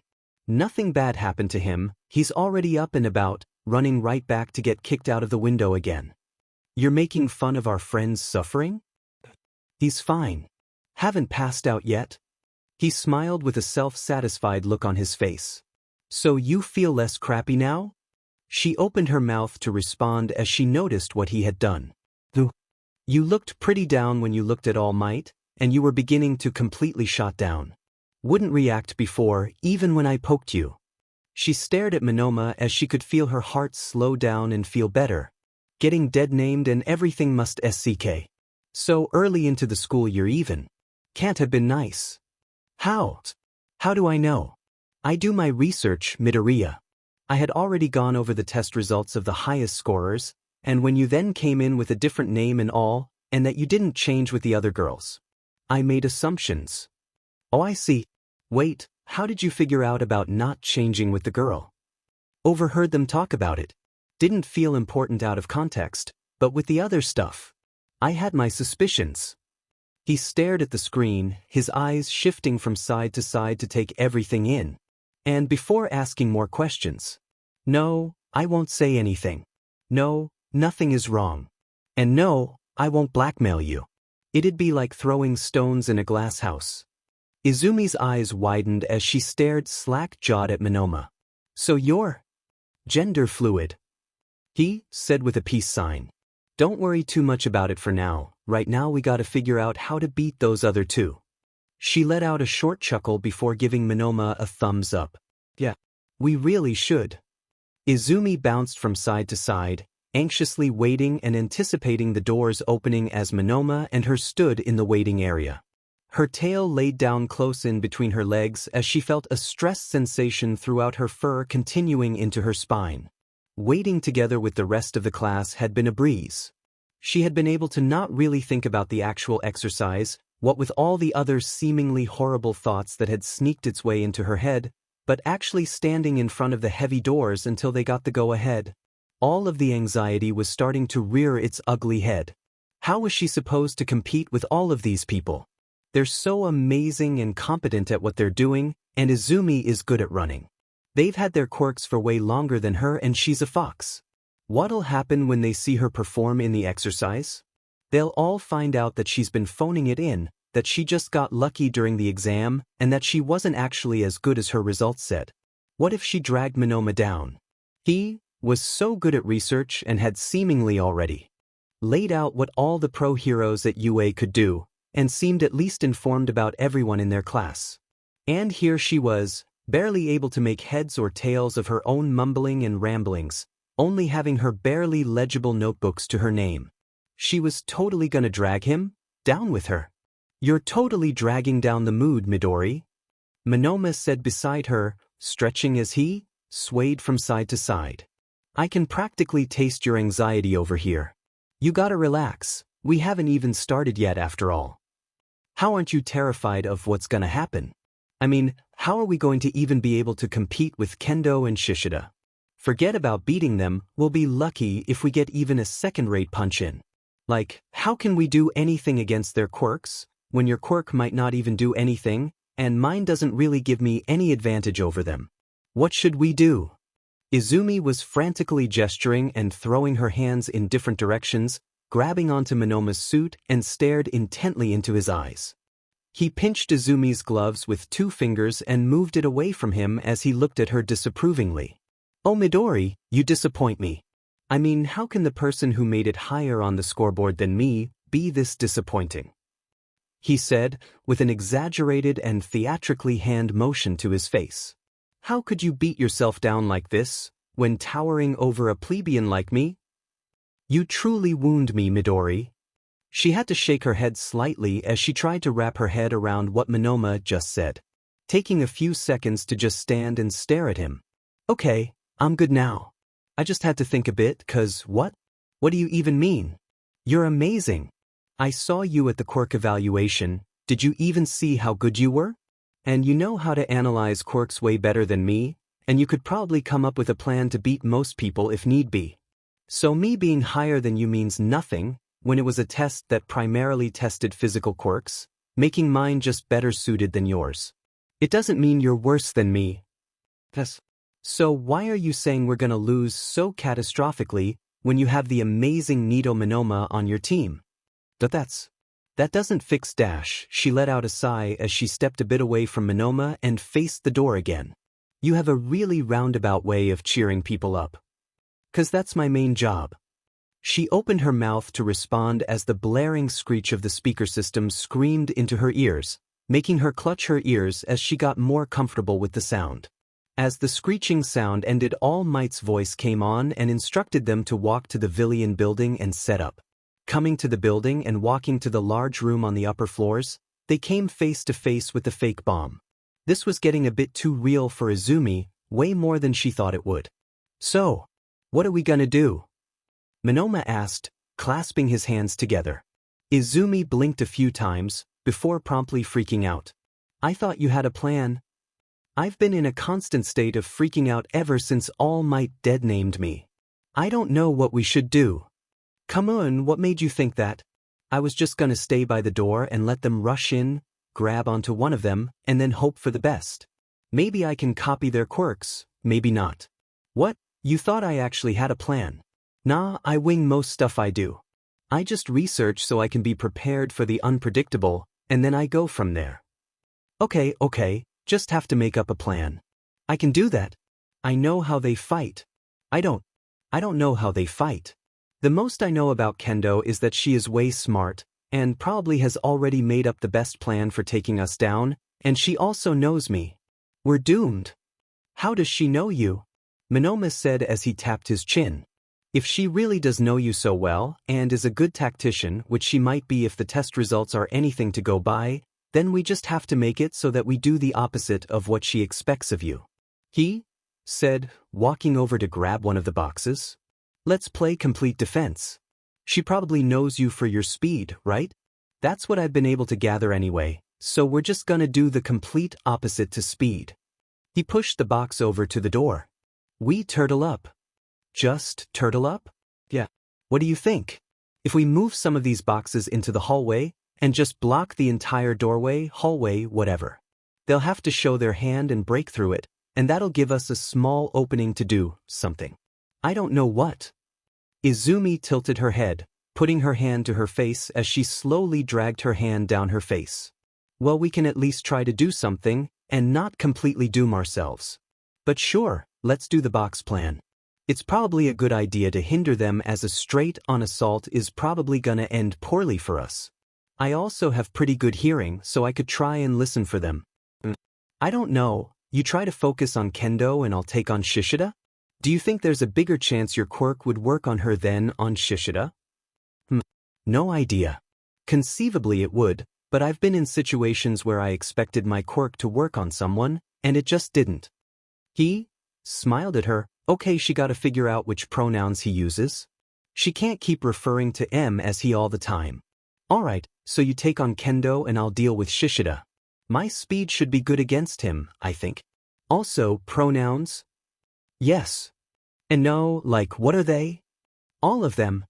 She blinked a few times, letting out a long sigh. I mean, which are you using right now? Just do what you've been doing. Anyway, let's move the boxes, he said, rushing over to grab another one and hauled it over to the other one, casting a glance with a smile at Izumi, prompting her to help him, lifting up the boxes with much bigger ease than Monoma, as they kept stacking them in the doorway leading into the hallway. She wished she had a better plan, but there wasn't really much she could think of doing. Their opponents kind of held all the cards and were much more of a powerhouse, so their own real solutions would be defense and dragging out the timer. Even if she would love to have a better plan, then, let's see what happens. All right, Midori. Monoma grabbed one of the boxes and flipped the lid off, where he then proceeded to jump down into it. Good luck with everything. I'm gonna be your cheerleader from here, he said with that stupid grin of his. Wait, what? What do you mean? Aren't you gonna help me with this? Sure, they'll hear you. I actually don't know if they will. Izumi looked extremely perplexed and like she was about to burst out crying. Something Monoma quickly caught onto as he followed it up shortly with, you'll be the thing that draws them in, while I sit here, ready to pounce on them. Our current plan should revolve around the element of surprise, so this is the best I can do for now. So don't worry, I have every bit of confidence that you'll do well. She sighed, exacerbated as she collected herself, breathing in sharply through her nose. Don't do that to me, Monoma. I am barely keeping myself sane. First, All Might ends up being our teacher, then the maybe slip-up he made with my name, and now I have to be strategic about stuff as well. No jokes for now, please. Filling that for later, I get it. I'll be the brains for this operation, you be the muscle. You don't have to think about anything other than punching the dude that'll come. I'll take care of Kendo, and all the planning. You got this, girl. Sure, I can try that. She looked over at the now filled doorway and shivered as she breathed in slowly, in and out as she waits for the signal that would start it all. Waiting with great anticipation for when she'd have to actually do what she came here for. Which, wasn't that just a wonderful feeling to have? The anxiety and agony of getting what she wanted and actually having to perform to some standard. Izumi was feeling great right now. As if out of nowhere, All Might's voice blared over the intercoms, as the match started with a bang. Her body jerked involuntarily as the voice came on out of nowhere, her ears laying down on her head for a moment as her tail puffed up. She slowly returned to normal as she became more accustomed to his voice. To think someone's voice she was more than familiar with could become so weird to listen to. She knew he probably didn't mean anything bad by what he said, but she couldn't really help the way she reacted sometimes. She breathed in slowly, closing her eyes for a moment as she exhaled with a serious look at the doorway. Pacing a few steps closer to the stacked boxes, as her ears flickered ever so slightly towards the hallway, hearing the sounds of air flowing through the hallways, water dropping down on the concrete floor, and the ever so faint sound of footsteps. It's difficult to discern exactly how close they were, but if the footsteps were anything to go by, they weren't on their floor yet. It was also only really one set of footsteps she could hear. She'd guess who that was, but she didn't want to assume anything just yet. It wouldn't be great if she got jumped because she expected someone else only for another to appear. The footsteps came closer in tandem with the sound intensifying, right to a point where it wasn't just the footsteps, but also the surprised huff of what was presumably them running into the boxes. She crouched so she could peer in through an opening her and Monoma had made, seeing what she assumed to be Shishida's leg. Izumi could hear them talk. What they were saying was something else entirely. They were talking in whispered voices, making it exceedingly difficult for her to hear what they were saying. Had they already figured out about her hearing? She hadn't really done anything to show her enhanced hearing. She was on thinner ice than she thought. Monoma! They're here, get bush. She heard a loud grunt followed by a deafening scream, where after a few seconds another yelled reverberated through the building as she heard the crashing, which soon turned into a seeing the wood splinter and Shishida coming, falling into the room with a loud thud. Stumbling over himself as the box pieces flew around everywhere in the room, following in afterwards came Kendo a bit behind him. Looking quickly at Shishida who was still laying down, putting his hands on the floor as he started to get up. Without much thought she jumped over to him, getting herself up above him as she jumped down on his back and pushed him down on his stomach. Using the momentum to propel her towards Kendo, aiming a kick at her. It didn't work out amazingly as Kendo blocked her kick, moving into grabbing her leg and throwing her back, landing on Shishida and knocking him down again. Stumbling a bit as she quickly got away from him, landing to his side. Kendo took the opportunity and sprang forward, grabbing her hand around Izumi's wrist, keeping her in place as she seemed to scan the room. Shishida, get over and secure the target. I have Midoriya under control, but keep an eye out for Monoma. I still haven't seen him. Izumi took a quick glance behind, hearing Shishida grunt a response as he got to his feet, getting the grip on the situation again. Seeing him only partly run, as he seemed to limp slightly while also glancing around him. She tried to get herself out of Kendo's grip only for it to tighten more. Simultaneously, she jerked her body uncomfortably as she noticed the yellow tape in Kendo's other hand, twisting it so she couldn't get a hold of her. It seemed hopeless as Izumi heard clattering of wood. As Kendo held her grip on Izumi's arm, Monoma came out of his hiding place and threw his arms around her, locking her in place so she couldn't utilize her advantage on Izumi. Having a smirk plastered on his face. All right, Kendo-san, I'm right here if you truly need me. Monoma tried keeping her place as she started to wrestle herself out, to what seemed like bigger success than what Monoma could handle. Not as easy as I thought. He struggled to keep her in the lock as it seemed to loosen. Hey Midori, you remember what we talked about? Well, I think it might actually work out. With a quick glint in his eyes he nodded self-assuredly at Izumi, turning his attention to Kendo where with a swift movement he released his grip, only to use Kendo's quirk to grab her more firmly, pulling her grip she had on Izumi away, as he started trying to distract her more earnestly. Izumi quickly jumped backwards, changing her direction to face Shishida, as she put her speed to the test and ran towards him. While Monoma being able to use Kendo's quirk was a huge boon for them, he definitely didn't have enough practice with it to truly do anything impactful beyond keeping her in check. And even then that was a stretch. She focused her attention on Shishida. So guess she has to do something about him before he comes too far to the target. As she let herself fall backwards, sprinting after him as she ran at full sprint as he was getting closer to the bomb. Desperately running after him as she tried to reach him. Of all days, it just had to be today that her quirk was acting up. She didn't need fire resistance, she needed to be able to turn into a fox. Why did it have to act up like this? Getting down half on all four as she tried to utilize her legs more effectively, intensifying her speed as she came closer to Shishida. Jumping up at the side of him and crashing into him, shaking his balance as she put all of her force on the side of him. Colliding with Shishida, she noticed him stumble and go off balance, as he grabbed the bomb making it tremble as it fell down with them, making the both of them and the bomb fall down through the window. It happened quicker than Izumi could realize, as they were both in midair when she noticed what was going on. They kept falling as Izumi tried to grab onto Shishida as she tried to keep him up, feeling the air rush through her hair. She felt the rush give a small shiver and a click in her body, as a faint feeling of familiarity came on. Without much thought, and seeing the ground coming closer, Izumi acted on instinct and fought against the rushing air. There was a small feeling of resistance and weightlessness for a short moment before she felt herself fall again, landing on the ground with what felt like a less painful thud than it should have been.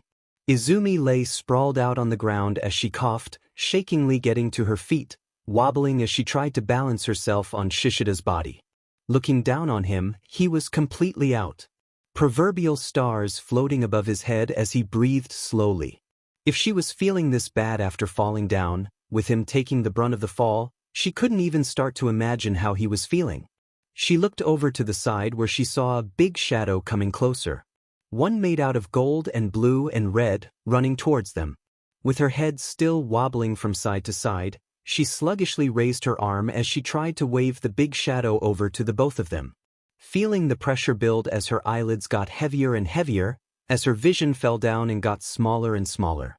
The world around her went black as her head landed on Shishida's body again. But are you sure they're okay? That was a really steep fall. Even with Shishida's enhanced bulkiness, I doubt he would have been fine if it was just him who fell down, but it was the both of them who fell from that height. Her head groggy and spinning, only cut through by a voice speaking to someone else. The voice sounded concerned, going into well throughout detail of all the worst-case scenarios. Another voice spoke up with an excited pep in her voice. Oh, I'm sure they're just fine. The school wouldn't have made it so dangerous that a student could die. A sound of tapping on the ground spoke up afterwards. Yeah, sure, I heard concrete is real soft this time of year. Like a blanket of pillows and plushies and blankets and, I don't know, something forth that is soft. Minoma's familiar voice piped up, laced in sarcasm. Well, at least she didn't hit the ground directly and had someone break the fall for her. The second voice answered. Yeah, that is the good part here. That someone else was hurt, and not Midori. The lively voice petered out into a half-laugh. Oh come now, I'm simply jesting. Both of them are completely fine based on my tests, so I'm pretty sure that it's gonna be fine. Recovery Girl did have a chance to help them before she left after all. The voice she could now assign to Minoma hummed. Hajiwara-san, how long was it that Recovery Girl was meant to be gone? I'm sure she should be here any moment now. She had to go check on something else. But don't worry, you have me here after all. Izumi started to stir as she pried her eyes open, peering to her side as she was met with the large form of Shishida laying on the bed beside her, slowly breathing in and out as he laid unconscious. Moving her head over to the other side, she saw Kendo, Minoma, and the nurse talking by her bed. She moved a bit in the bed, feeling the soreness go through her body as she tried to get herself up from the bed, pushing her upper body up as she felt her body scream at her for putting it through all of this, letting out a groan of pain in the process. Midoriya! Kendo rushed over to her as she helped her the remaining way up so she could sit upright. That was some fall you had there, hope it didn't leave any lasting damage. According to our assistant nurse here, there shouldn't be. Minoma stuck his head in from the side beside Kendo. Izumi scanned the room for a second time as she tried to get her bearings. Who'd think falling from a 5-story building would hurt? She took a look back at Shishida. How is he? He's gonna be alright, he's just knocked out for the moment. His quirk makes him a lot more sturdier than what we had expected. If anything, he's actually doing better than you. At least that's what Hajiwara-san said. Kendo answered her. Yeah, unlike you, he doesn't have any broken bones. Well, not completely broken, just half broken. Minoma said, pointing at her right leg with a teasing grin on his face. Kendo slapped his hand away as she sighed. Anyway, the most important thing is that you're both doing okay, everything considered. I don't know how to feel about that. I mean, he fell down a 5-story building and broke my fall. Is he really okay? I mean, so did our steel boy, and he's out doing jumping jacks, so it's probably fine. Minoma chimed in, barely dodging a punch from Kendo. Please don't let these stupid comments become a pattern. I don't think this is the kind of stuff Midoriya wants to hear first when she wakes up. Kendo said tiredly. I make no promises. Izumi laughed, a very natural laugh at that. I hope you won't get on Kendo-san's nerves too much, Minoma. She could probably give you a concussion without even trying. Oh, trust me, I know she tried. Izumi made a face that was a mixture of concern and perplexion, looking over at Kendo. He was all weird during the test, and I hadn't seen him really talk with you other than when you were paired up. I just wanted to make sure you weren't overwhelmed when you woke up.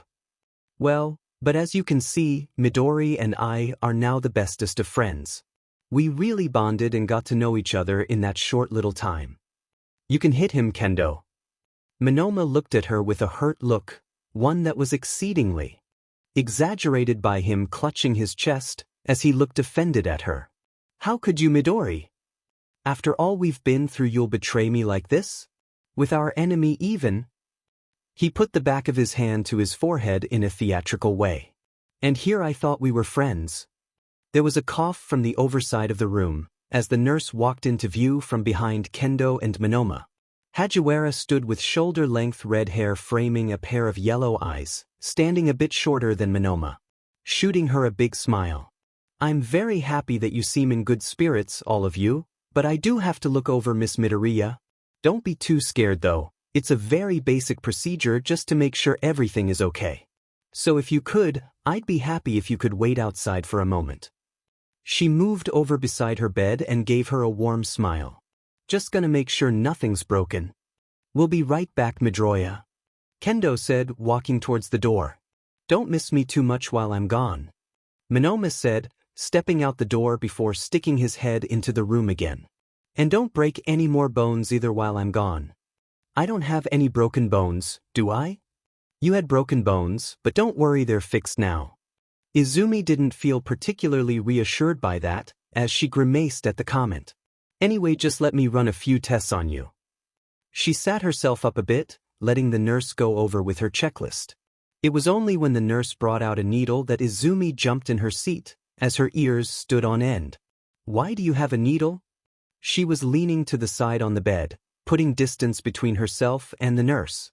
Oh, I'm just taking a blood sample. You don't have to worry too much about it, it won't hurt a bit. Just a little prick and done. That's not really why I asked. Why do I need to have my blood taken because of a fall? This is simply a precaution. You were a late bloomer, so this just to make sure that nothing bad is going on in your quirk. Izumi frowned a bit. Hadn't she been through enough with all those tests she had to go through before, and all the follow-ups that came afterwards? It was already painful enough to have that doctor keep misgender and dead name her, now she had to go through the same stuff here? I thought all those tests were already over with. It's only a few blood samples. Still not reassuring. I promise you, Miss Midoriya, that this won't be a common occurrence. We're just making sure that you are having the smoothest transition to your new quirk. She smiled widely as Izumi gave a sigh of defeat as she reached out her arm to the nurse. Izumi let her mind wander as the nurse started to take her blood. She had been in the hospital too many times, and had had her blood drawn too much for her to care anymore. Still didn't mean she was fine with it, and letting her mind wander was at least a minor reprieve. And we're done. You did a good job, Miss Midoriya. I see a lot of people who are squeamish about needles.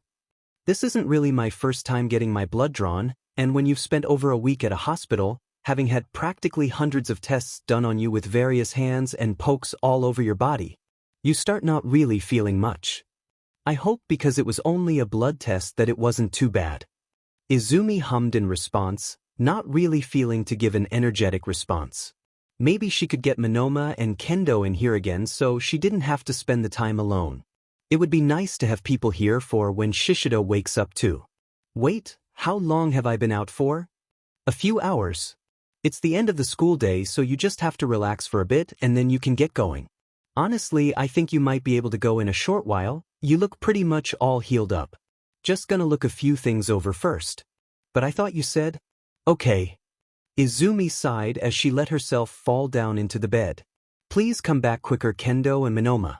It took a good 15 minutes before she saw them walk through the door again. It was actually kind of amazing the amount of tests the nurse had had time to run in that time, exhaustingly many so. The door slid open with a hard smack. Fret not, 'cause Monoma, is back. I hope you didn't miss me too much. Monoma gets one quip in before looking at Izumi and taking pause. Demon girl, you look like sheet. Like more than when you first got in here, which is impressive considering you fell from a building the first time. Kendo gave him a smack over the head to shut him up. Seriously, Monoma, do you ever stop up and think before you speak? Kendo-san, that hurt. Don't look at me with those eyes, you know what you did wrong. Oh, but look at... Am I wrong? She does look like a truck ran her over. I can't change that. Kendo let out a long and heavy sigh. You still don't say that kind of stuff to people. Don't you think Izumi already feels crappy enough without you making such comments? Do you have any tact? Monoma didn't pay much mind to what Kendo said and simply pouted at her. I guess I can't get much out of you right now. Midoriya, how are you? Is the nurse done with checking you over? I think so. She gave the nurse a look, looking for acknowledgement. She nodded back at her as she put her things away. I guess I am. I really want to go home now. This hasn't really been what I expected of my first practical lesson. That sounds like a good plan. It really wasn't our intention for the match to end like that. I hadn't even imagined that would happen. How couldn't you? Steel Boy fell down the building 3 times. Must have been pretty clear what could have happened. Monoma spoke up. I thought we would have been a bit more careful about it, but I guess we weren't careful enough. Oh, it's not your fault at all. Accidents happen. I could have taken a more active role too, so Midori would never have ended up in that situation. Now why All Might didn't step in and do something about it? Monoma said, going into a murmur towards the end.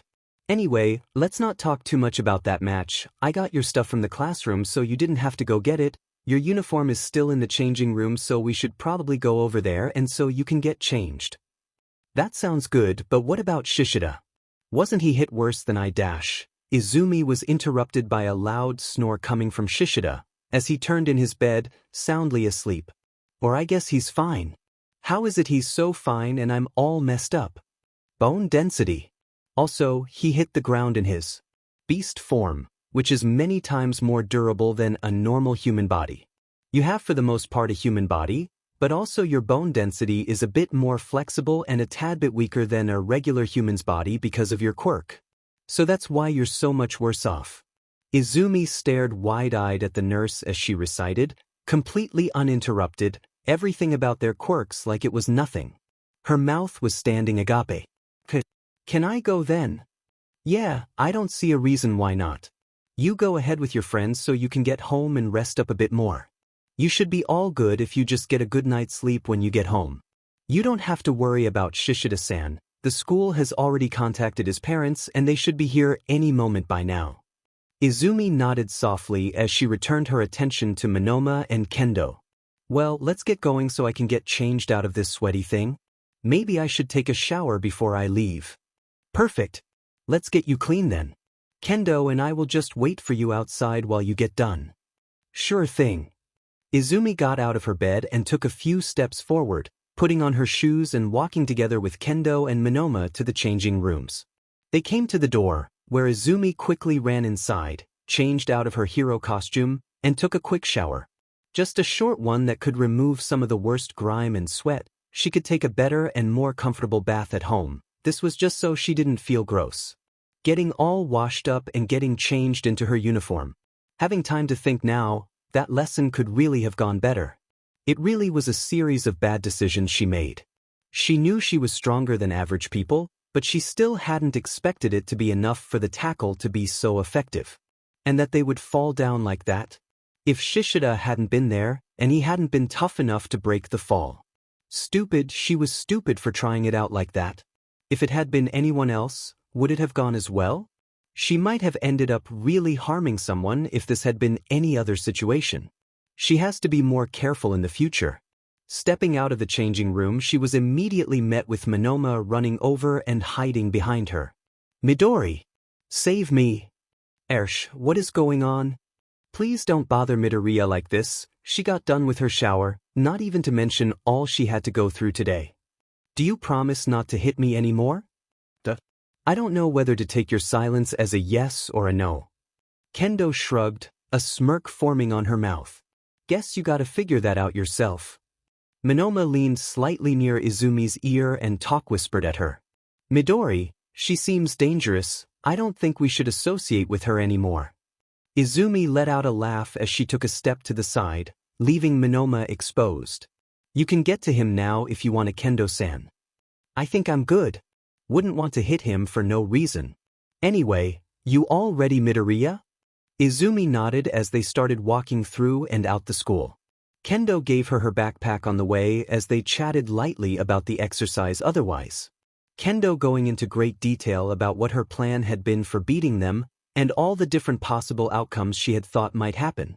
It was a bit overwhelming at a point just how in-depth Kendo had gone with this, and here Izumi thought she was the big overthinker and plan-haver. But compared to Kendo, she'd have to up her game if she wanted to follow along. And then Honuki simply modified the floors, letting the bombs slowly float down to the ground floor. His team was probably the fastest of all of them. I'm really glad we weren't against them. Comparably, Kendo and Shishida were a blessing in disguise. Oh, I missed all that. All their quirks sound so interesting, and I was stuck in the infirmary and didn't have a chance to see them in action. Gonna have to find a new book to fill out with everyone's quirks. I'm itching to see what more they can do. Kendo chuckled. I'm sure you'll have plenty of time to figure all that out. But maybe you should be more focused on getting better right now? Even if the nurse said you should be all good, you can't be too careful. Probably, by the way, how could the nurse know that I am fine? That retired support hero, recovery girl, was in and kissed your pain away. The nurse was simply there to keep an eye on you. Something about an emergency in 1A that necessitated recovery girl's attention, I don't know. Minoma answered. Didn't you say you knew someone in 1A Midoriya? Hope it didn't involve them. Yetsu. And gods, I hope not. Maybe I should check up on her to see if she was hurt. Don't know about that. The teachers muttered something about a him, so probably not your friend. Maybe. You can never know. Izumi hummed. Yeah, probably not her directly then. Oh, this is my train. Thanks for staying with me and walking me halfway. I really appreciate it. Of course, Midoriya, why wouldn't I be worried for a friend? Kendo said with a smile. Someone has to keep an eye on you so you don't momentarily combust. You know that your hair changed color to a light blue one midway through your fall, and that you also stopped falling for a moment. Izumi's ears and tail stood straight up and puffed up as Minoma said, "It what?" was all she was able to say before the train doors closed in her face, leaving her in her confused mind as the train drove away, leaving Kendo and Minoma on the station. Minoma having a coy smile on his face as they disappeared from her vision. What if I jumped off a tall tree? Izumi sat on their couch, leaning over the table as she hummed over her open notebook, constantly rereading the same sentences she wrote down an hour ago, Minoma's words ringing loud in her head as she mulled over what he meant. She was going mad over what this new form could mean, and how it worked exactly. She hated the idea that everyone else apparently had had time to see her use a new part of her quirk and probably knew more about it than her, and it's even worse when she couldn't even access it. Usually she knew how to access the different sides of her quirk, tapping into fire, frost, or water resistance at will, but that also usually meant she had to know the feeling the specific side lived in her head. And of course she didn't know how this felt, other than pure dread while falling. So maybe jumping off a tree was the best choice? Her tail wagged from side to side in a slow motion as she stared at the paper more and more intently. If she could set fire to things she probably would have by now. Good thing she had been able to shift back to green, because she was not sure what she would have done if she found a new use of her quirk. She had tried it, setting fire to things, but it seemed to only be a repellent at the most. She grabbed her head and ruffled it roughly in frustration. This shouldn't be that hard to figure out. Izumi, what is this about jumping off a tree? Her ears stood up as she whipped her head over to her mom. She was standing with a whisk, clearly interrupted from what she had been doing, as she looked at Izumi with a serious expression mixed with concern. Yes? Can you say something that is actually a word? Say something that doesn't sound like my daughter is going to kill herself? My quirk. It's for my quirk. It's because we had a training match and we were fighting, and then my quirk triggered in a weird way that it hadn't before, and I was floating, and it was when we were falling down from the building, and then I fell unconscious, so I didn't see how it looked, or what I was doing, and Minoma told me I floated and turned blue, but not that kind of blue, a different kind, and then I got home, and I don't know how it works, and I'm frustrated. So jump off a tall tree.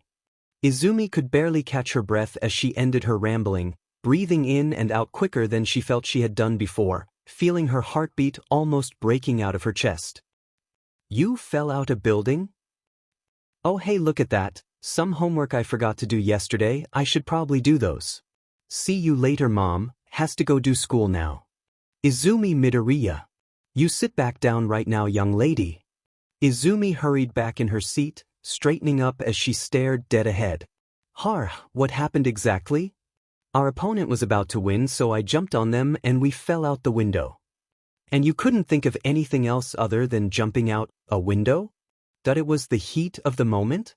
She rubbed her temple as she sighed, looking down at her with a tired expression on her face. Izumi, I'm not trying to stop you from training, and I don't think you were wrong in your thinking, I don't even want you to stop. I'm just worried. You're training to become something that is really dangerous, and that'll worry me, but I also know how important it is for you and how devastated you'd be if you couldn't go to UA.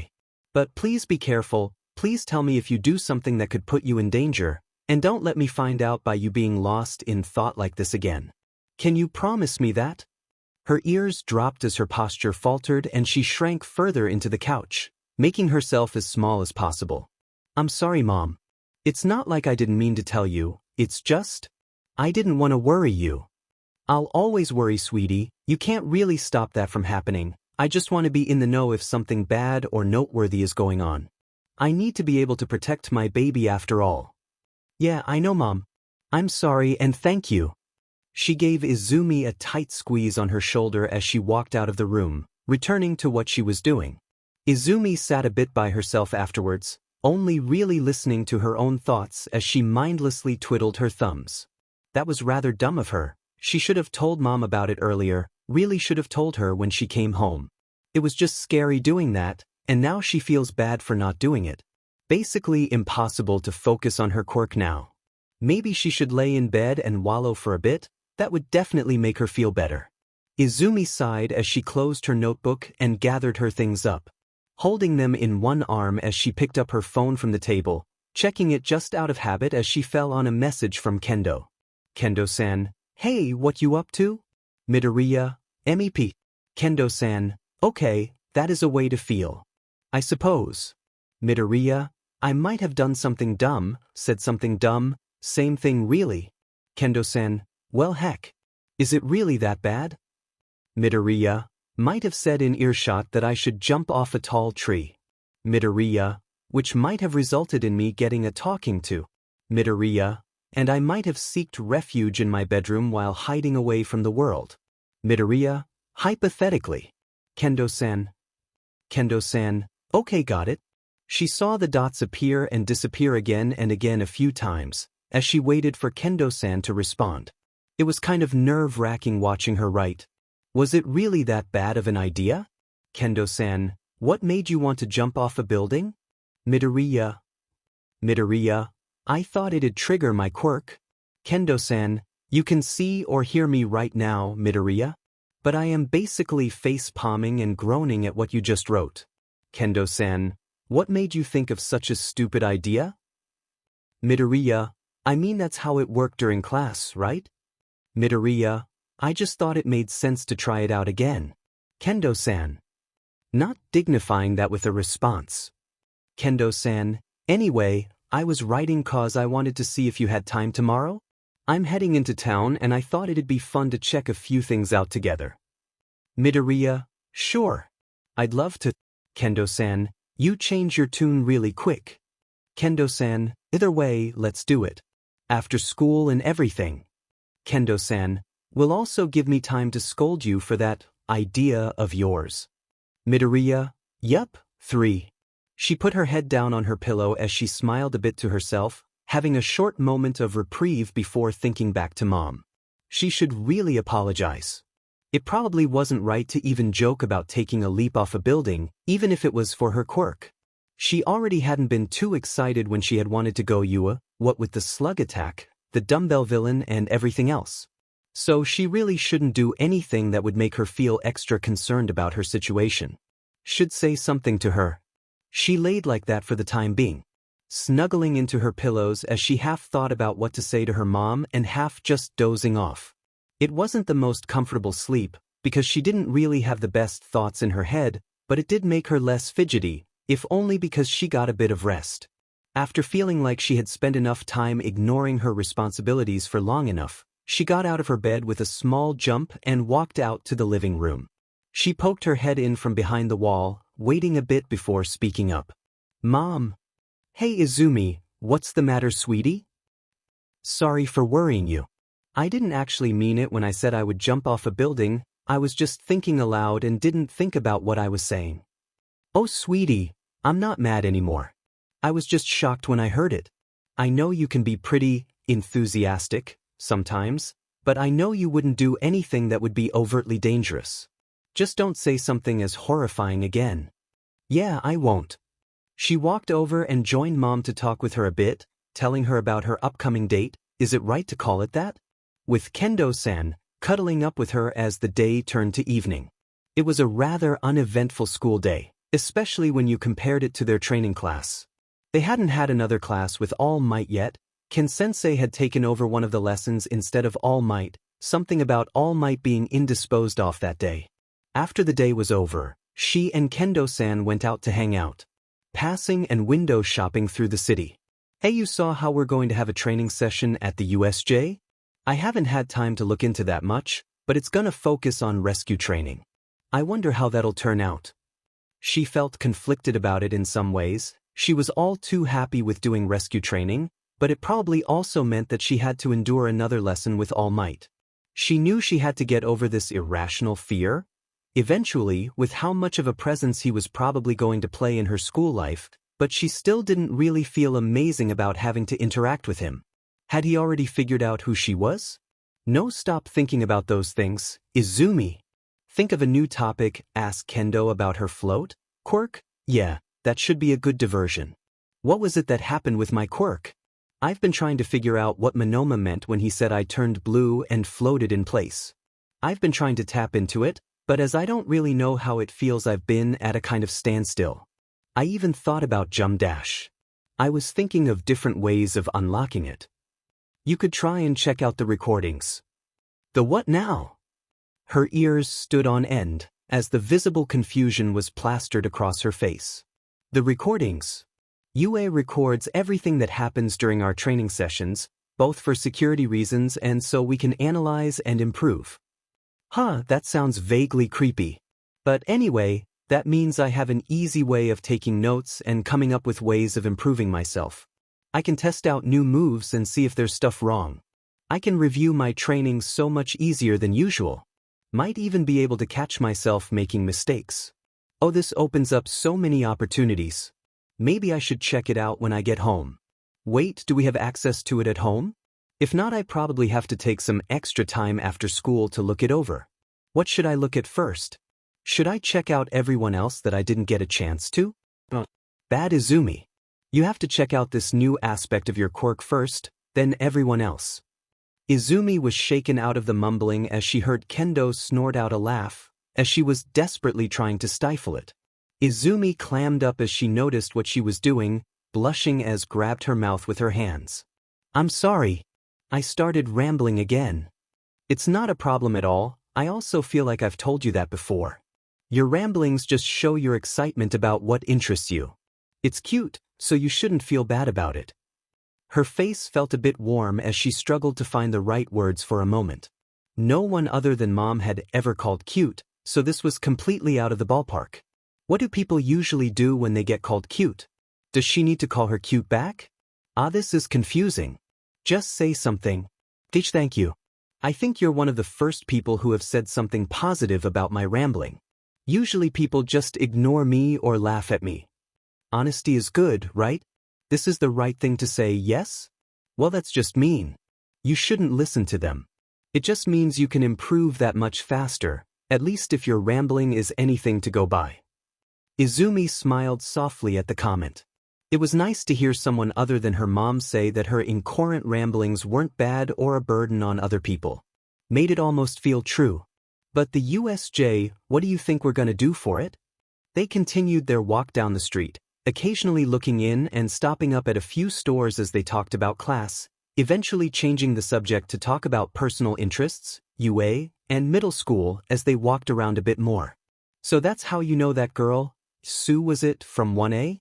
Nice that you know someone else from middle school. I can introduce you two at some point. I don't think she would mind having another friend. At a point as they walked together, Izumi started feeling her ears itch a bit. Not really an itch per se, but more like she probably had to put on her headset to alleviate the sounds around her a bit. She had some kind of idea that if she herself accustomed to the loudness of everything that she would be better in a fight situation and that it would make her a better hero, but she was beginning to think that she might have had a dumb idea. It was easier to deal with, yes, but that was only because she spent a lot of energy trying to deal with it, which seemed way too counterintuitive. Kendo-san asked what was wrong, and when she found out what was going on, she led her down less busy streets. They chose to call it a day and head home, splitting up near the train station, waving each other goodbye. "Hey Mom, I'm home." She took off her coat and shoes as she rushed into her room to get her laptop out, frantically waiting and tapping her foot impatiently as she got into her UA account using her school credentials. She went through UA's website for well over half an hour before she eventually found her way to them, and it took so much longer than it had to. Who decided it had to be hidden inside a page that could only be accessed through the lesson plan, because apparently the link that was meant to lead to all recording apparently didn't work and instead just sent you back to the start page. She'd wasted so much time finding it, should just check it at school instead. They did mention they had a computer room. Anyway, don't think about it yet. Right now she's gonna look at her quirk did weirdness again. Now if it just could do its weirdness in a way that was easy to quantify and predict, so Izumi didn't have to constantly bend over backwards whenever something new appeared. It had seriously sent her round the ringer more times than she cared to count. Whatever, look at quirk now, think of other stuff later. Maybe she can figure out how it works. And then I found the recordings and started going through them. I still don't get how it works completely, but it seems like I displaced the air, somehow, and that made me and Shishida float. It wasn't even for that long before it stopped and we started falling again, so maybe floating would be the wrong way of putting it. Maybe you double jumped. Tetsu said with an enthusiastic thumbs up. I don't even know how that would be possible. Like, do I solidify the air at my feet and jump on it? With how often it seems like you get new power-ups whenever you are in a bad situation, it doesn't sound too far-fetched. Minoma chimed in. That honestly feels more like a defense mechanism, like my quirk notices I am in a bad way and it does something to stop that. It's what it did most other times when it unlocked something. How many forms do you have? Minoma leaned in, smiling with great interest and expectantly. I have my fire, water, ice, regular, and now air tail. They have a few special circumstances individually, but all of them make it easier to withstand whatever weather or situation I find myself in. How did you get them then? The air one happened when you were falling from a building, so just how does the rest work? Well, the fire one I got when I was in a burning building caused by endeavor, the ice one 'cause I was cold and it made me withstand the cold, the water one 'cause I accidentally had my head below water in our bathtub, and you said the air yourself. Minoma blinked a few times as it seemed like Izumi had completely stunned him with her answer. She didn't really get why he looked so bewildered, so she just tilted her head in tune with his. I'm sorry for asking this and being blunt right now, but is something wrong with you? Are you okay? Like the first two I can't really fault you for, but how do you accidentally almost drown yourself? Izumi blushed from the embarrassing question. I was lost in thought, she said with a very small voice as she tried to hide herself in front of Minoma. Minoma groaned as he face-palmed. Please don't be so reckless in the future, that's my job. I'm the crazy SOB here. I am the one who's supposed to run in and get people's quirks recklessly, while you are nice and cozy while stealthing around. Honestly, Midori, I feel quite offended. What the hell kind of missions do you expect us to go on? The kind where I'll jump into the warehouse guns blazing while you yell at me over the intercoms. Wadash, Izumi was interrupted by Kan-sensei as he walked into the classroom. Their discussion was abruptly stopped with the regular mundanity of regular lessons. It was a good thing 'cause she was pretty sure Minoma was gonna ask her more questions about her unfortunate run-ins with death, and she really didn't think that she could give him a good response to that. She especially shouldn't tell him about the possible scenarios she had thought up that might unlock new aspects of her quirk, Mom yelling at her was enough to stop her from thinking about them. The class went on as normal as Ken-sensei went over the material until he got an alarm on his phone, his face turning white as he looked at it, halting everything he was doing. "Kendo! You're in charge. Something's come up and I have to leave immediately. Someone will come and tell you more about what you have to do."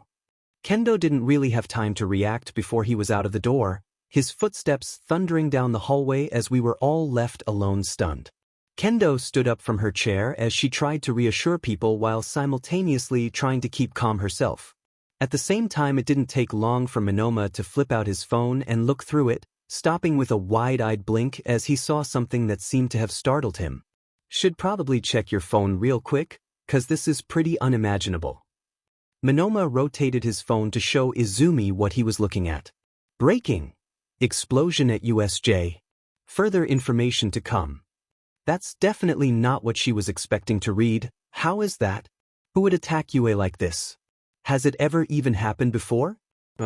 No, not as far as she knew, and she did pride herself on being pretty knowledgeable on UA.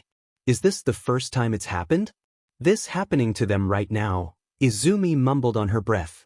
She shared a concerned look with Monoma, as they both looked down on the phone in his hand. Due to the recent attack at and state of the USJ, the upcoming introductory rescue training, for 1B, and advanced rescue training, for 2A and 2B, will be postponed to a different date. 2A and 2B will be given a replacement test to summarize the introductory training course, while 1B is yet to be decided, so stay tuned for more information. We deeply apologize for our tardiness and inability to better prepare. It was a weird mixture of disappointment and genuine concern as Izumi read the announcement on her way to school, leaning back in her seat as the train came closer to UA. It had taken a few days, with UA shutting down to recuperate and rethink what to do, before they had opened up again and sent out their message. She had imagined that they'd keep it closed for longer than they did, but it had only been 3 days, which must mean they felt they could ensure their safety. Or hopefully that was the case. Not that it helped with Mom's worry. She had practically fainted when she heard, and had fussed over Izumi the entirety of those days, not letting her get out of her sight.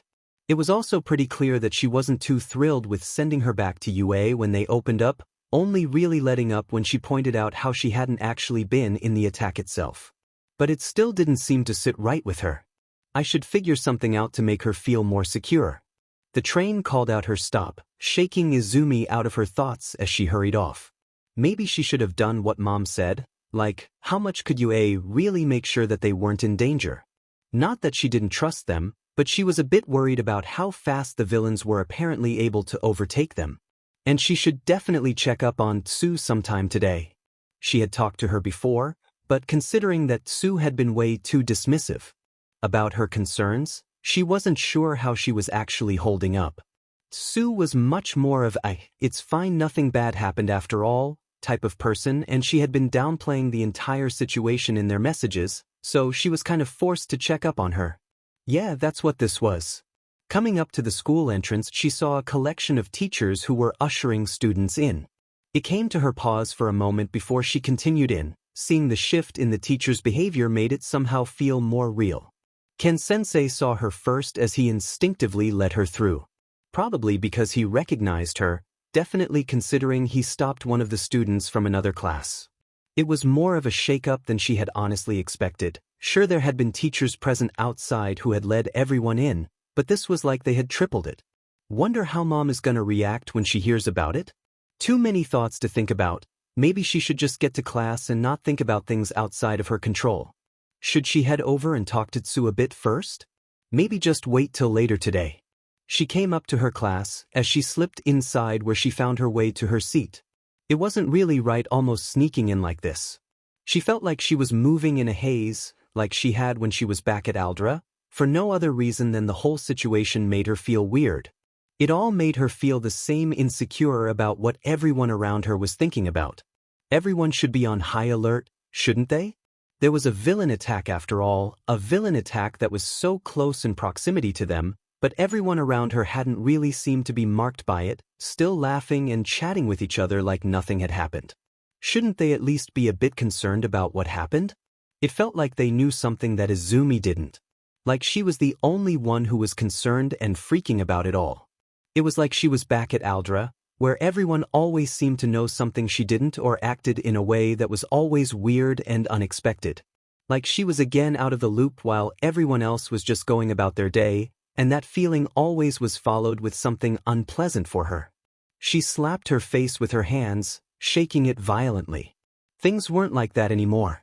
Of course she knew that, it was pretty obvious. It was easy to tell and reassure herself that no one here would bully her, because that was the case, logical really, but it didn't really help the innate feeling of discontent she had. Some irrational part of her brain was still playing tricks on her, making her feel uneasy and constantly on edge as it was difficult to get out of survival mode just like that. And that made her feel bad that she'd feel like that about everyone she had met her when they hadn't done anything wrong. Made it feel like maybe the bullying at Aldra was right somehow. Hey Midori, how've you been? Having this small break, moved on us and all, hadn't really expected that to happen. Monoma tapped his hand on her back as he spoke to her, her noise-canceling headset falling down into her lap. Monoma! Her hair felt like it stood upright when his hand connected. You can't just sneak up on people like that. I said hi before, but you didn't have much of a reaction. Also, shouldn't you, be the one who would be the best at sniffing people out, with those ears and senses of yours? Also a good point honestly. Although with those on it's probably understandable. Sorry about coming and distracting you, I wasn't really thinking. That's okay, I was also just lost in my own world. Does that happen often? Sometimes it's nothing to worry about. I don't even realize it happens, so it's not like it does any harm. Just a small unnoticeable break. I don't think that's how you should look at dissociation, but kudos to you for having a positive spin on it. That's good, I think. Monoma scratched the back of his head slightly. Anyway, you read the message? We're not going to be able to do the rescue training because of that villain attack. Talk about being unlucky. Before Izumi could respond, she heard Kendo-san say hi to her as she came over to her seat. I see you got here in good time. I was a bit afraid that you would have been lost among all the people outside. It wasn't so bad, it was basically only the teachers and all the other students. Izumi said. Then it must have changed from earlier, there were a lot of people standing in the way when I got here. Monoma spoke up, sounding almost offended. Hey Kendo-san, you didn't greet me. He said, pointing to his face. That was on purpose. Ah, so mean. Kendo-san rolled her eyes at Monoma's antics. It's a nice hairpin though. It is, isn't it? Izumi woke up more at the comment, turning her head up to look more clearly at Monoma, and true to Kendo's words, there it was. A small pink hairpin with a floral design nestled in the middle of a sea of blonde hair. Anyway, Izumi, did you find what you were looking for? I know you were looking for the recordings from the training match. Yeah, it was pretty helpful. Of course, watching a video doesn't really tell me how I felt in the moment, but it does help to visualize it all. Still don't know how to do it. Also surprising how many different angles there are in that training area. Not creepy at all, phrasing it like that. What are these angles, exactly? Monoma interjected, not that Kendo-san really seemed to react much as she just continued as if he didn't say anything. That's good, maybe we can check it out later and train a bit to see if we can improve on it. Maybe I should check out the recordings too. The door slid open, making the chatter of the room startle a bit as a loud yell came through the doorway, with Mike-sensei following quickly afterwards. Hi there everybody. I hope you're all well rested and ready for some learning. He went over behind the desk and put a stack of papers to the side. I hope all of you are doing okay. It were some scary things that happened, so if any of you feel like you have a need to talk to someone, you can always reach out to any of us. But for now, let's get on with it. Turn to page 23 and let's get moving. The class was more mild than she had expected. Maybe it was just because she had spent the last few days they had had free on reading up on all her upcoming classes, but it really didn't feel that difficult to follow along. Maybe she was playing herself, but it really didn't seem so hard. It did make her mind wander eventually. She had kind of forgotten just how slow these classes could be. It didn't even really make sense to take notes cause she kind of lost interest eventually. And she did try. She did try to keep her concentration, but it just wasn't really feasible. She gave up at some point as she took out one of her notebooks and started to lightly read it, going over her notes that she had taken from the recordings as she half-mindedly listened to what Mike-sensei was saying. It gave her time to think and made her return to her thoughts from earlier that morning. All of it did feel weird, as though things were meant to have changed dramatically, but it all seemed so normal. Maybe this was just how people acted during big life changes? Or well, maybe this wasn't life-changing, but it was pretty terrifying, right? Maybe she was just too jumpy about this kind of stuff. It did feel strange to just go on with life as if nothing had happened, but no one seemed to have had the same problem as her. On the contrary, they all seemed pretty happy and talkative when she got to class before. Maybe she really just was weird. She was so absorbed by her thoughts that she didn't realize that Mike-sensei had ended the lesson as was walking out the door. This wasn't what was supposed to happen. She was just supposed to look at her notes for a moment, not the entire lesson. Hopefully she was right in that she already knew what was going on and she didn't miss anything major. She sighed as she slammed her head on her books, as silently as one could slam their head on a table, lamenting her own inability to keep track of lessons. She thought she would be over this after leaving Aldera, and there actually was a reason to zone out, so she should really start getting better at not doing that. She laid like that for a moment until her head was poked in the side, looking up to see Monoma poking her. "Why do you keep bothering me, Monoma? Just let me melt into a puddle by myself, please." What happened to you, girl? It's not like you were energetic before, but this is a whole nother level. Just bemoaning my own stupidity. We didn't learn anything important from Mike-sensei, right? Like I think I know what it was about, and I didn't really feel like it was that difficult, but I lost concentration so I don't know how much I actually missed. There was a silence after she spoke, only broken as Monoma snorted out a laugh. Huh? That's what you're worried about? I thought it was something important. Don't sweat the details, Mito. Even if there was something you didn't get, it's probably not something you can't read up on later.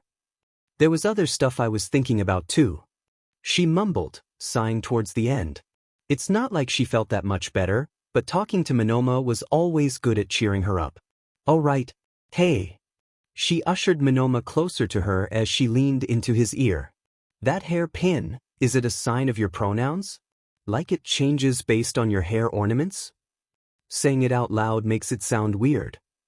Not necessarily, I just like to put stuff in my hair sometimes. This time it also just so coincides with my pronouns though, so lucky guess. There's she her today. That's nice. I'll remember it. Monoma ruffled her hair a bit before they just started to casually chat before the next lesson. They didn't have a lot of time before Kiyama-sensei walked in, starting her lesson. The rest of the day went through the motions. Monoma made her forget not really think about anything in particular other than what was in front of her.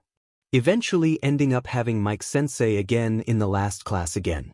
That made it certain for Izumi, Mike must have been moved to their first lesson for some reason and replaced their regular lesson. The lesson eventually came to an end, with Mike-sensei waving the class goodbye. Izumi slowly put her things away, stretching a bit to relieve her stiffness. She got up from her seat and began to put her things away, only stopping when she noticed Kendo-san walk up to her. "You heading home? Gonna go over and see Tsu first. She was at the USJ and experienced the villain attack firsthand, so I want to check for myself that she is absolutely doing fine." "That's sweet of you, and probably a pretty good idea. Can I join you?" "Sure, I don't think that's an issue." She finished packing her things and got her backpack on, moving to the door together with Kendo-san as they moved down towards 1's classroom. They went out to the hallway where they ran into Tetsu, greeting them with a big smile and wave. "Hey you two. Heading home. First gonna meet some. The day is finally over and I didn't really have time before, so I'm gonna meet her now." Izumi said. Don't remind me. I didn't get any of Mike-sensei's classes. I think I'm gonna fail at English at this point. I'm so bad at it. The school year's barely started, I'm sure you can get ahead. I don't think you know how utterly lost I am when it comes to English, Midoriya. I'm just gonna accept my fate in advance. That doesn't sound good to do. I'm sure if you tried you'd get a good grade. They were both stopped in track with the conversation as they heard yelling coming from ahead of them, looking up to see the giant congregation of people in front of the 1A classroom. Izumi stopped confused as she looked a bit from side to see who was there. Further ahead she saw another group of students spearheaded by a purple-haired boy. He looks oddly familiar. They all seem to be yelling at the 1A door. Who's even there for them to yell at?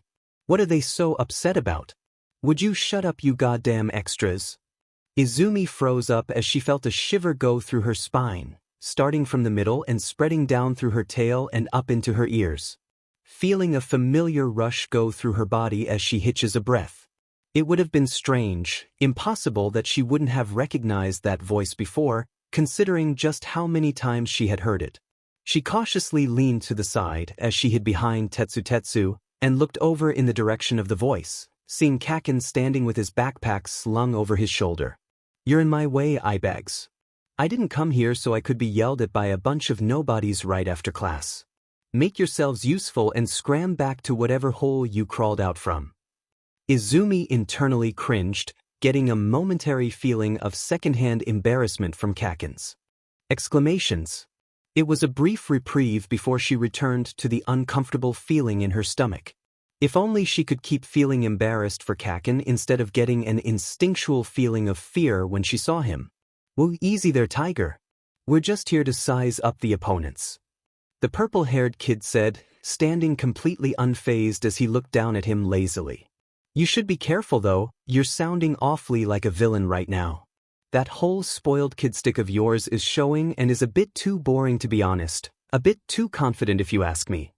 Kaken clicked his tongue as he walked past the purple-haired boy, hitting him on the shoulder as he walked past him.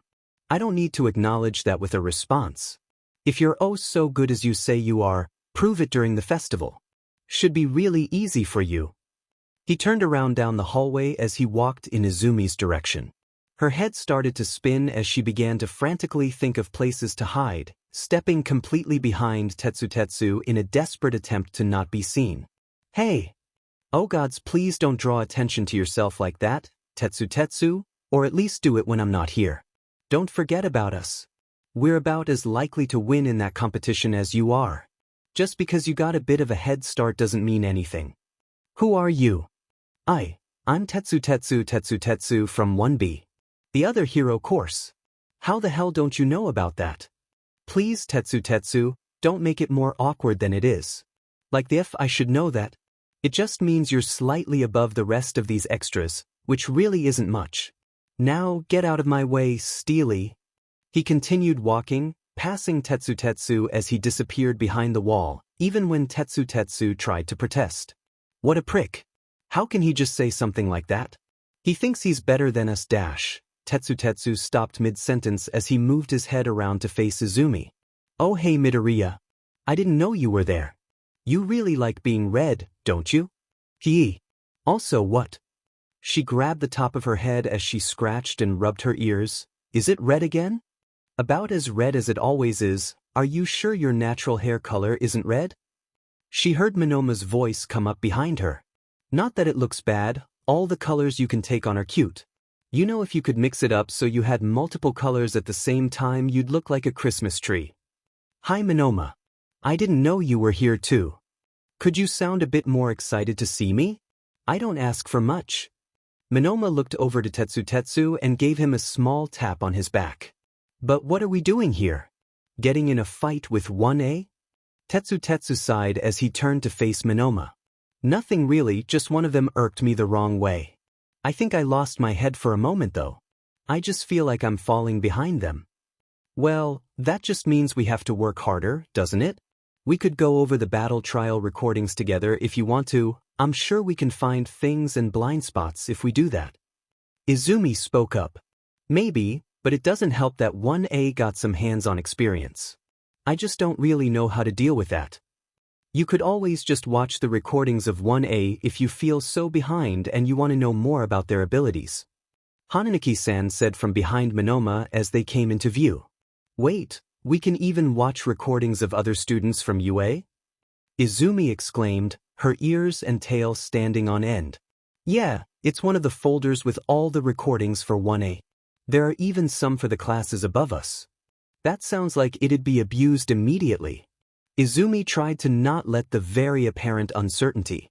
Probably, but not much we can do about it, I suppose. Izumi stood slack-jawed as she tried to process the massive invasion of privacy this was, or the amount of ill intent this could lead to. Hopefully there weren't any cameras in the changing rooms. They wouldn't do that. There's no reason to have them there, although she probably wouldn't be surprised if there were. When has she ever been this paranoid? Karo? Izumi, what are you doing here? She perked her head up as she saw Tsu walking towards her. Her face immediately lit up as she ran lightly and jumped at her, hugging her in a big embrace. Tsu, you're looking good. You wouldn't say anything other than, yeah, that happened, I'm fine, when you wrote to me. You can't just be so nonchalant about something like this. Sorry, but it all resolved itself and I wasn't the one in the most immediate danger, so didn't think it was worth worrying about. No. But what about me? I was really worried about you and gave me nothing. Tsu gave a half and breathy laugh as she tapped Izumi on the back. Okay. I'm sorry, Izu. I'll be sure to tell you everything and reassure you more next time it happens. Next time? Izumi, we are both training to become heroes. This is gonna happen again. And no, we're gonna be amazing and nothing bad'll happen. They won't see us coming and we'll have secured them before they know what hit them. We definitely won't mess up anything like that. Right, Riget? Izumi gave a pout as Tsu comforted and teased her in a light-hearted way. She really never took anything Izumi said seriously. Who is this fellow student you are talking to, Azui-san? Do you need help with being dead-angled? Izumi turned her head, slightly tilting it as she saw the voice coming from a very tall boy with glasses. Come on, Tenya. Tsu already talked about a friend she had in 1B. A familiar bob-cut girl came over beside the tall boy. Hi there. Tsu has told us a bit about you, so it's nice to finally meet you. She looked her over once again before a feeling of recognition shined in her eyes. Wait, you're the fox girl I met during the exam. I made you float in place, remember? I can't believe you also made it in. This is so exciting. Izumi's cheeks warmed a bit at the embarrassing memory, one she would rather have forgotten. Yeah, that's right, that's me. I don't remember if I told you my name back then, but I'm Izumi Midoriya. I'm Achiko Uraraka and this is Tenya Ida. But anyway, are you really in 1B? Yeah, I got in. Sorry about the whole running away thing. It wasn't really my intention to just run away after you tried to help me. It had been a relatively long time since she met her, or meeting probably wasn't even correct. They had only run into each other for maybe not any more than a minute, but you don't really remember fumble-like. That on the entrance exam.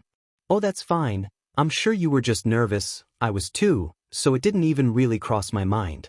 It was fun realizing that Tsu's friend in 1B was the same girl I ran into during the exam day. Don't remind me of that. I try to forget about embarrassing things. Izumi covered her face with her hands as she dragged them down slowly. You know you're just making yourself look cuter by doing that, right? Minoma slid in beside Izumi and poked her with her elbow on Izumi's arm. Funny how every action you take makes you look cute.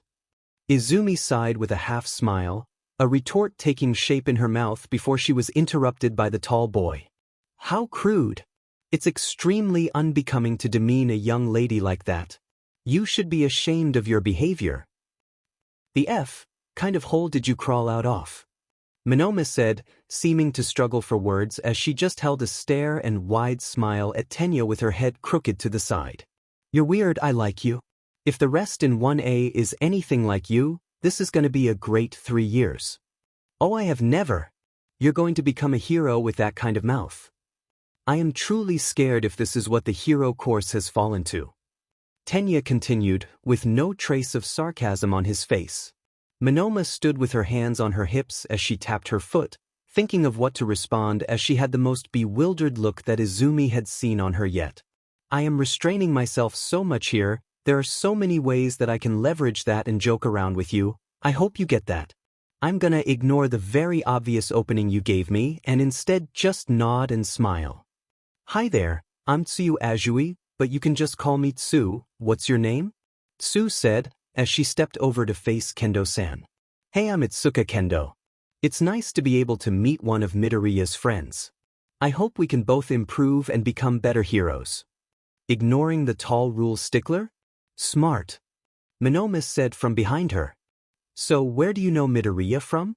I know you met before, but I'd like to hear it from you too. Kendo continued her questions with Tsu as she pushed Minoma to the side, making Minoma yelp dramatically.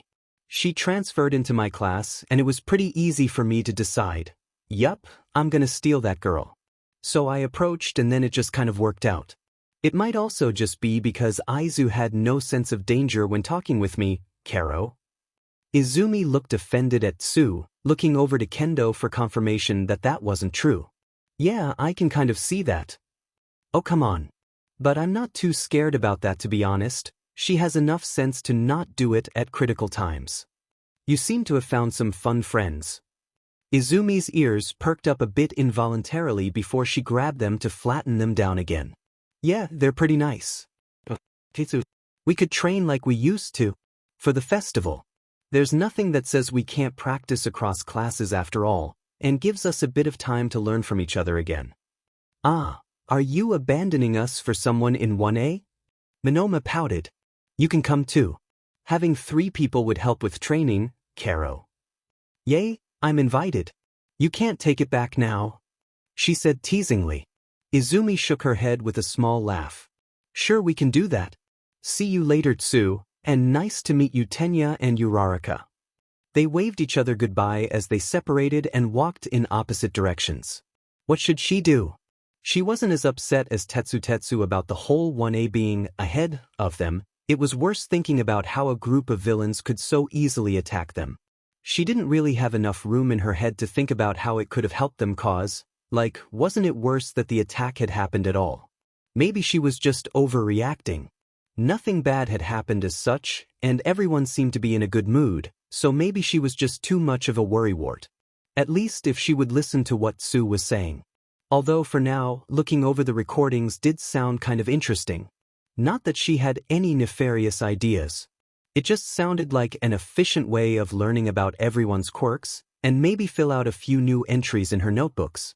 Could maybe even start a new one for 1A alone. Eep! Izumi yelled out as she lost her balance, falling down towards the ground as she spun around and rotated in midair, landing on her feet on the ground. You okay down there Midori Izumi? Minoma and Tsu yelled simultaneously as they spoke over one another. Yeah, landed on my feet so it's all good. I thought you were a fox not a cat. Minoma spoke up as she slowly walked down from the elevated podium, taking the ladder down. You know when you said train I thought might practice a bit of hand-to-hand combat, maybe some theory crafting of how to use our quirks the best. What I wasn't expecting was you finding new and creative ways of jumping off high places. You're making me doubt whether I should be concerned or not. It's fine isn't it? I mean I'm fine right and I landed on my feet and everything, and we have even scaled back a lot after Kendo-san banned the highest points in here. Minoma shook her head as Tsu yelled down to her.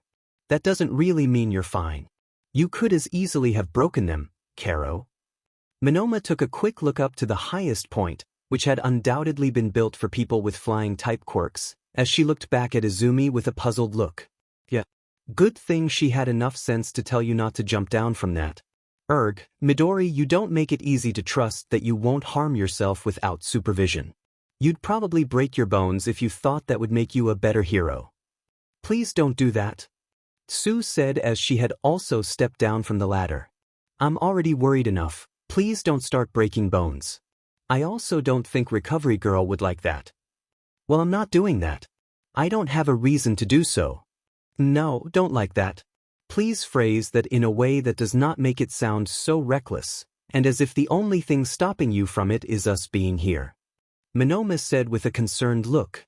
Like, can you really stand there and say that you would, with 100% certainty, not break your bones if you thought it would turn you into a healing fox? Midori. Sorry Minoma. I'm just kidding, I wouldn't do something like that. Minoma looked at her unconvinced as she crossed her arms and stared at her with a tilted head. Do you really have that little faith in me? Kind of.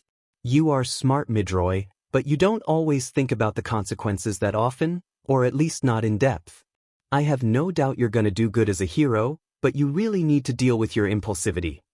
When have I ever acted impulsively? Jumping out of a window even though you knew both you and the other person couldn't fly. Okay, tell me 2 other times I was impulsive. Monoma groaned a sigh as she covered her face with her hands. Please don't torment Monoma like that. Sue said in support of Monoma. Although he's not wrong, you know, you are prone to danger a lot of the time, so trying to reel that in a bit wouldn't be a bad idea. It's not like I've done anything that bad yet. I feel like yet is the operative word here. Monoma and Izumi stared each other down for a moment as neither of them were willing to budge. Eventually Monoma sighed, stretching her head a bit from side to side. As long as you do dangerous acts against your well-being while I'm around, then it's fine, I suppose. But only if he is around. If I'm around you're forbidden from doing it, Karo. Sue said, hitting her head lightly with a hit from the side of her palm. Izumi whined at Sue as she just shrugged, walking over and retrieving her water bottle. Anyway, I think I'm gonna call it here. I promised Achiko-chan that we would go out and prepare for the festival. You can come with if you want to. She waved her hands in front of herself as she shook her head in a no motion. No. You two enjoy the day by yourselves. I want to check a few things out with Monoma. Sue nodded as she walked over to the changing rooms, leaving Monoma and Izumi behind. How should she prepare more than just doing practice fights? They were fine, but there was definitely other stuff she could do as well. Hey Monoma? You're not upset with Sue because she didn't use your pronouns today, right? Why should it? I just know how much it pains me whenever it happens to me, and you're not really out so you might feel worse. You just answered your own question, Midori. I'm not upset with Sue-chan because she calls me something wrong, 'cause I haven't told her anything. Is it annoying? Do I die a bit inside whenever I hear it? Yes. Do I get angry at them? Kind of, yes, but I can't really fault them for something they don't know. Oh, I guess that makes sense.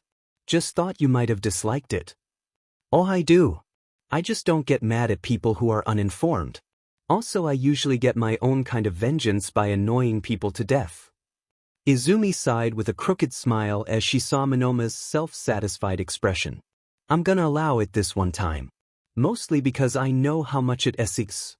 She stretched as she walked over to the staircase again, turning her head to face Monoma. Putting that aside, you want to join up tomorrow after class again? I feel like you could learn more stuff about my quirk if you tried to copy it again. And you can mooch off me and write down how they work, I assume? Izumi gave her an innocent smile. We can do that. Your quirk is so weird that I always feel weird and off when I copy it, like it's a mismatch of different ideas. Like if you mixed up salt instead of sugar when baking cakes. No offense. Great. I've never heard you describe it like that. Well, I need a bit of time to collect my thoughts. We can meet up at the library or some other place so I can tell you all about it for you to write it down in your book. Izumi's tail wagged at the thought of getting a chance at looking into her quirk more, much to delight and humor for Monoma. Yeah, let's do that. She was arranging her clothes on her bed as she took one item away and threw a new one in to replace it, cycling through her, admittedly limited, collection. Her tail wagging as she carefully considered her options. She had been on this for what felt like hours, trying to find a cute outfit that she could wear when meeting up with Monoma tomorrow. She'd never actually cared that much about that aspect, just throwing on random articles of clothing and calling it a day, but knowing that she was going to hang out with another trans person made her think twice. It was the first time she had met a person who was like her, and the first time that they were going to hang out together, so she had really started to hype herself up. She probably knew it was just going to be them talking about her quirk and preparing for the sports festival, which was probably the only thing that was interesting about her, but she couldn't help it. It was just a really exciting situation. After much deliberation, she just ended up picking the skirt she had taken out first. She had been taking and putting them in and out of the closet so much that it was almost weird not to do it, making her just kind of stand as she moved her head back and forth between her closet and bed. Even if she had gotten accustomed to wearing a girl's uniform to school, it was something very different to do it when she picked it herself for casual clothes. Then people actually had a good reason to judge her, And that was a pretty scary thought and tiring. She chose the top she and Mom had picked out and accompanied it with a red and navy checkered poncho. It wasn't anything special, but it would probably make her run under the radar more. It was a safe choice, and she probably had prettier outfits to pick from, but she didn't want to overdo it, so this would do, right? Maybe she was stressing out over nothing, maybe it wasn't even going to be that much of a big deal when they finally met up. Maybe she has her overthinking cap on again, but that didn't really help her. Would probably be a good idea to just throw it to the side and not think about it anymore. She put the clothes to the side, jumping into her bed as she fished out her phone. She put the clothing problem to the side as she opened up the news feed, reading through a variety of different articles about the attack. Some inflammatory, trying to discredit UA's reputation, and some trying to talk about the technicalities of how it happened. It wasn't like there had been any other official statements than UA was committed to protecting their students, but there was still some that had information about it. Or they just made it up. Either way, it was still worrying to read about it. She stood in front of the library as she waited for Monoma to show up, swaying slightly from side to side as she counted the minutes down. Monoma wasn't actually late, Izumi was just being overly nervous about it all, so counting seemed like as good an idea as any, which it really wasn't. Counting was making it 10 times worse. Why was she even doing this? Monoma isn't late. She's just being an a-hole. Calm down, Izumi. You're just making it worse for yourself for no reason. You're just meeting up with a friend and you're making it to be like you're going to an exam, and it's Monoma we're talking about. They wouldn't care about how you look. They'd probably just make fun of you because of how worried she was about their meeting. But what if she does make fun of me? Hey Midori. I see you beat me to it. Monoma walked over to her from her left, walking towards her in a lace dress, with an accompanying and matching jacket, with a summer hat and a small handbag. It was the first time she had seen Monoma in such an outfit, and it was probably showing on her face as she felt completely lost for words of what to say. And here I thought I'd be here before you, but you turn out to prove me wrong. Heh, I didn't think it was a competition, but I'm glad I could win over you if that was the case.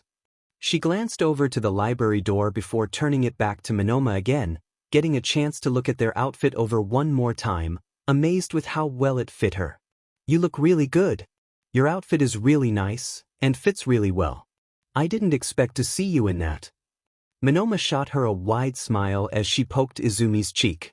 Aw shucks, Midori. You really know how to dish out compliments. A teasing smile from Monoma directed at Izumi. Felt like wearing this today, just woke up and thought, that's a good idea, and went with it. It really was, you look great. Are you trying to butter me up, Midori? You don't look too bad either yourself, having the cute and cuddly type to you with your height and foxness. Heh, thanks. She let the words sit for a bit before coughing.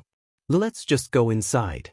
She tried her best to ignore Monoma as she turned around and quickly walked inside, practically power walking the way in.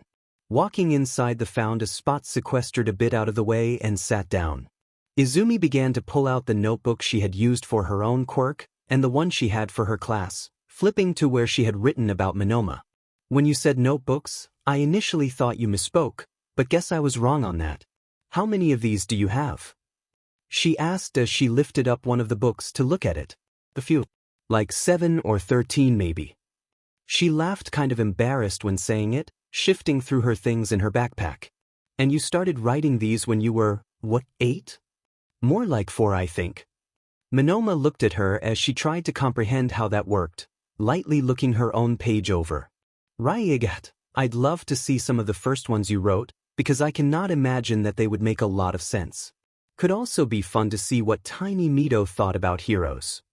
Mhena, no. You're not going to see those. I'll never let anyone read those. Won't allow it, sorry, it is illegal. But sure. I'll never get to read them. She had a coy smile on her lips as she took some her own notes out. I'll figure stuff out about Tiny Mito some other way. Anyway, let's check out the stuff you wanted to look at. You wanted to get to know your quirk, so to speak, better. So what are we doing? Izumi lit up with her ears standing upright and her pupils dilating, opening her notebook, flipping furiously through the pages. Right. So, I thought we could start with you copying my quirk and then describe to me what you experience and how it feels. You know, really get into it, any small and insignificant detail you can think of. Then, I think we could try and see if you can use it. You said you were best at emitter-type quirks, and sometimes with transformation, maybe you can use my quirk as it does have a weird relationship to the mutation part. Afterwards, we can talk theories. Monoma stared at her for a good 10 seconds before responding. You really have it all thought out, don't you? Izumi blushed a bit from embarrassment, fiddling with the page of her notebook. Nothing bad intended by it, I swear, just funny how ready you were to ramble on about it. But sure, let's do it.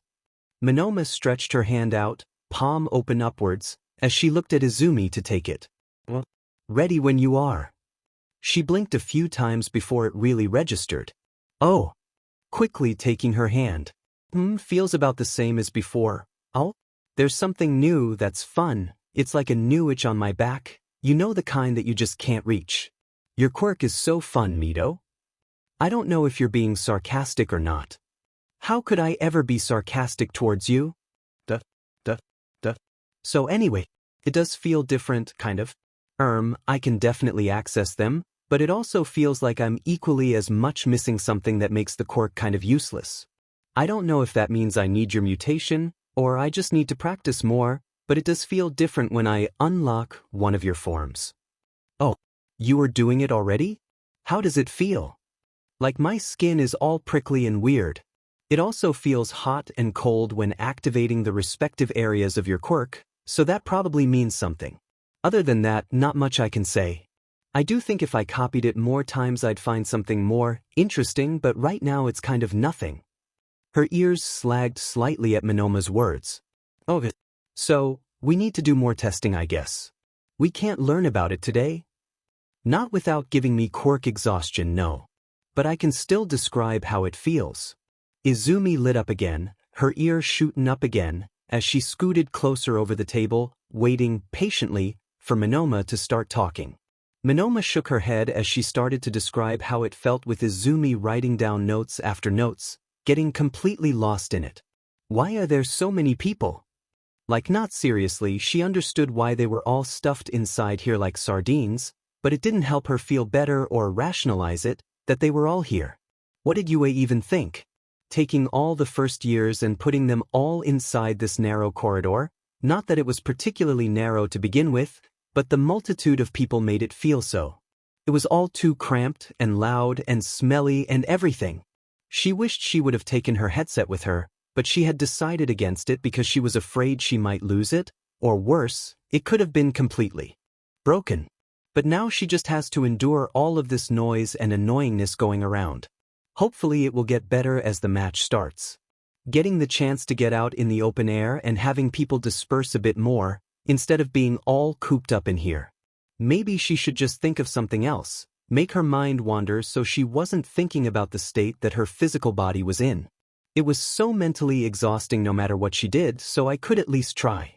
Although any attempt to try to think of something else was just met with an intense screech of something, whether it be sound or touch. She wasn't going to feel any less pain from the yelling, or like she wanted to throw up, or that she still had an entire day ahead of her. It was going to be fine. She felt a shiver shoot up her spine, a foreboding feeling that something was about to happen, something big, and she had to react quickly. React before it hit her, before it got her. Without even realizing, Izumi was in the air, jumping high as ice spread throughout the floor and walls, sticking everyone who wasn't prepared to the ground. She almost floated a bit in the floor as she saw the perpetrator, a boy with dual-colored hair, shooting out of the start line as he left everyone behind. What in the world is wrong with those 1A students? He just completely froze the entry. Did the doors even get a chance to open completely, so that no one could get started? If she hadn't felt the tingling need to jump, she would probably have been stuck to the ground as well, and if the added feeling of fluff was anything to go by, she had also shifted into her cold form. To be fair, the red and white boy was the least of her concerns. She had pretty readily dodged the problem. It was more Kakin that was the problem. Did he really have to yell that loudly?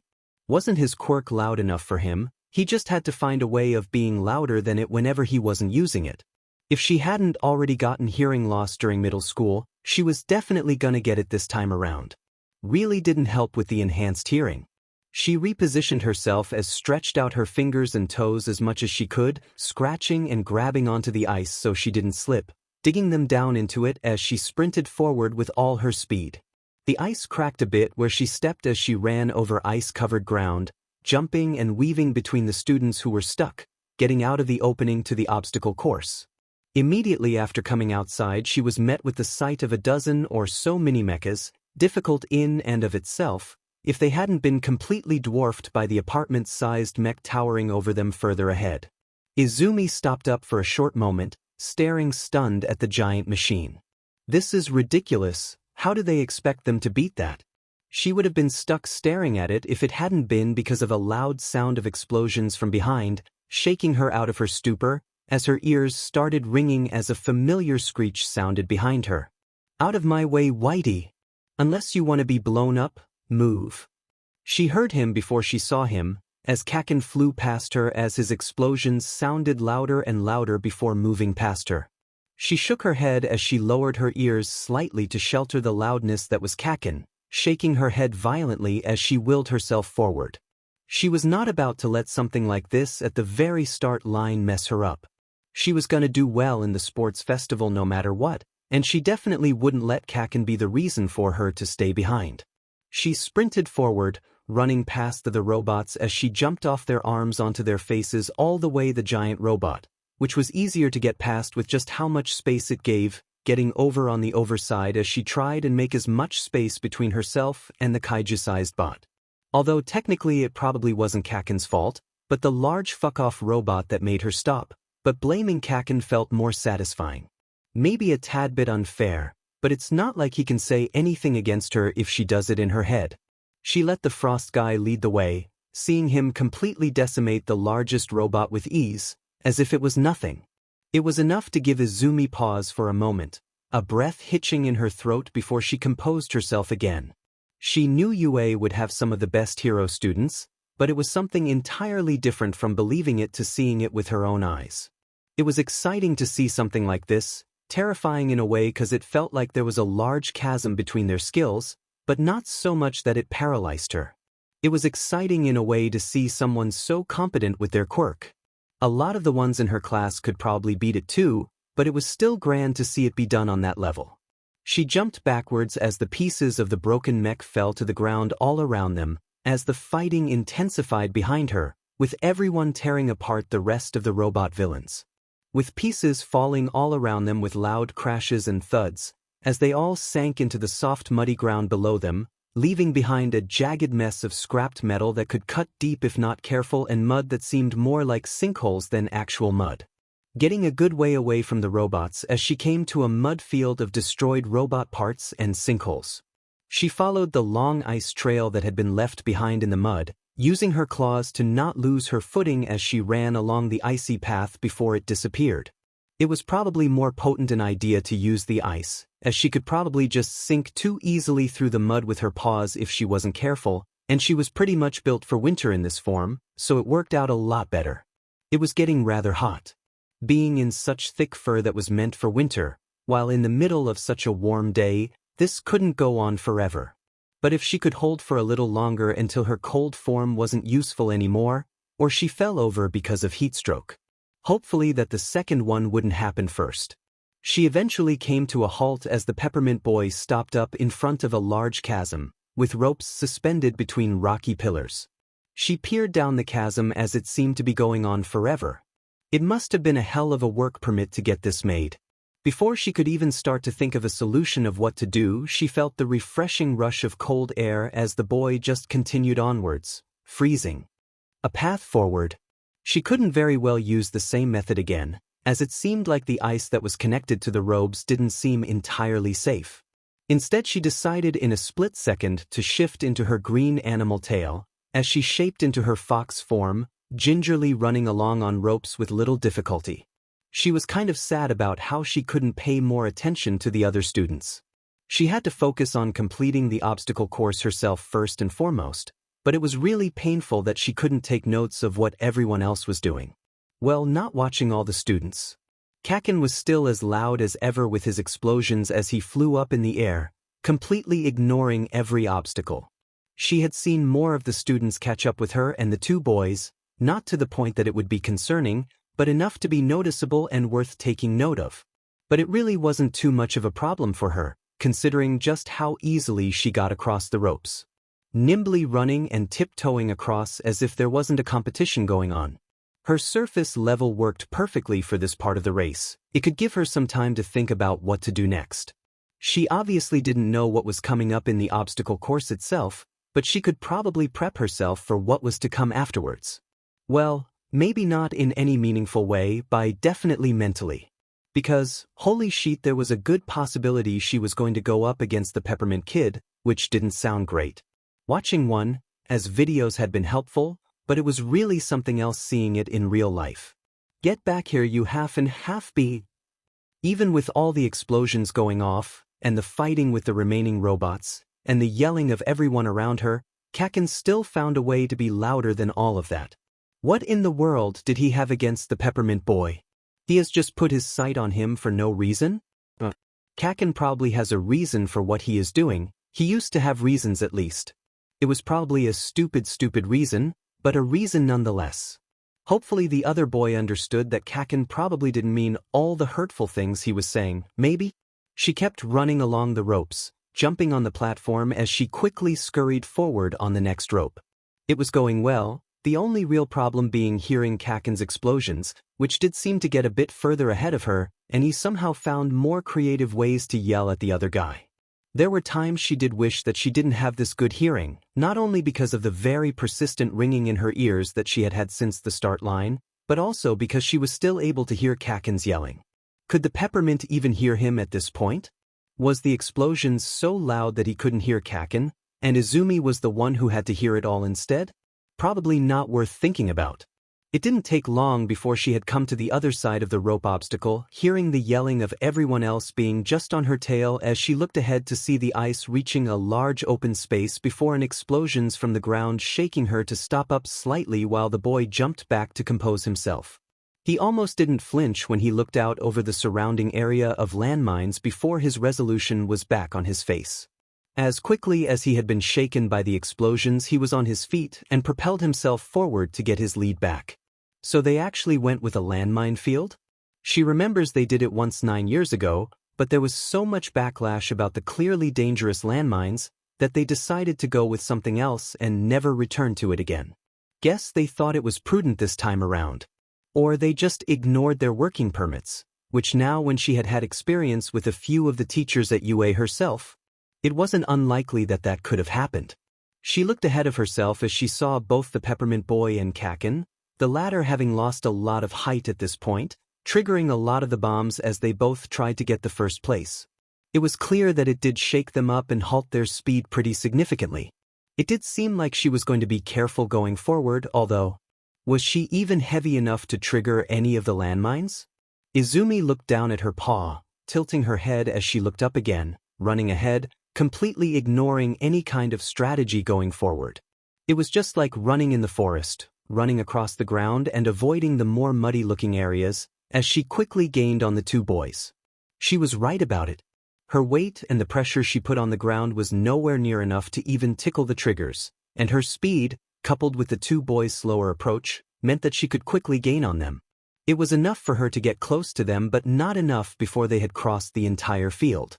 Of course, this was also because she had to dodge all the times they ran into and triggered the bombs, but it did mean that they were getting very close to the finish line. She was right, leading for a third place if this pace was anything to go by. That was if she didn't pass out, 'cause this reverberation was no joke. Couldn't Kakin keep it down a bit sometimes? This was bound to even hurt his ears by this point, and what about the other guy as well? He could learn to be a bit more nice. Even if he wasn't really using his quirk anymore, he wasn't being any less loud. At this distance she could maybe get ahead of Kakin if she tried to run a bit faster in between their legs, but with how erratically they were running it seemed more dangerous than it was worth it. So if she couldn't go under, maybe she should go over. Looking up, she took in a tiny breath, letting out a small gecker out as she sped up into a sprint, jumping up as she clutched onto Kakin's back, digging her claws into his jersey. Hearing Kakin let out a loud yell as she quickly used the momentum to launch from his back up to his head, she jumped high, landing a split second on white and red hair as she jumped off him as well, landing over the finish line, running ahead towards the center, securing her the first place. She fell down on the grassy ground of the stadium as she looked around at all the viewers jumping around with tiny jumps in place. Her breath desperately tried to catch up to her as she ran a bit around in a circle, too elated to realize. She did it. She really truly did it. It was almost unbelievable that she had actually made it this far, and not only completed it, but she had gotten second place. This was the best feeling she had ever felt. Like it was a bookmark to her journey so far, showing that she had truly made it. This was the best. Have it, folks. Our top 3, all coming in right after another, has been decided. Blared over the speakers, as MAC-sensei's voice sounded throughout the entire stadium. We have Ibra Shiozaki and Juzo Hananuki right on the tail of our trio. Who's going to take the sought-after 4th place? She finally stopped in place as she breathed out a sigh of relief, sitting down as she finally had a chance to relax as she watched her classmates and everyone else slowly race inside. She was perched a bit to the side of the entrance into the stadium as she looked closely after people she knew, seeing first Kendo-san coming in and then watching Shishida a bit after her. Monoma came lightly running inside, seemingly having copied someone's quirk, as her jumps seemed to be higher and further than normal. More of them kept trickling in as she just sat and waited for all the spots to be filled. There probably were some of the 1A students who got through too. She thinks she saw that tall glasses guy get in, but other than that she honestly didn't have a good read on who were who. As time went by, they eventually came to an end with the last people trickled in and the race came to an end. She should probably jump out of her fox form and go check out who got through to the next round, could maybe also just wait. They usually showed that stuff, so why would she check it out herself? Scanning the grassy arena, she spotted Kendo-san, who had congregated together with some of the others from their class. She tiptoed over to them as she shifted into her human form as she got up to their side, hugging Kendo from behind, wrapping her arms around her neck. Oop, oh hey Midoriya. Hi. I saw you got through relatively fast. Good job. Thanks. You did pretty well too, Miss Top 3. You were just gone immediately when the go-ahead sounded. She snickered lightly. Did you get a good look at the guy who did that? Seems kind of overkill. I mean, it worked, but still. It was the candy cane boy. The what? Oh, sorry. It was the guy with split white and red hair. I kept calling him that in my head, so I just blurted it out. Didn't you talk about how much you watched the recordings to prepare for the competition? How come you don't know his name yet? I even know who he is. Well, I didn't really pay attention to it that much. I was kind of excited about all the cool quirks. Kendo sighed as she put her hand on Izumi's shoulder. Midoriya. What? There was a loud yell as Midnight Sensei waved everyone over to her, telling them to stand in front of her as she started to talk and explain what was going to happen. She went over how they were going to do a capture the flag type game, as she presented them their headbands that were all based on who won the race, and hers was worth 1 million. What? She felt her hair and back tingle as she felt the familiar feeling of her quirk shifting as she stood completely lost at the surprise. She was going to have to deal with everyone probably running after her, trying to catch her headband. That just sounds so unfair. Why did she try so hard to win again? This is going to be so difficult, and if she knows the other students here well enough. She looked around as she caught Kakin in her sight. He seemed to be steaming as some of his classmates were trying to cheer him up. Yeah, he isn't going to be taking this lightly. She'd really have to bring her A-game to this, however that would mean. She'd also have to figure out a good team, wouldn't she? Also, she needed to make sure that no one could get her headband, which means she could do something dumb.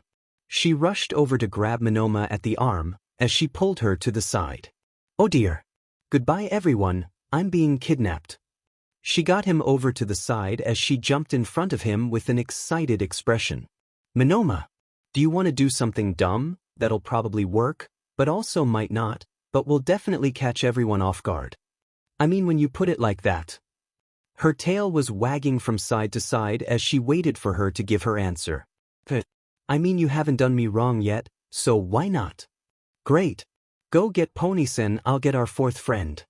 Monoma just shrugged her shoulders as Izumi ran off, looking around as she looked at all the people as she spotted the congregation of 1A students.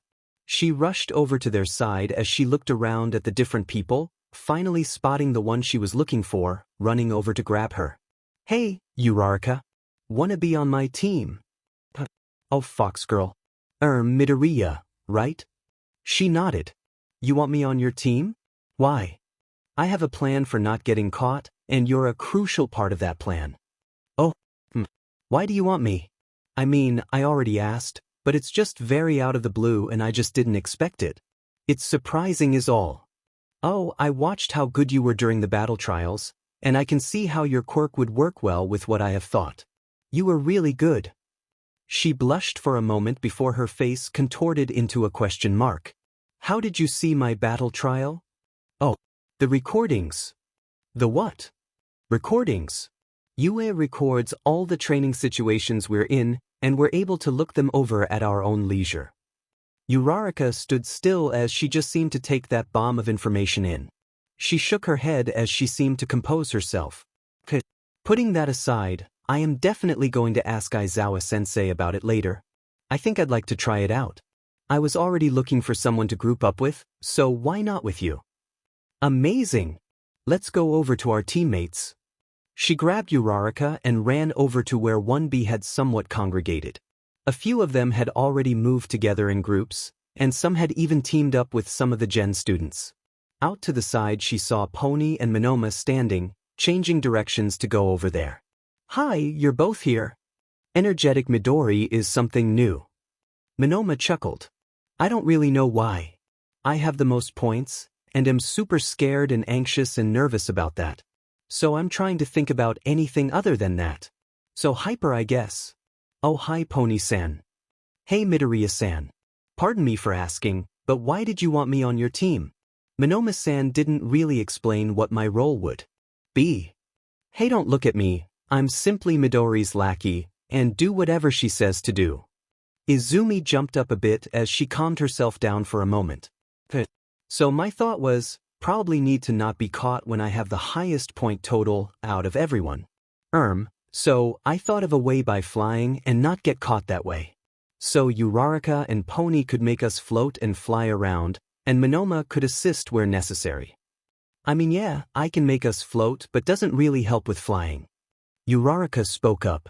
That's where Pony gets in, her horns can detach and fly around, and Monoma can copy both your quicks and help when needed. I guess that would help with the weight, but still. Even better, I would transform into my fox form, and we'd be a lot lighter, and also more difficult for the headband to get caught. All three of them looked at her as her little insane rant concluded, as they took in everything that she had said. Pony was the one to break the silence. So your plan is to run away? Well, when you put it that way, yes. Izumi stammered out. Nothing much. Simply pointed it out. But anyway, I like the plan. If I can get help with keeping us afloat, then it would probably help a lot more. Uraraka continued. This was great. Seems like they were all going along with Izumi's insanity. Maybe the competition wouldn't be so bad. Oh, so you're not gonna use your own floaty quirk? Gonna turn into a fox instead? I see how it is. Wanna put all of the work on us. Monoma said with a smug half-smile. Ugh, you know I don't know how to do that, Monoma. She lightly hit Monoma as she laughed at her, as they all felt levity for a moment before the catch began. This was a mistake.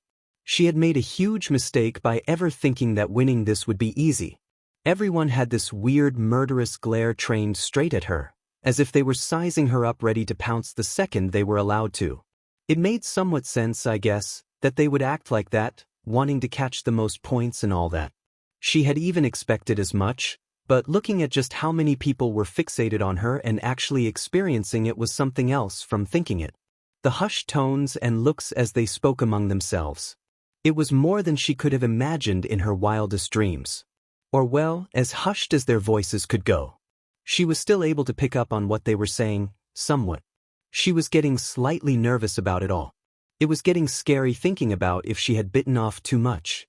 Maybe she could just ask Midnight Sensei if she could exchange her points with someone else. Like, it could work, right? Who wouldn't want to exchange their 12 points for 1 million? Sounds like a deal to her. Who wouldn't want to have a giant target on their back for everyone to see? Asking doesn't hurt anyone. The worst that could happen is that she'd tell her no and that she just has to SCK it up. Yeah, why not ask her? She should just try it. Maybe she'd say yes. Yes, just take a few steps and then some more as she finds herself beside Midnight Sensei. Sounds like a perfect plan that isn't coping at all. But go over there then. Come on, Izumi. Move your legs. You know, the thing that a lot of people know how to do. Just take those steps after another over to her. This isn't the time to freeze up. Or maybe it is. She was spiraling. She was spiraling and she knew it, and she couldn't do anything about it. Really the worst time to be doing this. She was just psyching herself out, without the help of anyone. Heh, who needed a rival? She was good enough herself. Hey, pelt coat.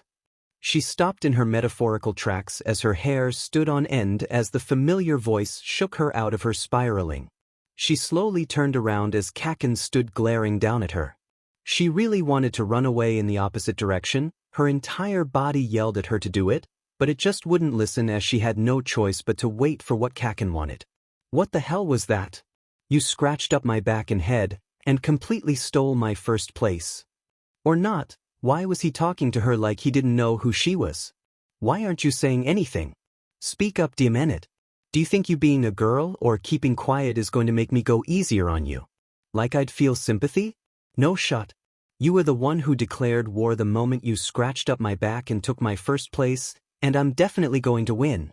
As soon as he felt like he had said his piece, Izumi didn't react how he wanted her to. She didn't really react at all, making him visibly seethe with anger as he turned around, flew his hands in the air and stumped away. He really didn't recognize her? Was she that unrecognizable that a guy who had practically known her entire life couldn't recognize her anymore? How did that make sense? It's not like she had changed that much, she still looked somewhat like she used to. This was slightly annoying how he didn't seem to know anything. A different hair color shouldn't make such a large difference, even if it had gotten longer. She looked down at her arm to see the red spread across it. She seems to have shifted at some point between winning the race and getting together with her team. Was she really so stressed that she couldn't control herself from shifting like this? It still didn't seem enough to completely forget about her, or is it so weird to think that the Izuku Midoriya could get into UA? Mom didn't have a problem with recognizing her, so why couldn't he as well? Forgetting about the fact that she was unconscious in a hospital and Mom was the first to see her before she saw herself, or that it's not that normal for someone to get a quirk past the age of 4. But foregoing all of that, he really should have recognized her. Why was she even so up in arms about this? Really, she should be happy that he couldn't recognize her. It would mean less bullying and less of him constantly yelling at her for every little conceived slight. It should be a good thing. It would have been nice if he could acknowledge how far she had come, but if he couldn't even recognize her, then what was she meant to do? She was getting worked up over every little thing that he did. Wait, wasn't she about to talk to Midnight Sensei? Alright, students. Hope you've all had a good rest and readied your strategies, because we are ready to rumble. Oh shoot. She didn't make it. Wait, where's the rest of them? She has to get back to them quickly. Hey there, Midori. You almost disappeared on this. Monoma grabbed her shoulder from the back. Come on, let's get over to the other two. She nodded as she walked beside her back, a bit of a conflicted expression on her face. The weight of the situation hadn't gotten better after the impromptu conversation with Kaken. If anything, it had made everything worse, as now she also had to think about Kaken figuring out who she was, and her having to deal with her technically lying to him by not saying who she was immediately. It was all a lot. Anything on your mind? She opened her mouth for a moment before closing it again. It wouldn't be bad to tell Monoma about what was weighing on her mind. She knew that she probably wouldn't make fun of her. But no, she didn't want to bother her with stupid thoughts like that. It's nothing, just nervous. She gave her the most confident smile she could, which didn't seem to work on her. You know you shouldn't keep stuff inside like that. In the limited time I've known you, you never really struck me as the type who'd keep things inside.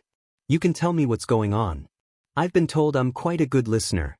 Izumi let out a short chuckle as Monoma gave her an exaggeratedly offended look.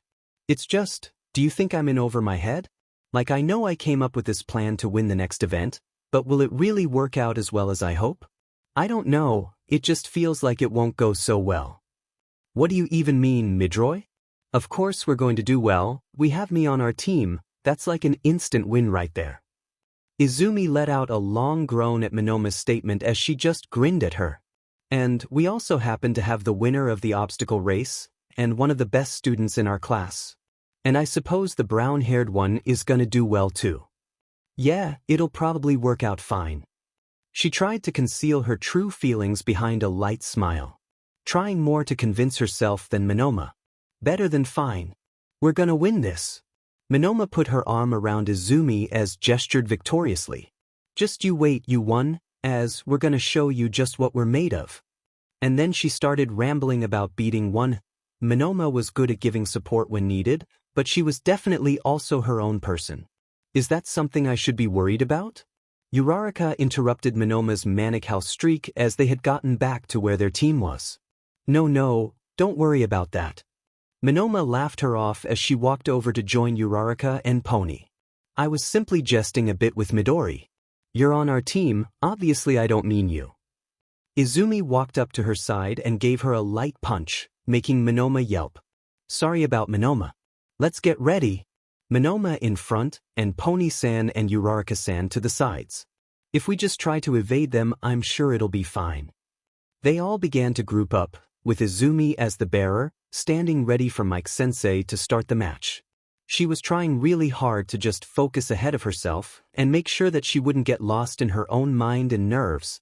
The last thing she needed was to psyche herself out for no reason, something the other teams would probably be glad of. Which, as she has already proven, she is failing quite masterfully of. The loud ring of the horns sounded throughout the stadium as the match started, reverberating from side to side, with everyone immediately springing into action. Giving her very little time to react, she felt the loud stomping and yelling of a few dozen people coming running with great momentum in every direction. It didn't take much to notice a good deal of them coming in her direction. As she clutches the side of her head while the other digs into Monoma's shoulder, making her JRK slightly involuntarily. Looking around, it became much more apparent just how many were coming for them. Of the different teams, it seemed like a good half, if not slightly more, of them were all heading towards them. And if they weren't going directly after them, then they were circling around them. It was so not the right time for her to freak out over a small sound like this. She needs to react quickly or they're going to be out in record time. She had to think fast or else they'd be really quickly overrun and end very quickly. Think fast, think fast, think fast. Just come up with a plan that can solve all of this. Deal with piece by piece, just need to come up with a method, and quick. Midori? You there, girl? Well, this was a great time to freeze up. Really, she should have put more thought into the fact that this could have happened. Not to worry, though. She was good enough to carry her when she didn't feel up to it, or well, when it was literally impossible for her to do it herself. With little thought, she yells out for Pony and Brownhead Girl to jump to the side at the same time and get going, finding an opportunity between Away's team and a very muscular-looking guy. Tapping Pony as two horns grew out of her head, using the chance to take the offense with her quirk while Pony could go on the defense, and use her horns to give them a boost. Not that she actually needed help as such. She probably knew better than anyone how good Midori was at this kind of stuff, and how quickly she learned, but hey, everyone can falter at the wrong time, and she wasn't about to falter for that. Also, Izumi better not complain about me taking the reins. I've trained for this as well after all. It didn't take too much effort to dodge the few groups who had gotten close to them. Nito could even feel Izumi wake up from her stupor, at least somewhat. She had dug her claws well into her shoulders at least, so that was something, but she still wasn't really talking or giving orders, so suppose she had to keep the reins for now. She let them narrowly in and around two groups who were coming from opposite directions, and used the momentum they were having by propelling them up and over a third one using Pony's quirk. Snatching their headband while she was there, because who's gonna miss it? I appreciate your enthusiasm, Midori, but could you maybe not dig your claws into me? She tried to ask her to prod her to stop digging out flesh from her body. It didn't do that much telling her, but at least her hands seemed to shake a bit in recognition at her talking to her, so something was happening. Although that was very short-lived, with her claws immediately digging themselves into her again. She'd have asked her to please don't, but was rudely interrupted by the sound of yelling and explosions coming from behind them. It was the blonde-haired Pomeranian that Izumi overtook easily, and it didn't seem too happy about that. She would listen to his yelling if it was any other time, but she honestly didn't want to, and he had also very rudely interrupted her train of thoughts. Although it doesn't seem like Izumi is sharing her annoyance in quite the same way. If anything, she seemed like she was way more fixated on their unwelcome guest, to the extent that what little focus she had was now gone. This was gonna be fun. So much fun. He seemed like probably the worst person they could come up against. A powerful quirk they didn't really have a game plan against, and one that would do a really painful to Izumi's ears. Hell, it was so loud that it was even beginning to annoy Nito a bit, so that wasn't great. Maybe the best thing she could do was to use the opportunity of surprise, and the fact that he doesn't know her quirk is, and copy his quirk. People with such powerful quirks tend to overestimate themselves, so if she could get close enough to mess around with him, might buy them a moment or two. Hey, let's let him get a bit closer. The other two looked at her a bit strange but chose to follow what she did, giving her time to adjust her stance, readying to grab out for him. Midori, you just need to make sure not to get caught. You can do that, right? She said a bit less cheeky than she had wanted to. Maybe she's more stressed than she thought. When the other team got close enough, it became pretty obvious that he wasn't paying attention to Nito, which was perfect for her. 'Cause it meant she could do this. She reached out and tapped the spiky Pomeranian, and immediately got the mental image of how to use his quirk. And it wasn't a second too late, 'cause it seemed like Izumi wasn't as prepared as she had hoped. With little time to think of another plan, she reached up her hand, stretching backwards to get between him and Aizu. You should pay a bit more attention to your surroundings, 1A. Not letting any of them think before she released an explosion almost directly in front of his face. He wasn't entirely useless as he managed to shield himself with his left arm, but it was enough to make their whole team staggering backwards. It was just what she wanted as she switched over to tap Uraraka. Okay, let's get out of here, everyone. Pony, Uraraka, you guys know what we planned. They nodded in unison as Uraraka tapped herself, and Izumi and Nito took care of herself and Pony, using the weightlessness to hover upwards as they used Pony's horns, with Nito assisting where needed. Flying up high above all the commotion. It really dawned on her the effects of Uraraka's quirk. She felt like her stomach was turning in on itself, and as though it really just wanted to empty everything inside, and itself, out. This was only with her making herself and Pony weightless, so she didn't even want to imagine what would happen if she had to do it with all four of them. Looking from this distance, everyone was really scrambling to get enough points, and with them out of the competition in the most literal sense, they couldn't even rely on their free win card. Things were going surprisingly well, if she'd say so herself. She might have played it up a bit to Izumi, but that girl is a well of self-critical and doubts that she needs someone to be overly confident sometimes. She scanned and kept her eyes on the ground below as she heard Izumi sigh and start to speak. I'm sorry I couldn't do more. I froze up. I couldn't do anything and it all just went really fast and What you apologizing for? We haven't lost our headband, have we? And we even blew up that Pomeranian's face? Well, part of his face. Izumi waffled. Also, I find it very offensive that you couldn't see my strengths and abilities on display. I'm also here as a hero student. Midori, you're not the only one trying to achieve that. What I mean by that is, don't put the world on your shoulders, you pea-brain. Uraraka flicked Monoma on her nose. A bit of a harsh way of saying it, but you're not wrong. You also need to think that you were the one who brought us all together, so you must have already made a plan that fit our quirks. So you must have known that we'd be able to deal with problems that arose. From Pony. She smiled softly as she looked ahead. Maybe she should just agree to placate them. It seemed like the best idea to give them a bit of acknowledgement that she heard and understood and accepted what they were saying. But she wouldn't really be speaking the truth then. It would just be to make them feel good that it had helped her. The sound of the match ending sounded as they all stared at each other with shocked expressions, and let out a laugh of relief as a surge of nausea came over her. Or maybe come over her was wrong, she just ignored it till now, but now when she wasn't focused anymore she couldn't really ignore it anymore. With little they start to lose height as the only thing keeping them in place are Pony's and her horns. Or maybe it's only Pony's horns, because she doesn't really remember how long it's been since she tapped her. They fall down with what she could only describe as controlled descent.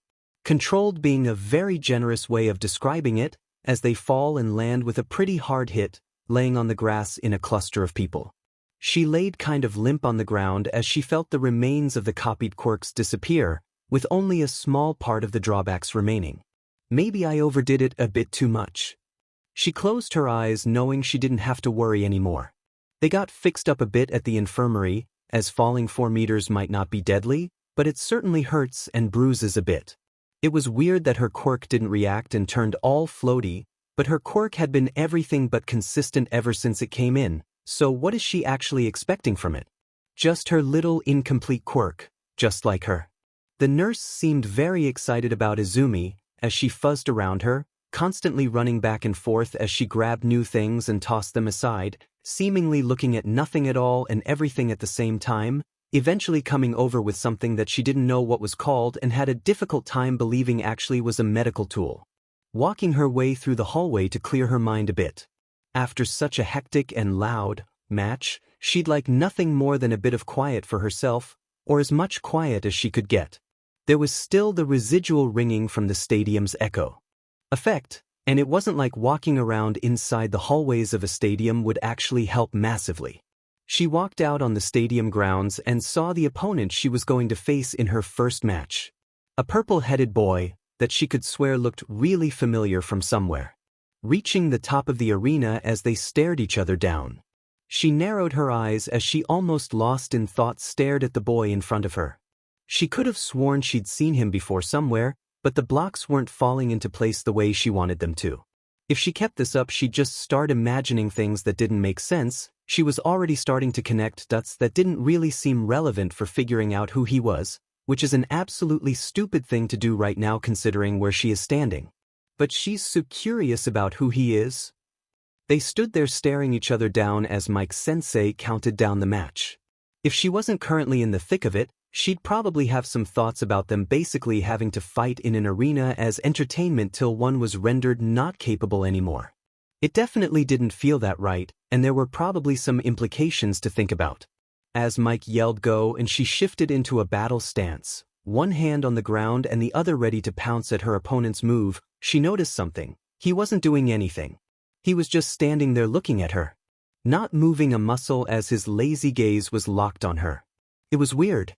It's not like he had done anything in particular, or readied himself to fight, he was just standing there doing nothing. Was it because his quirk allowed him not to do anything? But how should she react to him if she didn't know what he was capable of? She crooked her eyebrow as she took a small step forward, and then another and another.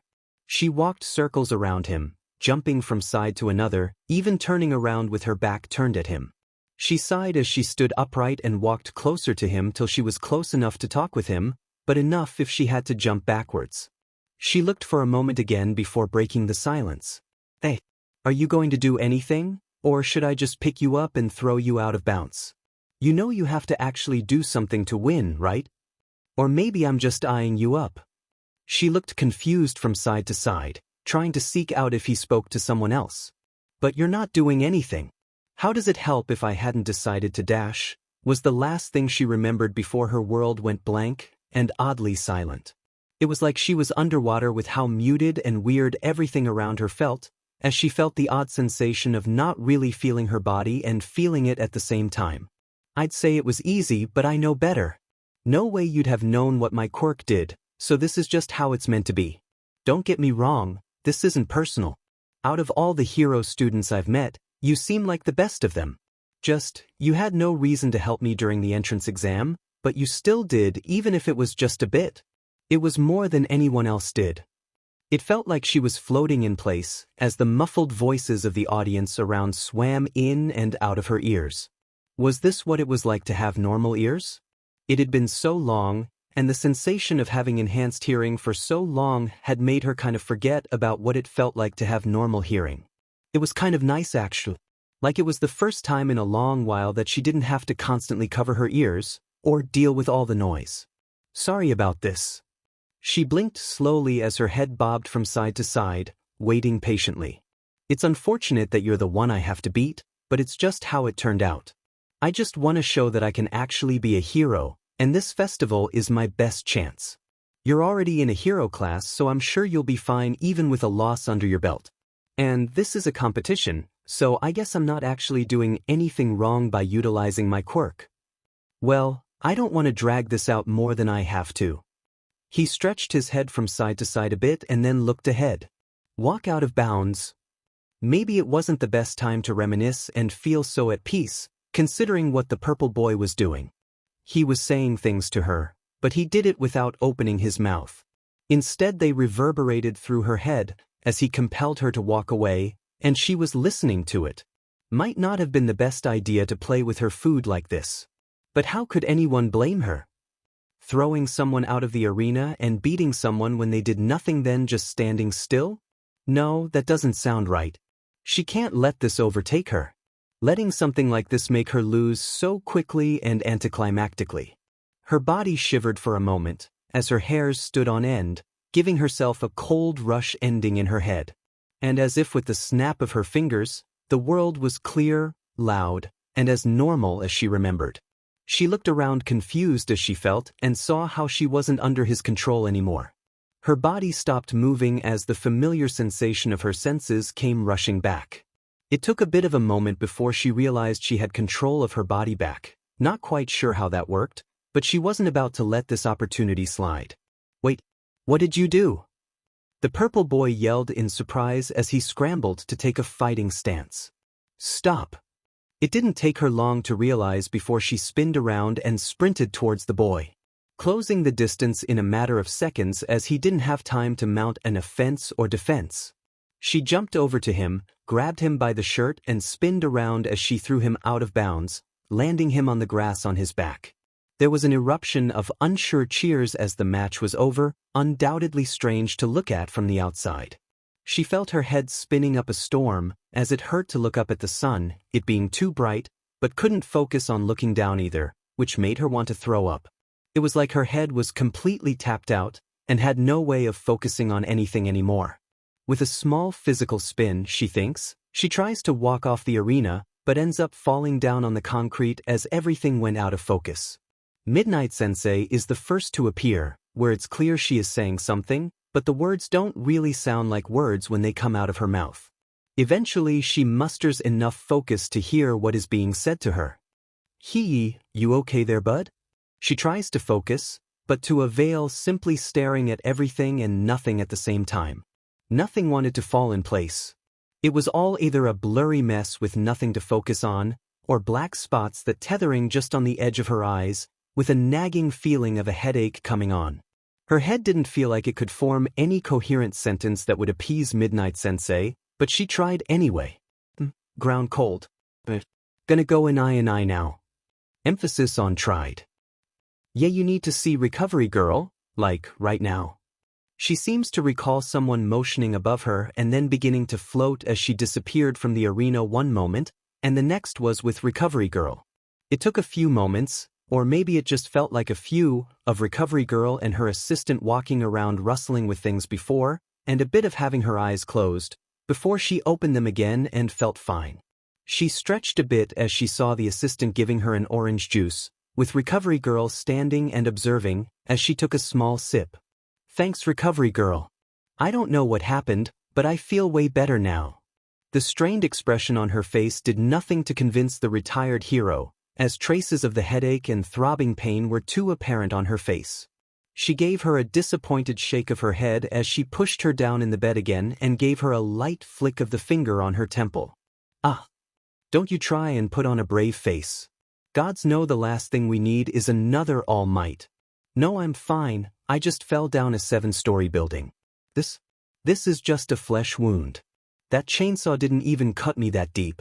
I've taken heavier punches than that. And all of his coughing up blood and what have you. She went over to the side of her head as she puffed up her pillow. If you're going to heed just one of my advice, let it be this. The best heroes aren't the ones who keep in and power through their pain, but the ones who are willing to admit when they're hurt. Her ears fell a bit as she felt embarrassed about trying to keep her face held high. I might have a bit of a headache. She hummed wordlessly as she shuffled through her drawers as she found a few pills, walking back as she handed them to her. Now I don't know where that headache came from, could be something to do with your hair changing color again, but I'm sure your teacher has few words about that. It didn't say anything in your journal about that, so probably something to look out for. My hair changed. She regained some life in her face and voice as she heard those words. What did it change to? I see someone is all better from their headache. Her eyes beamed at Recovery Girl to tell her what it changed into, waiting with rapt anticipation. Purple dear. It was purple. She grabbed her hair as she tried to try and pull it down in front of her eyes to see the color, struggling to get a good look at it. You're not purple anymore, dear. You stopped being red the moment that boy used his quirk on you, as you turned all purple and then sprinted at him. I suggest you seek out your homeroom teacher, or one of our quirk specialist counselors if even you don't know what that was. It looked more lavender, or, maybe it was violet. It was difficult to see, but definitely not red nor green, the assistant spoke up. She wobbled her head from side to side before slamming it down in the bed. As if there weren't enough things on her plate, now there's a new side to her quirk, again. Why can her quirk just have come with instructions when it manifested? Would have been so much simpler. How does it even work? All those adaptive powers she is getting. They're all about survivability and saving her from different situations, but why do some events trigger and not others? She couldn't even write down notes about it, because she had a stupid competition to deal with. Gonna have to take a lot more tests when she gets home. She was so absorbed in her head spinning in her bed that she didn't notice the assistant hovering around her, with a barely contained smile on her lips. Your quirk is so interesting. Can I please take some tests? I'll make sure not to harm you, I swear. It'll just be a few pricks here and there, and some samples, and what do you know? I think I'll pass for now. Unless, of course, it's something you need to do? Hajiwara-san gave her an overly serious nod. One that really just showed her how vitally important it was to get them. Izumi sighed as she allowed her to take her quest, getting a small squeal from her. Izumi walks out of the infirmary area more exhausted than when she came in. Not even because of the apparent headache or the quirk exhaustion from having shifted so many times, but rather because of a certain nurse. Seriously, did that nurse actually want to help, or was she out to make her life more miserable? She found her way back to her class stand, where she walked over to the railing as she flopped down on it, dangling her hands and arms down the wall. She probably wouldn't fall down by doing this, but she also didn't care much if she did. So much had happened in such a short amount of time, and she was really starting to get tired with it all. It was definitely living up to its reputation. Everyone was really putting all in to try and win this. Made sense, but it was still really tiring. There is the clap of a hand on her back, as it takes hold of her jersey, janks back from the edge. She yelps as she is placed standing beside Monoma. Don't go jumping off buildings now, or balconies? Just don't start dangling dangerously over an edge. She laughed nervously, scratching the back of her head. You okay? When we were out at the tag game you might have said you were fine, but I know by now that when you're good and not, it was kinda obvious you weren't doing all right. She sighed.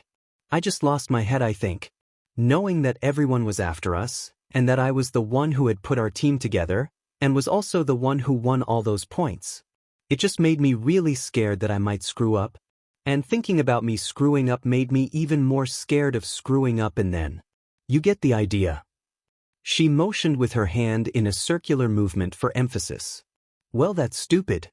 She looked at Monoma, about to say something before she was interrupted. You had me. What could possibly have gone wrong with me on your team? A lot, she thought, but she couldn't really say anything to the contrary because it was Monoma who had saved the day, so to speak. So you see, there's nothing to worry about. Monoma reached around Izumi and pulled her into a side hug while stretching her hand out. Just always remember to team up with me in the future, and I'll be there to save your skin. She gave a small chuckle. You're really stupid. But it helped. And that's what's important. She smiled and breathed out calmly. You are pretty good at it. Looking at the results, I might just take you up on it in the future. Ah, don't put that much pressure on me. I'm just here to make you shine. Don't sell yourself short. You were able to win last round after all. I wonder. They were interrupted in their conversation as the announcement of the next match sounds. Kaken walked in on the one side and he was going to face Uraraka? This might not end well. She had seen enough of Uraraka's quirk and fighting style through the recordings, which wasn't creepy, okay. Her quirk wasn't really what you'd think was suited to combat, so it might be difficult for her under normal circumstances. And this was Kaken we were talking about. His entire shtick and quirk was geared towards tearing people to pieces. This might end badly. The fight goes as much as you'd expect from someone whose whole life has revolved around being the best and being the best at beating people up, and someone who didn't seem that into fighting. You'd expect the fight to be over quickly, Izumi thought so at least, but boy was she wrong. Not only did Uraraka hold her ground, she seemed to be thriving.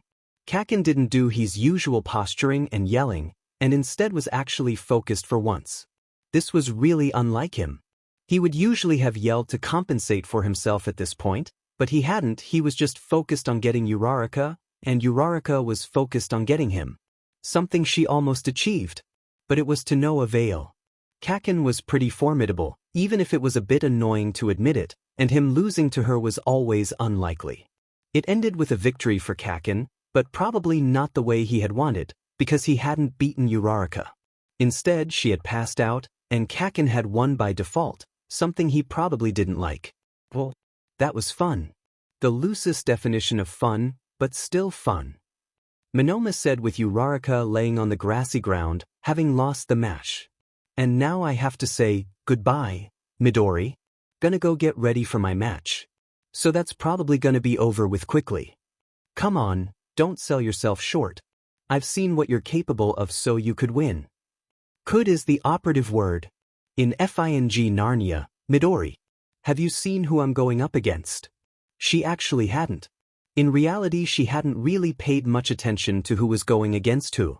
Headache really screws things up there. I'm going up against that wonder kid, you know, I'm the big number 2's son hotshot in one hit. Even countering out the quirk, which could blow off the arena in one hit by the way. Do you really think that barely over a month's training could stand against what is probably years of training with the current number 2? We don't know if he trained with his dad though. Come on Midori. You gotta try harder to trick me than that. There's no way he didn't. Like, did you see him out there? That's not the moves of some amateur who just learned the first thing about fighting. Not like that helped him win. No, but the way he moved, the way he fought. I just refuse to believe that he hasn't learned at least a bit from his dad. But you've still learned a ton since we started, so it's not like you're going to be rolled. Sure. Anyway, I really have to go get ready, Midori. Take care. She left her standing at the balcony. She hadn't seemed super great about going against Todoroki, and yes, maybe she didn't have a physically strong quirk, but if she got the chance to get close to him then she could get a good grip on the situation. It was strange though. Monoma didn't seem like the kind of person who lacked confidence, but she had really been negative about all of this. It didn't seem like her. A little while went by as Monoma and Todoroki went into the middle of the arena. There was noticeably more rapt attention and cheers as Todoroki's name was called, everyone seeming all too eager to see what the number 2's son could do in a one-on-one fight. Even if UA didn't want to give more attention to one over another, and give all an equal playing field, it was clear that a lot of people were here to see him just because of who his father was. Mike Sensei shot of the match, as they stood for a moment just looking at each other. She couldn't really hear what was being said, but she was picking up that they were having a conversation, maybe. Whether or not they did it didn't seem to lead to much as Monoma seemed to take run for Todoroki, but was immediately stopped and overwhelmed as the rush of cold air came first before she was frozen to the ground by a large sheet of ice covering the entire part of her side, originating out from Todoroki. There wasn't even anything Monoma could do. She tried hitting at the ice around her feet, jerking them around and trying to do everything to get out, much to no avail. It was clear that she wasn't getting out of this and that she had lost the match. Todoroki didn't seem fazed at all. He was very confident that he already won, carrying himself with a sense of boredom? Maybe that wasn't the right word. It wasn't like he was bored and more like he wasn't really here. Just walking towards him with a resigned look as if this was just another day and like he hadn't just won his match in a competition like this. He stopped in front of Monoma as he just looked at her. It wasn't even like he was staring her down, he was just there. They seemed to be talking a lot softer than before, which made it really difficult for Izumi to hear anything. Looking at it, it really didn't seem like Monoma could win anyway. She was completely shaking from the cold as Todoroki just seemed completely unfazed. If Izumi would have to guess he was telling her to just give up, with Monoma resolutely refusing. Or she at least guessed Monoma would act like that. It might just be because her eyes were playing a prank on her, but it seemed like Todoroki reached out to grab Monoma by the collar to throw her out of the ring. But of course, he couldn't have known what Monoma's quirk was, because then he would probably have been less reckless. Monoma didn't waste any time as she grabbed Todoroki's hand, with the match taking a very different turn. With little hesitation, Monoma immediately raised her hand and set it ablaze, with a big blast of heat and fire spreading out towards the Todoroki. It seemed to catch him off guard as he kind of staggered backwards while being shocked by the fire. It gave Monoma enough time to get herself free as he seemed to be in a bit of a daze from what was going on. As she got free, she wasted no time going on the offensive, running at him to get over to overpower him, sending a few flames his way. While looking impressive, it didn't seem to faze him too much as it just seemed to dissipate. Maybe he was just used to the heat, or Monoma wasn't at 100% with his quirk yet, because it didn't seem like it fazed him. But even so, he wasn't really moving, just kinda standing there taking what Monoma threw at him.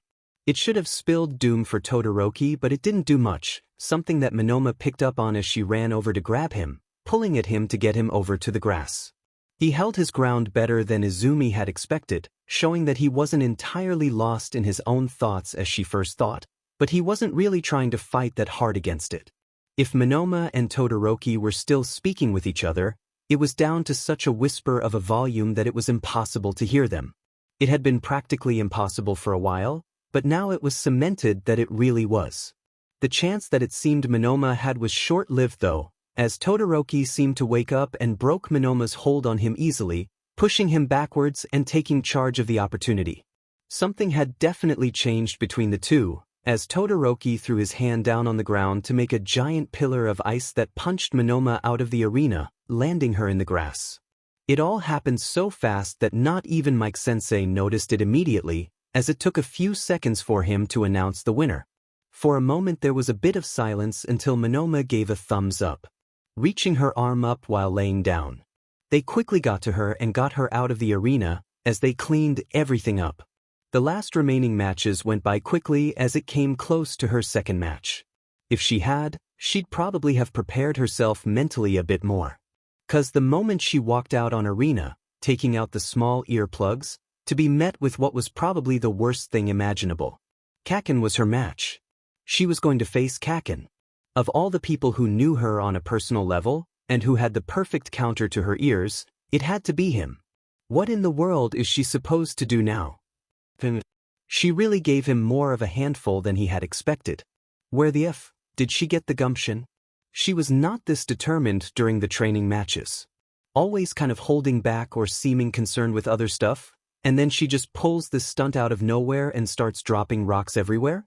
He won the match, but still, if he hadn't focused she could have taken him by surprise. Now there's nothing to think about than the next one. There was a nagging feeling in the back of his head though. His next opponent, which was a conundrum in and of itself, was coming up pretty soon. Who in the world is Izumi Midoriya? Like the most obvious answer wasn't confusing, but the most obvious answer didn't make any sense either, right? And it wasn't like he would entertain such an idea either. Because last he checked Deku was a quirkless frail little boy that couldn't even lift an arm to protect himself without fracturing something, not some Red Fox quirk girl. While every part of him was screaming at him that that was Deku, the logical side of him knew that couldn't be true. Told him that it couldn't be true. Everything he knew of quirks told him it couldn't be true, but what else was there to believe? Did Deku have any family members with fox quirks? But then again, where the F had they been? Not like him or his mom had a lot of family visiting, or had really ever talked about them. And what about that quirk of hers? Auntie doesn't seem like she should have any mutant quirks in the family. Why didn't he ever pay attention when that nerd jabbered on and on about his useless stuff? Did he ever talk about his family to begin with, other than Auntie, that is? He was psyching himself out over nothing. He was supposed to beat her, even if she is or isn't Deku. He clenched his fist as he shook his head violently. Get a grip already. It doesn't help anything to think about something he can't readily figure out. He'd have to get over to that Midoriya girl and get the information out of her himself, or maybe he'd just end up yelling at someone who has nothing to do with him or Deku. This is driving me nuts, and I even told myself to stop thinking about it. What even was that match she had with that pompous purple head? They didn't even fight, and she was just about to walk out of bounds, and then she turns purple and sprints over and throws him out like a sack of potatoes. No, that doesn't feel right. She seemed to have a much easier time doing it. Katsuki was sure he wasn't the only one confused and underwhelmed with the whole ordeal. Just shows how much he has to do to make her fight her heart out. She won't just be able to get a cheap win from him. But what the hell is this nagging feeling? Something's not right about that girl. He tapped his foot as he stood with his hands to his hips, his tapping only intensifying as he kept thinking about it. Hey there, Baku bro. He got kicked out of his thoughts as he looked back to see Kirishima. What do you want? He was quick and curt in his reaction to Kirishima greeting him. Wah, not a great way to greet someone. Wouldn't be too bad if you were a bit friendlier. Anyway, not important right now, just wanted to see how you're doing. Uraraka-san really gave you a run for your money, so wanted to make sure you're doing good. You're going for your next match soon after all, aren't you? Wanted to give you some good luck on the way. Katsuki scoffed, a half-laugh hiding in his breath. As if I need that. Haven't you seen me in action enough already to know that I'll win everything thrown my way? None of these extras compare to me in the slightest. Kirishima laughed a sigh out with that same stupid smile on his face. Really gonna have to teach you not to call other people extras. He smiled as he shook his head, only stopping as he clapped his hands together. But even if that is the case, and I believe you, I've seen you in action, and you're really strong, bro. It still doesn't change that you can still wish someone good luck when they do stuff like this. He reached over and gave Katsuki a light slap on his shoulder. I just want to see my friend succeed. Katsuki felt lost for words for a second as he blinked a few times before clearing his throat, shaking Kirishima's hand off him. Well, it's not necessary. You should show that energy to Pinky or Spiky. Stupid. Oh, I have, and I did do that. Just didn't have the chance before now to tell you how awesome you are. Why I hunted you down like this. There was sound on the speakers to alert them of the imminent match. Ah, it seems like you're up soon. Good luck, bro. He gave him a smile and thumbs up as he ran back to the chairs. Katsuki huffed out a breath, shaking his head as he went in the direction of the door to the stage. A small smile creeped up on his face as he turned his back to Kirishima.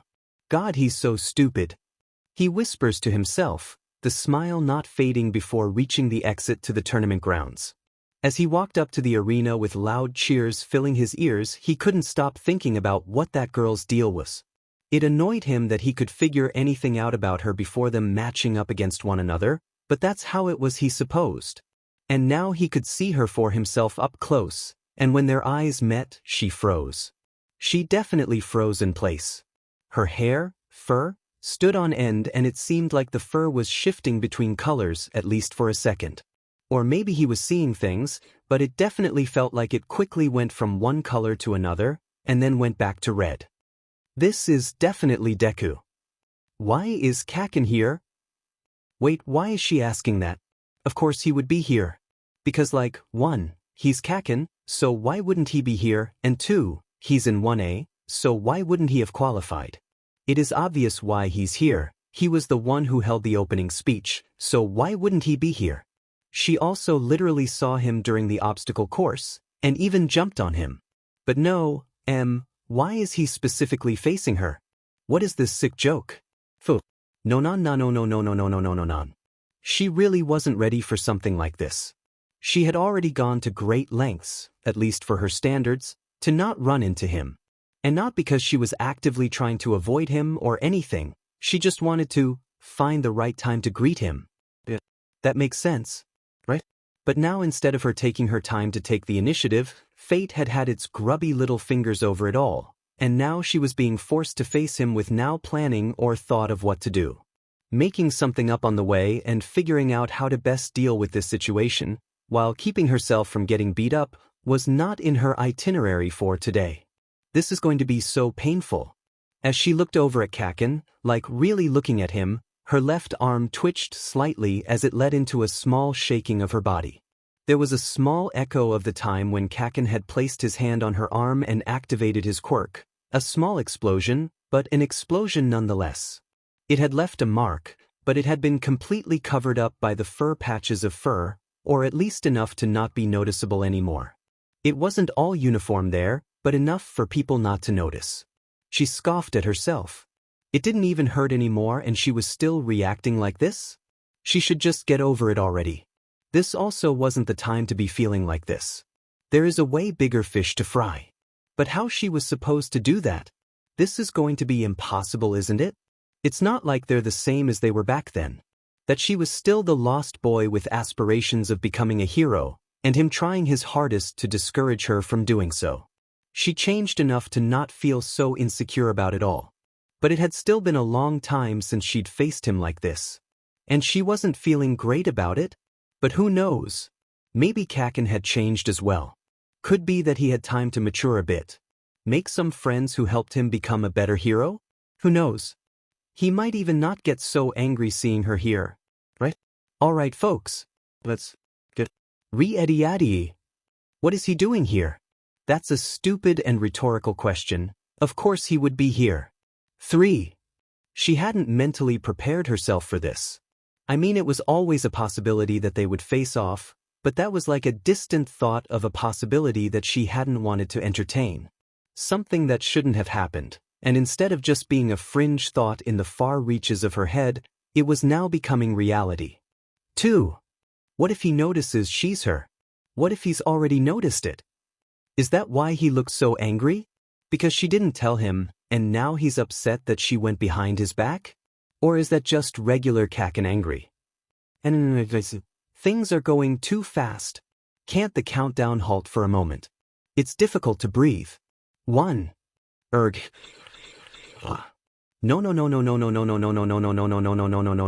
No. Go. Maybe it won't be that bad. Maybe she can do well against Kaken, and not get her everything completely kicked in. Is that an explosion? She stumbled backwards as she kept dodging every hit and explosion coming her way. Jumping and stepping backwards, using her agility she had practiced to try and not get hit by him, but he just kept going, never giving her a break to slow down. It was clear she couldn't do this forever, she'd lose at that point if it kept going. So instead she switched over to jump to the side, seeing a chance where Kaken didn't pay attention and took it, as she dropped down under his right arm as she went into a small sprint, giving herself some distance. Spinning around to face him again when she had gotten a bit of distance on him. Dodging forever clearly wasn't a game plan, and she'd never win if she kept doing it, but it was doing something. Kaken looked really mad. He'd probably pop a vein if he kept straining his face like that. They stared each other down for a moment before Kaken took a step forward, moving into a sprint. His advance intensified as he kept moving forward, pulling his arm closer to his body as he pushed it forward with great force. Sometimes punching for her sides, sometimes his quirk exploding a part of the arena with his arm almost touching her face, other times straight up just trying to blow her up. It was good that she was able to quickly get away from him. Whenever he came close, she hadn't survived for all that time going to the same schools as him to not know how he fought.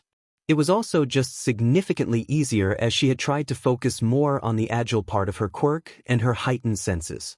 But one thing was pretty clear. Kaken did not like the current arrangement of things. He might seem fine, with his blank expression and focus on Izumi, but she wasn't as naive to believe that. She could still see the very annoyed look in his eyes, and how there were a few huffs of air coming out his mouth, Not out of exhaustion, but out of pure rage of how he couldn't hit her. He was just better at hiding it than most. If she hadn't known him for so long, she probably wouldn't have thought much of it, but still, it wasn't like how she normally knew him. He hadn't even confronted her, or said anything to her. Like really, didn't he know it was her? It seemed almost like he might be confused himself. Stop thinking about that, Izumi. You need to focus up and stop being on the defensive all the time. You need to take the offense. As he took a step forward, grabbing towards her arm. She took her chance, stepping to the side and dodging down, touching the ground below her with her hand as she jumped to his left side, quickly moving her hand up and clawing him at the side of his body. Arg! Kaken yelled out in pain but quickly regained his composure, taking a heavy step back as his boot slammed down on the ground behind him, rotating his body and pulling his hand back ready to fire another explosion off. She threw herself down on the ground, practically hugging it, dodging the explosion in the same movement. The explosion lit up the opposite side of Izumi, making another hole in the stage. Kaken yelled out a frustrated grunt, moving to kick Izumi but not acting quick enough before she rolled over to her side and pushed herself off the ground, spinning around to run in the opposite direction of Kachen. She kept facing away from Kachen, closing her eyes as she let her ears guide her, zoning out any other sounds as she heard the boom and whooshing and clattering of his clothes. Following the sound as it got closer and closer and closer, till she threw herself down on her back, letting Kachen fly over her as she reached up and gave him another clawing, scratching him at his torso as she quickly made flip backwards, rolling to her feet. Kachen wasn't entirely ready for that. He clutched himself with his arm as he reached out to brace himself for the landing. Make an explosion so that his trajectory wouldn't land him in the grass, but it also meant that he didn't have a great footing when landing. Something Izumi could exploit. One extra scratch to the side. This was starting to go for a while. How is he still standing? He was starting to bleed at this point, the tension in his legs was getting more and more visible, and his torso was starting to get littered with bloody scratches. Even if they weren't super deep, they were still enough to hurt him or at least annoy him. His entire jersey is even starting to get soaked in it. Her feet started to feel like they didn't want to move as quickly as before, feeling herself slowing down ever so slightly. A nagging voice in the back of her mind watching Kaken's difficulty moving and his panting for air as the smell of metal filled her nose. It didn't feel right. This didn't feel right. This couldn't be how heroes acted. She took a small jump back, tiptoeing around in front of him. He looked at her with a shocked expression. Pupils dilated as he stared at her, with his expression hardening and getting more upset, turning into a straight-up furious one. Hey! Why the F did you stop? She spoke with a small voice. Because I'm not a dash. Speak up, pelt. I said.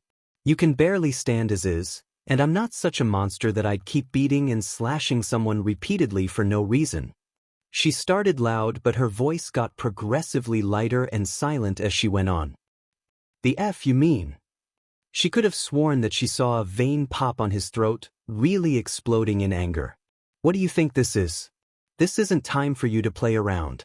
Do you even know what the F we're fighting for? And you stop for what? Because I look hurt? She breathed out a small sigh, rolling her eyes for a fraction of a second. You're bleeding from top to toe, you can barely stand, and I just don't like doing this. So I'm just going to finish it. Really think you got this in the back, don't ya? The words came out of gritted teeth, as he did little to hide his pure displeasure at every little word Izumi was saying. You think you're so tough and strong that you can just beat me like this? Like I'm nothing.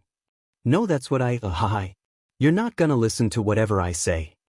She turned into a whisper only she could hear as she vaulted backwards ready to leap at him. Maybe it was time to just finish this fight. She was already exhausted from dodging and been on the run all the time. Kaken probably didn't feel okay either. Maybe just finish it quickly and get it over with. She locked her eyes on him as she went on the offensive, pushing him backwards as she hit him a few times, but instead just focused on getting him to the edge. She just had to keep pushing.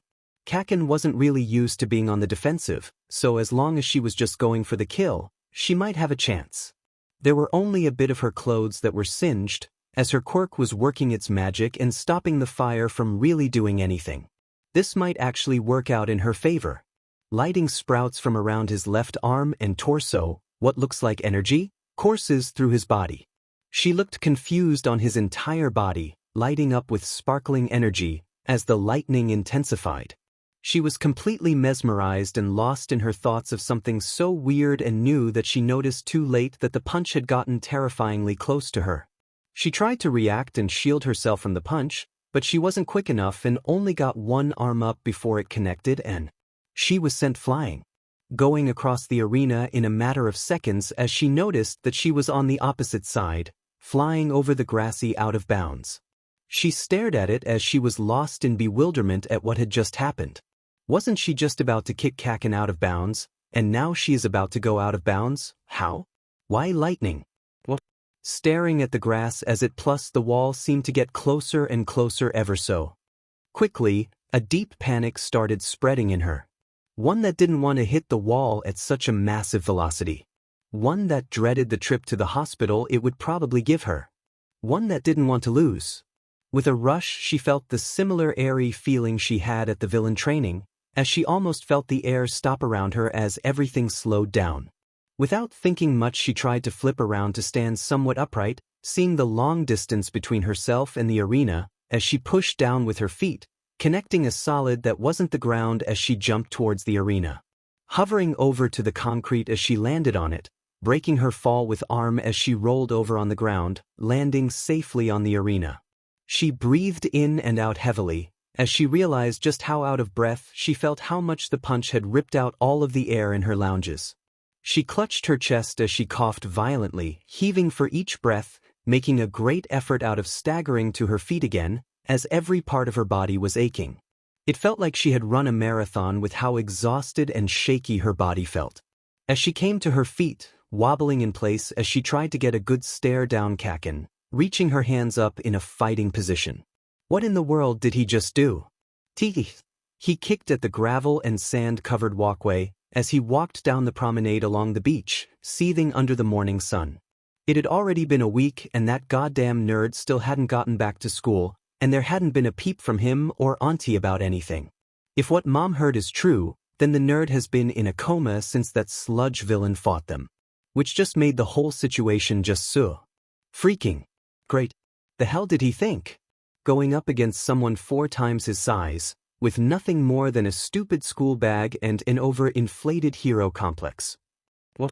He really thought he could be a hero? A hero while all the actual ones did nothing, while even himself was out of commission. Him with his no quirk, no strength, and no possible way of compensating for it. Why can't he just get it that he can't be a hero? Really believing that could ever be better than him? While having never trained in his entire life. Would be better for everyone involved if he just stopped pursuing this pipe dream of his. Just look at how worried Auntie became because of his stupid antics. Or how Mom had to check up on her to make sure she was fine.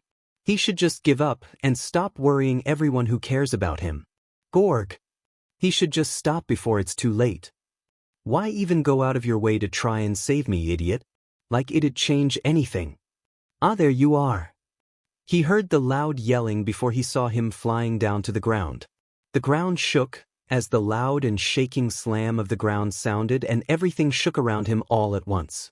A strong wind shear broke out that almost knocked him down, but he managed to keep his composure, somewhat.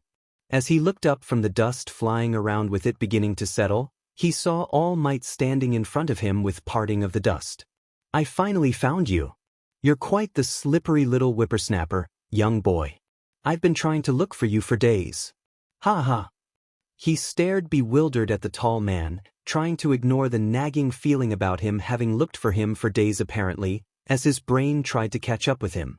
It fortunately didn't take too long before his bewilderment turned to shock and then weird anger. The F, are you doing here? Oh, language my boy. It is not very becoming to use such crass words. You need to set a good example if you want to become a hero. He held his stare at him as he tried not to react to what he was saying. This entire situation felt way too bizarre for him to think it was actually happening. I hope I didn't interrupt you in anything too important, but I did really want to see you again. Whatcha mean you've been looking for me? You stalking kids now? He looked blankly at Katsuki as it seemed like realization and shock started to spread at how his words had been interpreted. And no, that's not what's going on here. I wanted to tell you about something and ask you a very serious question. And that is dash. He stopped mid-sentence as his whole body started shaking, which in turn got worse and turned into convulsions, and then puff. In the place of where All Might had been was a smaller and frilier-looking man. He moved to a battle stance as he looked a bit puzzled around, unsure of if he should pounce on this man, All Might, or if it even really was All Might, but why did he look like that? Who the hell are you? The skeleton-looking man opened his mouth to talk as blood splattered out of it. As he coughed violently, it made Katsuki take pause as he lowered his arms a bit. Was he supposed to call an ambulance, or was he meant to beat him up? Was impersonating All Might even a crime? He stood there for a moment before he kicked himself for having such thoughts, looking through his backpack to find a handkerchief, walking over to the frail man and giving it to him. He took it as he covered his mouth, wiping away the blood as he drew in a breath through his mouth. Thank you, young boy. The man was wheezing for air as he tried to compose himself, stretching his back while holding his hand to the lower end of it, holding himself in place. Yeah, right. Still hasn't told me who you are. Why are you impersonating All Might? He shook his head with his eyes closed as he seemed disappointed at the question. You misunderstand, I am All Might. He looked at him as if he was really trying to make him believe that. It was clear just looking at him that he was nothing like All Might. I know it might be hard to believe, but it's the truth. He took in a deep breath, holding his hand to his chest as he let it out again. A couple years ago I was in a large altercation and it left me in a very horrid situation. He lifted his shirt to show a large scar covering over half of his torso. It has made it difficult to continue my hero work. He sighed. I get tired very quickly. Have these large spikes of pain randomly.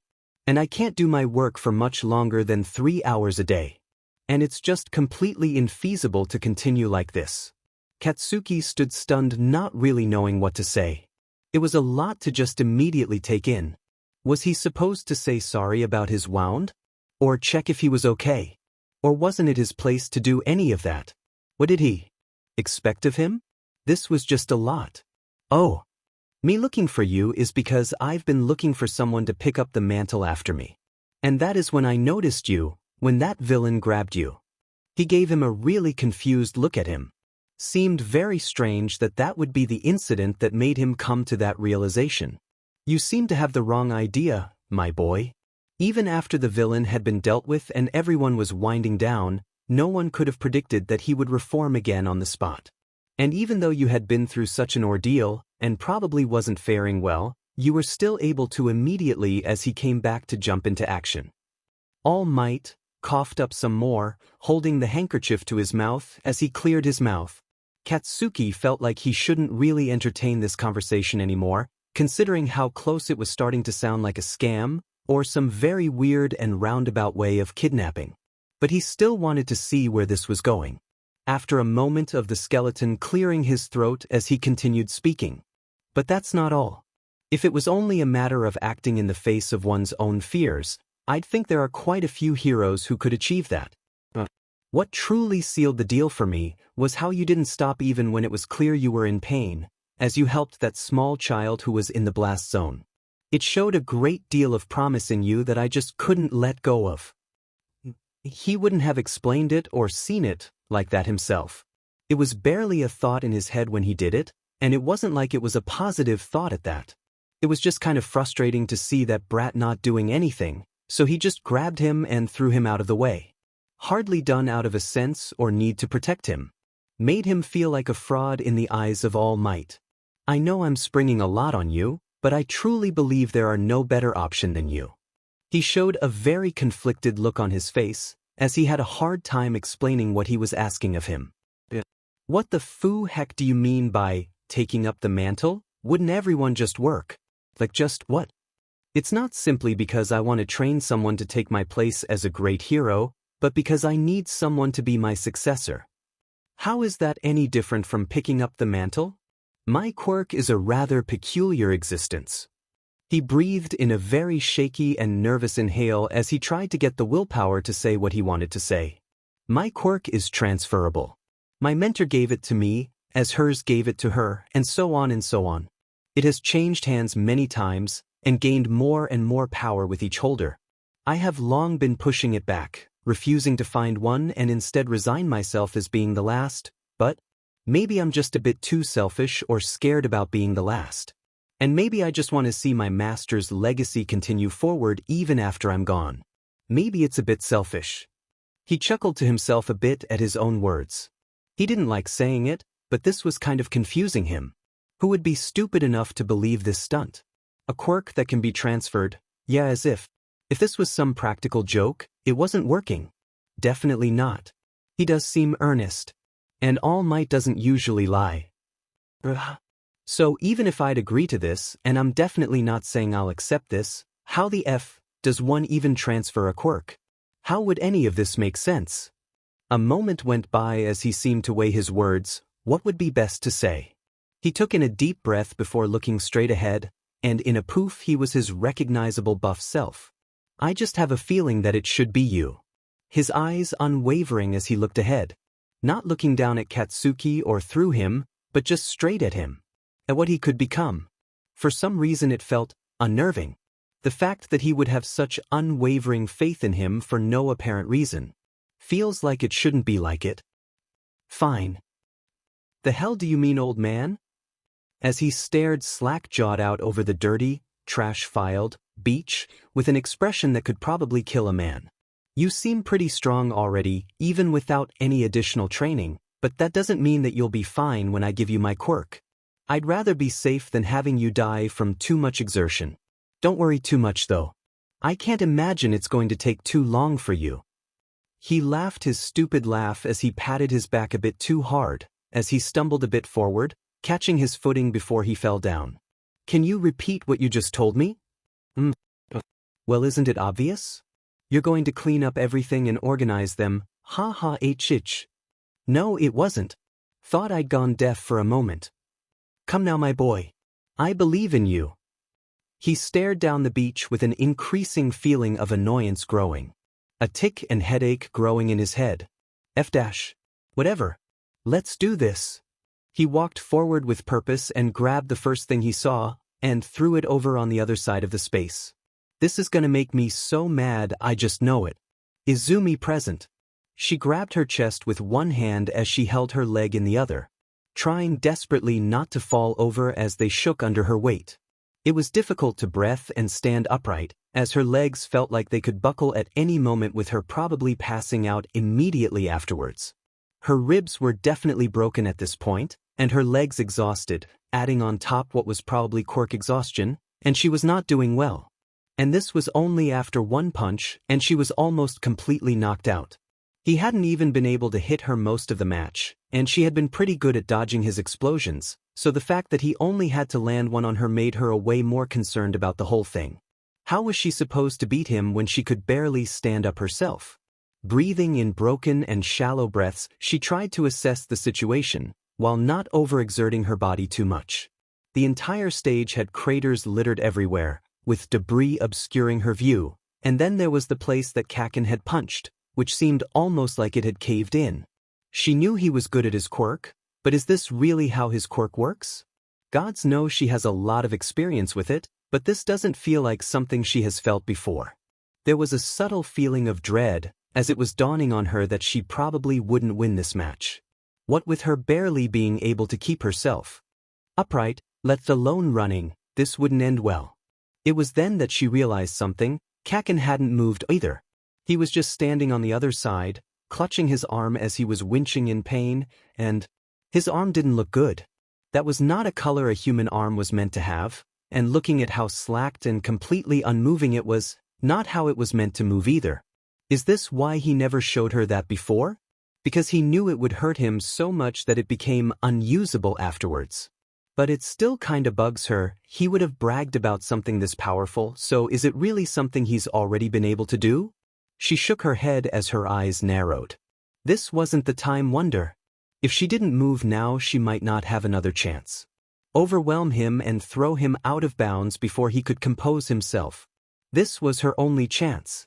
Running as her life depended on it, digging her canines into her lips, drawing blood, to fruitlessly numb or distract herself from the pain of her chest. She ran, jumped over craters and debris, as she closed the distance to Kaken, reaching out to grab him as his view changed rapidly to her. Cat's training. That nerd moved schools? Really? He thought he might have taken a few days or weeks off to recoup and get over the slime attack, but that stuff would never stick and he would just have gotten back to school like nothing happened. Probably with a new notebook and obsession to boot. But that hadn't happened. She chose to leave and transfer to a new school instead? That doesn't make a lick of sense. Why does he even care if she goes to the same school as him? It shouldn't matter what that nerd does, or where she ends up. It shouldn't FNG matter. How FNG long is he supposed to deal with this annoying training? Wasn't he already supposed to be good enough at this? Didn't All Might already tell him that he didn't need as intense training? But he still had to do strength training? How did any of that make sense? This was getting annoying. He couldn't get that thought out of his head. It's not like Deku to do something like this. He usually just shook that kind of stuff off and then came to school the next day as though nothing had happened. Has Ani finally had enough? Did she even know about what the nerd went through? There's no way she would. That dunce would never tell her about what was going on in his life. But maybe she did find out after that sludge. He hit himself in the face as he let himself fall down on his back, landing in the sand with a hard thud, sand flying around him.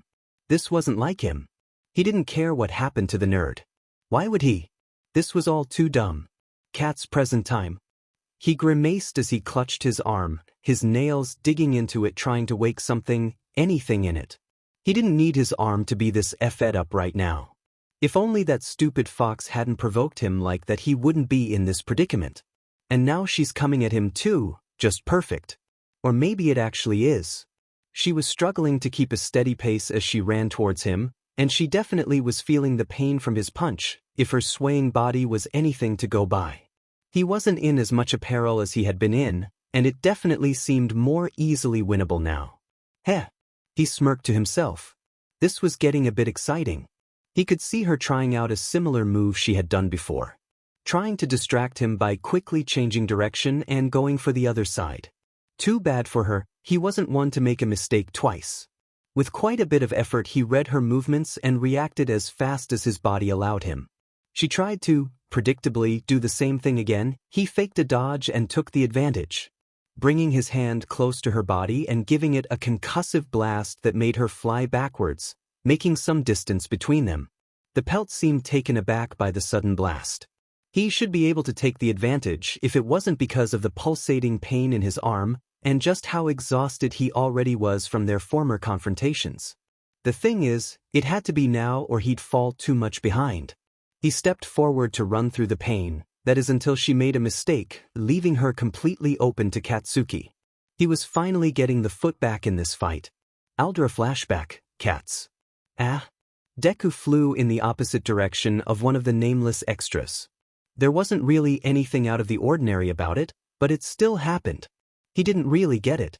Why did Deku keep persisting and provoke all these nobodies like this? He should just let it go already and stop trying to fool himself into thinking that he'd ever be good enough to be a hero. Really, he'd have a much easier time if he just stopped acting like this and went in the opposite direction of whatever physical altercation that might harm him. Whatever, it's not his problem anyway. Katsuki sat back in his chair, turning his attention away from the window as he turned a page in his physics book. Not his problem if Deku was going to make his own life worse. He'd wager most other people would be able to see that at this point it was just MSCSM that drove him to keep crossing the other kids. Nothing good comes from going against the grain. Puzzled over one of the questions, only stopping as he alternated to glance out the window every now and again, only to shake himself out from looking at the commotion going on outside. There was no reason for him to be concerned, but he couldn't help himself to make sure that it didn't go too far. No, he looked out the window again to see Deku standing up again, his head looking down at the ground. His body seemed to be shaking, but his voice wasn't wavering anymore. I'm not gonna give in. I'll be a hero someday. I'll find some kind of way. He took in a breath as he looked up again, his shoulders slagging as he used all of his strength to hold his arms from dangling in place. I'll find some way to help people. No matter what anyone says. There was a glimmer of recognition. His stance was strange, like an overlapping image encroaching on his vision. Something about how his facial expression looked. Deku. Izumi present. There's a loud and constant ringing in her ears as she's barely able to keep herself standing somewhat firmly. Was getting increasingly difficult to keep track of everything with how sore her body felt. Her chest had a piercing pain shooting through her body with each breath, only worsening as she moved around. It was becoming more and more clear that winning was a futile wish at the very best. She saw Kaken raising his hand, probably to do a last push, her haggard breath and shaky legs getting more and more erratic. If she was going to win this, then this was her last chance. She took a last deep breath in, ignoring the pain, as she let out running towards him, ready to push, punch, scratch, something to him. Putting everything she had into this one thing, only to... Surprise. Minoma POV. It was over as fast as that blinding flash of light had gone off. Here she'd thought the explosions were enough, but that last shockwave was something else. Nito leaned forward on the railing looking down at the dust-filled and completely bombarded to all hell stage. It was almost like there was no concrete left at all. Does the ground below the concrete count as an out of bounds? Stop it, Nito. Focus. She shook her head as she looked down at the absolute post-landmine field. She didn't know where that explosive blondie had pulled that out of his but it would have been enough to beat anyone in this tournament. Hell, it could probably have been pretty effective against some pro heroes. Really, it was just so terrifying. Izumi was strong. She knew that she could probably go toe-to-toe with most of the participants here and get out on top, but it didn't comfort her that she was the recipient of these blasts. Like, just look at what it did to the entire stadium. She was very sure she could see cracks and a very visible and large burn mark on the opposite side of the stadium from where they stood, and that was even before Cementos made those walls to lessen the impact. She was getting really concerned that Izumi had actually been seriously hurt. There was a loud bang of the sound scuffling followed by a whimpering crash as she saw Izumi fall backwards out of bounds, as Blondie stood upright opposite her. Just staring at her. A booming voice of the match ending, announcing Blondie as the winner. She looked with a worried expression as she heard the jubilation and ohs and ahs of the audience around her, completely ignoring the other guy's victory as she paid close attention to the help that Izumi was getting. The match didn't really matter much now. All that was important was the medical attention that she definitely needed. Hard to believe how fast it was all over. Hopefully she's okay. So she's just gonna be out of it for what? The rest of the day. Just getting hit with such a powerful punch that has broken multiple ribs, punctured a lung, and all the blood loss. She should feel lucky that she'll even wake up today, and even then, I'd probably recommend that she stay home the next few days. Maybe a week, I'm not sure yet. Recovery Girl spoke as she wandered around Izumi's bed, tending to and checking her vitals as she made sure nothing out of the ordinary and nothing too horrible had happened to her. Nito rubbed the back of her neck. Well, this probably couldn't have ended worse. Who'd have thought an exhibition match like this between high schoolers would turn into a completely wrecked platform, cracking and broken up stadium walls, and both its participants having broken multiple bones. How the F dash? Amazing how any of this is legal. She mumbled under her breath. Maybe this time Dad would have more ammunition against them to try and stifle or bring up a new discussion at the city council. Definitely doesn't paint UA in a good light. First an attack on the training center, and now they completely let two students run amok like this. Way too much bad press. Or who knows, the people have way too much of a tendency to just wave away this kind of stuff in exchange for them supporting their favorite hero. They've had worse than this after all, especially with Endeavor as number 2, so they might just get over this uncomfortable bump too. Bahamba. No reason to think about any of that. Have been hearing too much from Dad raving and yelling and huffing and puffing about this for my own good. And probably gonna hear much more at dinner tonight. How annoying. Nito clapped her face a couple times to beat herself out of it. No matter in worrying about it now, she was gonna hear more than enough about it when she came home, so no reason to think about it. Probably gonna be hit with a, so why don't you give up on all this playing hero stuff now? Stupid. Well, whatever. She just said she wouldn't think of it, and look at her now. Thinking about it? So stupid. She stood for a moment murmuring to herself, having closed her eyes as she just stewed a bit in the annoyance of her own brain. Eventually she came to herself again, sighing out in relief after getting her head out of her head. Well done, not girl, doing something no human can do. She stretched her arms and back a bit, looking over at Izumi, as she noticed in the corner of her eyes that one boy was staring at her extremely intently. It was kinda unnerving her. Why was he staring at her like that? Like she's asleep. What does he have to stare at? Also, he won. What does he look so set off for? Who would have thought you could get mad at whining? What's wrong with him? Taking a few steps over to his bed, stepping over so she stood in between his field of Izumi. He looked up and gave her a scowl and said off, look. What the hell do you want? You're staring. Teeth. He clicked his tongue as he turned his head to face the window, ignoring Nito. Don't you just, teeth, at me? I'm not the one staring at a stranger in a hospital bed. Does it even make sense to stare at Izumi like that? Like, what is with the stink eye? You one, didn't you? No reason to stare a hole at her. Her name is Izumi? Nito got a brief confused look on her face. That's what you take away from this conversation? She looked at him with unease. Not sure of what he would do, or if he actually would do anything, but nothing came of it. He just looked at Izumi. Didn't even seem to pay attention to her being there, as though she wasn't even in the room. At first his eyes were narrow and hard. A stiff and almost angry look, staring at her. She would probably have done something not quite legal, except she saw his face twist and change a bit into something which probably resembled something more soft. No, it isn't very gentlemanly to just stare at a girl like that. Especially one that isn't lucid enough to say anything about it. Shut up. The bite in his voice had completely disappeared at this point. Only a sense of exhaustion was left to show his former feistiness. She was about to continue as she was abruptly interrupted. Monoma-san? Your next match is coming up soon. Of all times, it had to be now. She really didn't want to leave Izumi unconscious with Mr. Angry Eyes over here. But what could she do? Just throw the next match and stay with her till she feels better? Wouldn't be the worst. Would make sure that she was safe. But Izumi would probably just get mad at her if she did that.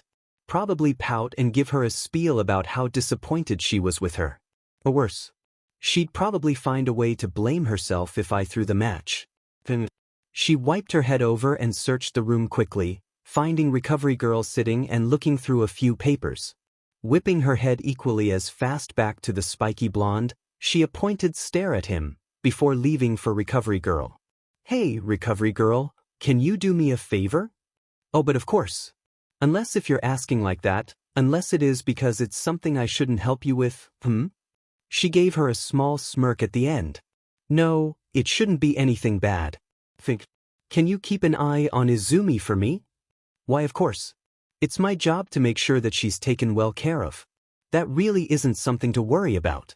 You just go back out and enjoy yourself.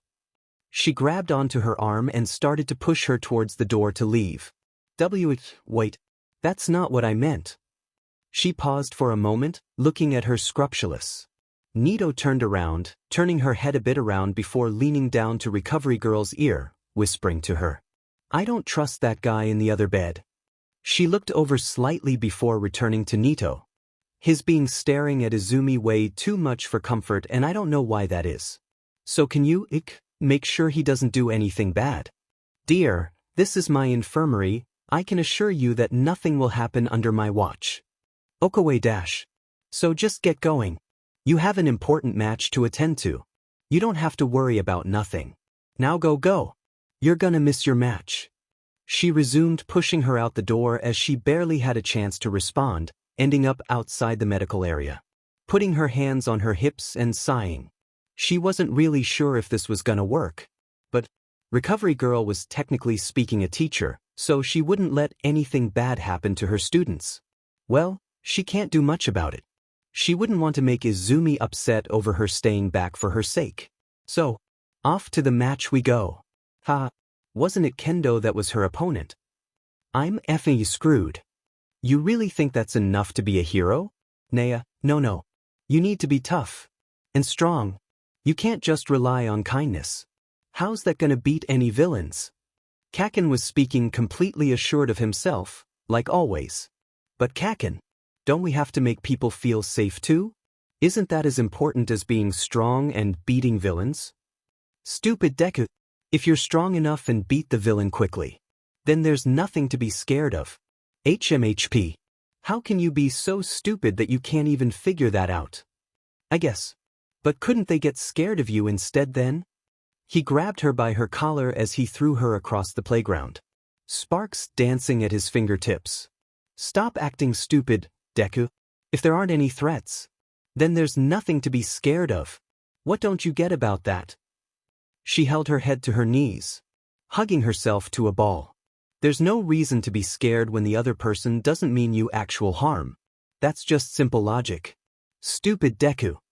The image of Kaken on the playground started to fade as it became blurry and blurry, until a darkness fell over her.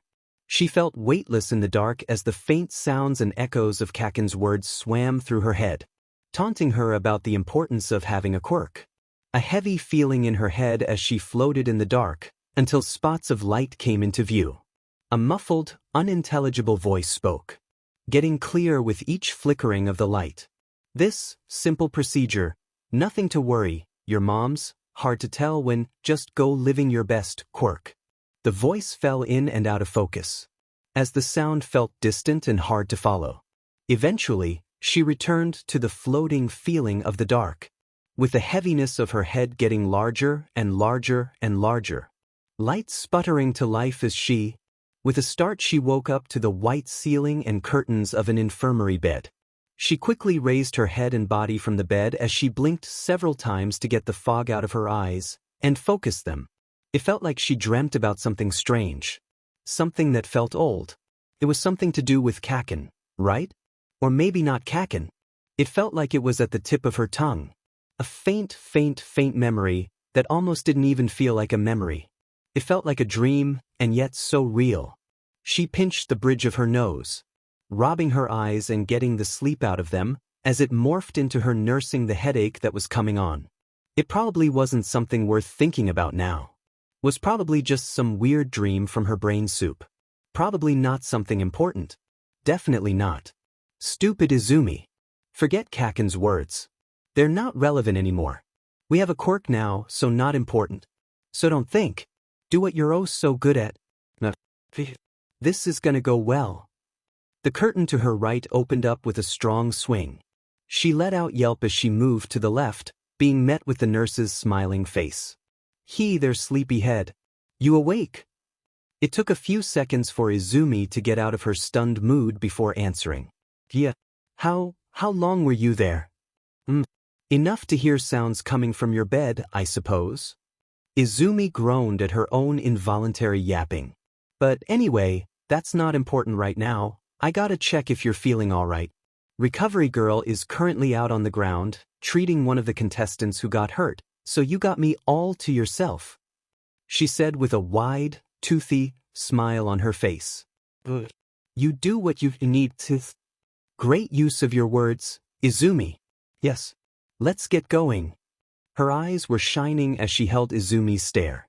With little weight she took her arm and brought her fingers to her wrist, taking her pulse. She was humming a tune while tapping her foot, bopping her head from side to side. She was already a bit conflicted when it came to nurse. Every experience she had had with nurses since her coming out had been erg, but at least they were competent and professional enough for her not to be worried. But this one was bringing too many worries to her mind. None of this could be up to any kind of medical standards. You'd think UA was able to hire someone more. Wait a second. What is the time? Oh, it's currently 17:30. She answered chipperedly. What? Oh no, be careful beautiful. You almost ripped your 4 out. What do you mean it's 17:30? Well, it's what the clock says. You mean why are you still here? You were pretty out of it after your big fight, and needed a bit more time sleeping. Also, we couldn't wake you up. I thought you needed to go to the hospital, but recovery girl said you just needed rest after her quirk. And you mom knows you're here and should be here any minute now, but yeah, you should be all good and better from what recovery girl has said. Okay. You don't seem totally safe, huh? Don't worry. You're all good now. Just need a few last tests. Anyway, let's get these last steps over with. This was gonna take so long. Hey, Izumi. Are you doing okay? There was a small knock at the rim of the door, as Mom's voice spoke up from the entrance into the infirmary. Mumum. Her head was dangling from her bed, as she waved lazily at her mom. Oh honey, let's get you up from there and get home. Her voice sounded normal, laced with a tinge of concern. Oh, you can barely move around on your own. Come here. She reached out to Izumi's held-out arms, grabbing them by the wrists, and pulling her up to sit on the bed upright. She was like this when I came back here. Monoma spoke up from the seat beside her, rambling about everything and nothing at all. I don't even know if she knows we're here, really. That is just like her. She walked over to the side of the bed, as she lightly stroked the top of her head. Izumi, it's time to get home. Come, let me help you. She reached down to pick her up. Here, let me help you with her. Monoma swung her arm over her shoulder, as she pulled her up to her feet, letting her lean on her. Monoma carrying me. Gods. How many sedatives did they give you? Oh, just a few. The nurse said from the side, going through a stack of papers. Right? Come on, Midori. Time to go home. Monoma more firmly held her so that she was the one taking most of the weight. You lead the way, Mrs. Midoriya. Don't worry about your daughter, I'll take care of her. All right, dear. Then let's go down to the stadium station, I'll take her the rest of the way. Right. Let's get going. Her eyes were heavy as she tried desperately to keep awake, to little effect as she dozed off again. It's completely all right, Mrs. Midoriya. She woke up again to feeling herself be carried on the back by someone. I didn't really get to assist, or give her too much of pep talk during the whole tournament, and after seeing her go through all of that, I just want to help her in this small way. Weird. Monoma has been with her most of the day. Why does she talk about it as though she hasn't? You're too kind. Mom paused for a moment before breathing out solemnly. I'm really relieved that Izumi has gotten such nice and considerate friends, Kendo-san. It's Kendo-san. Kendo-san? She quickly realized where her head was resting, and just how embarrassing that felt, as her face started heating up. The only coherent thought that went through her head was how much she didn't need Kendo to feel how warm her face currently was, so the only logically thing would be to violently push herself away. She very suddenly and quickly pushed herself up from Kendo-san's shoulder, wobbling as she felt the dizziness come over her. Wow there, Midoriya. Don't go falling off on your own. Kendo-san steadied herself so that Izumi's sudden movement didn't make the both of them fall down. With Kendo standing stone fast, Izumi couldn't do much else than having to grab onto her shoulders so that she didn't fall, making her rapid reaction kinda moot. Right? Good morning, sleepyhead. Why isn't the... Why say? What's going on? She could barely keep a clear conversation as she stumbled over and slurred her words, as she fought desperately to stay awake. You slept pretty soundly, that's what's going on. You were really knocked out by that medicine. Was kinda worrying, to be fair. What even happened after the fight?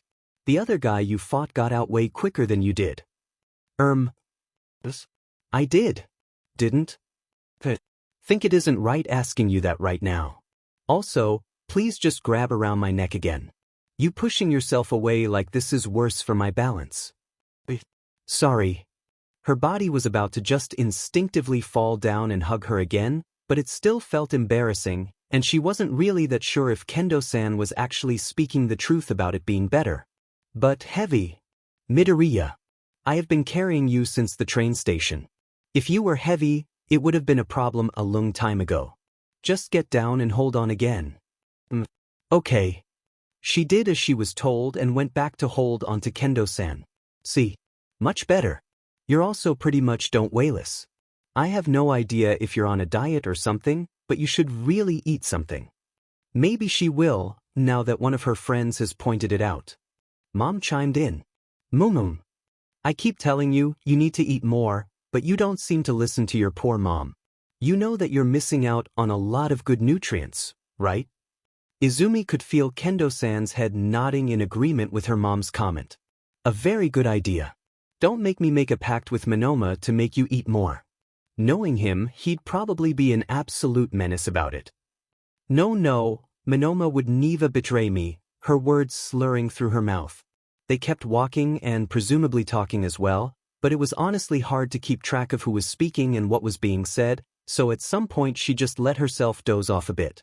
At some point they reached their apartment building, as the talking started to die down.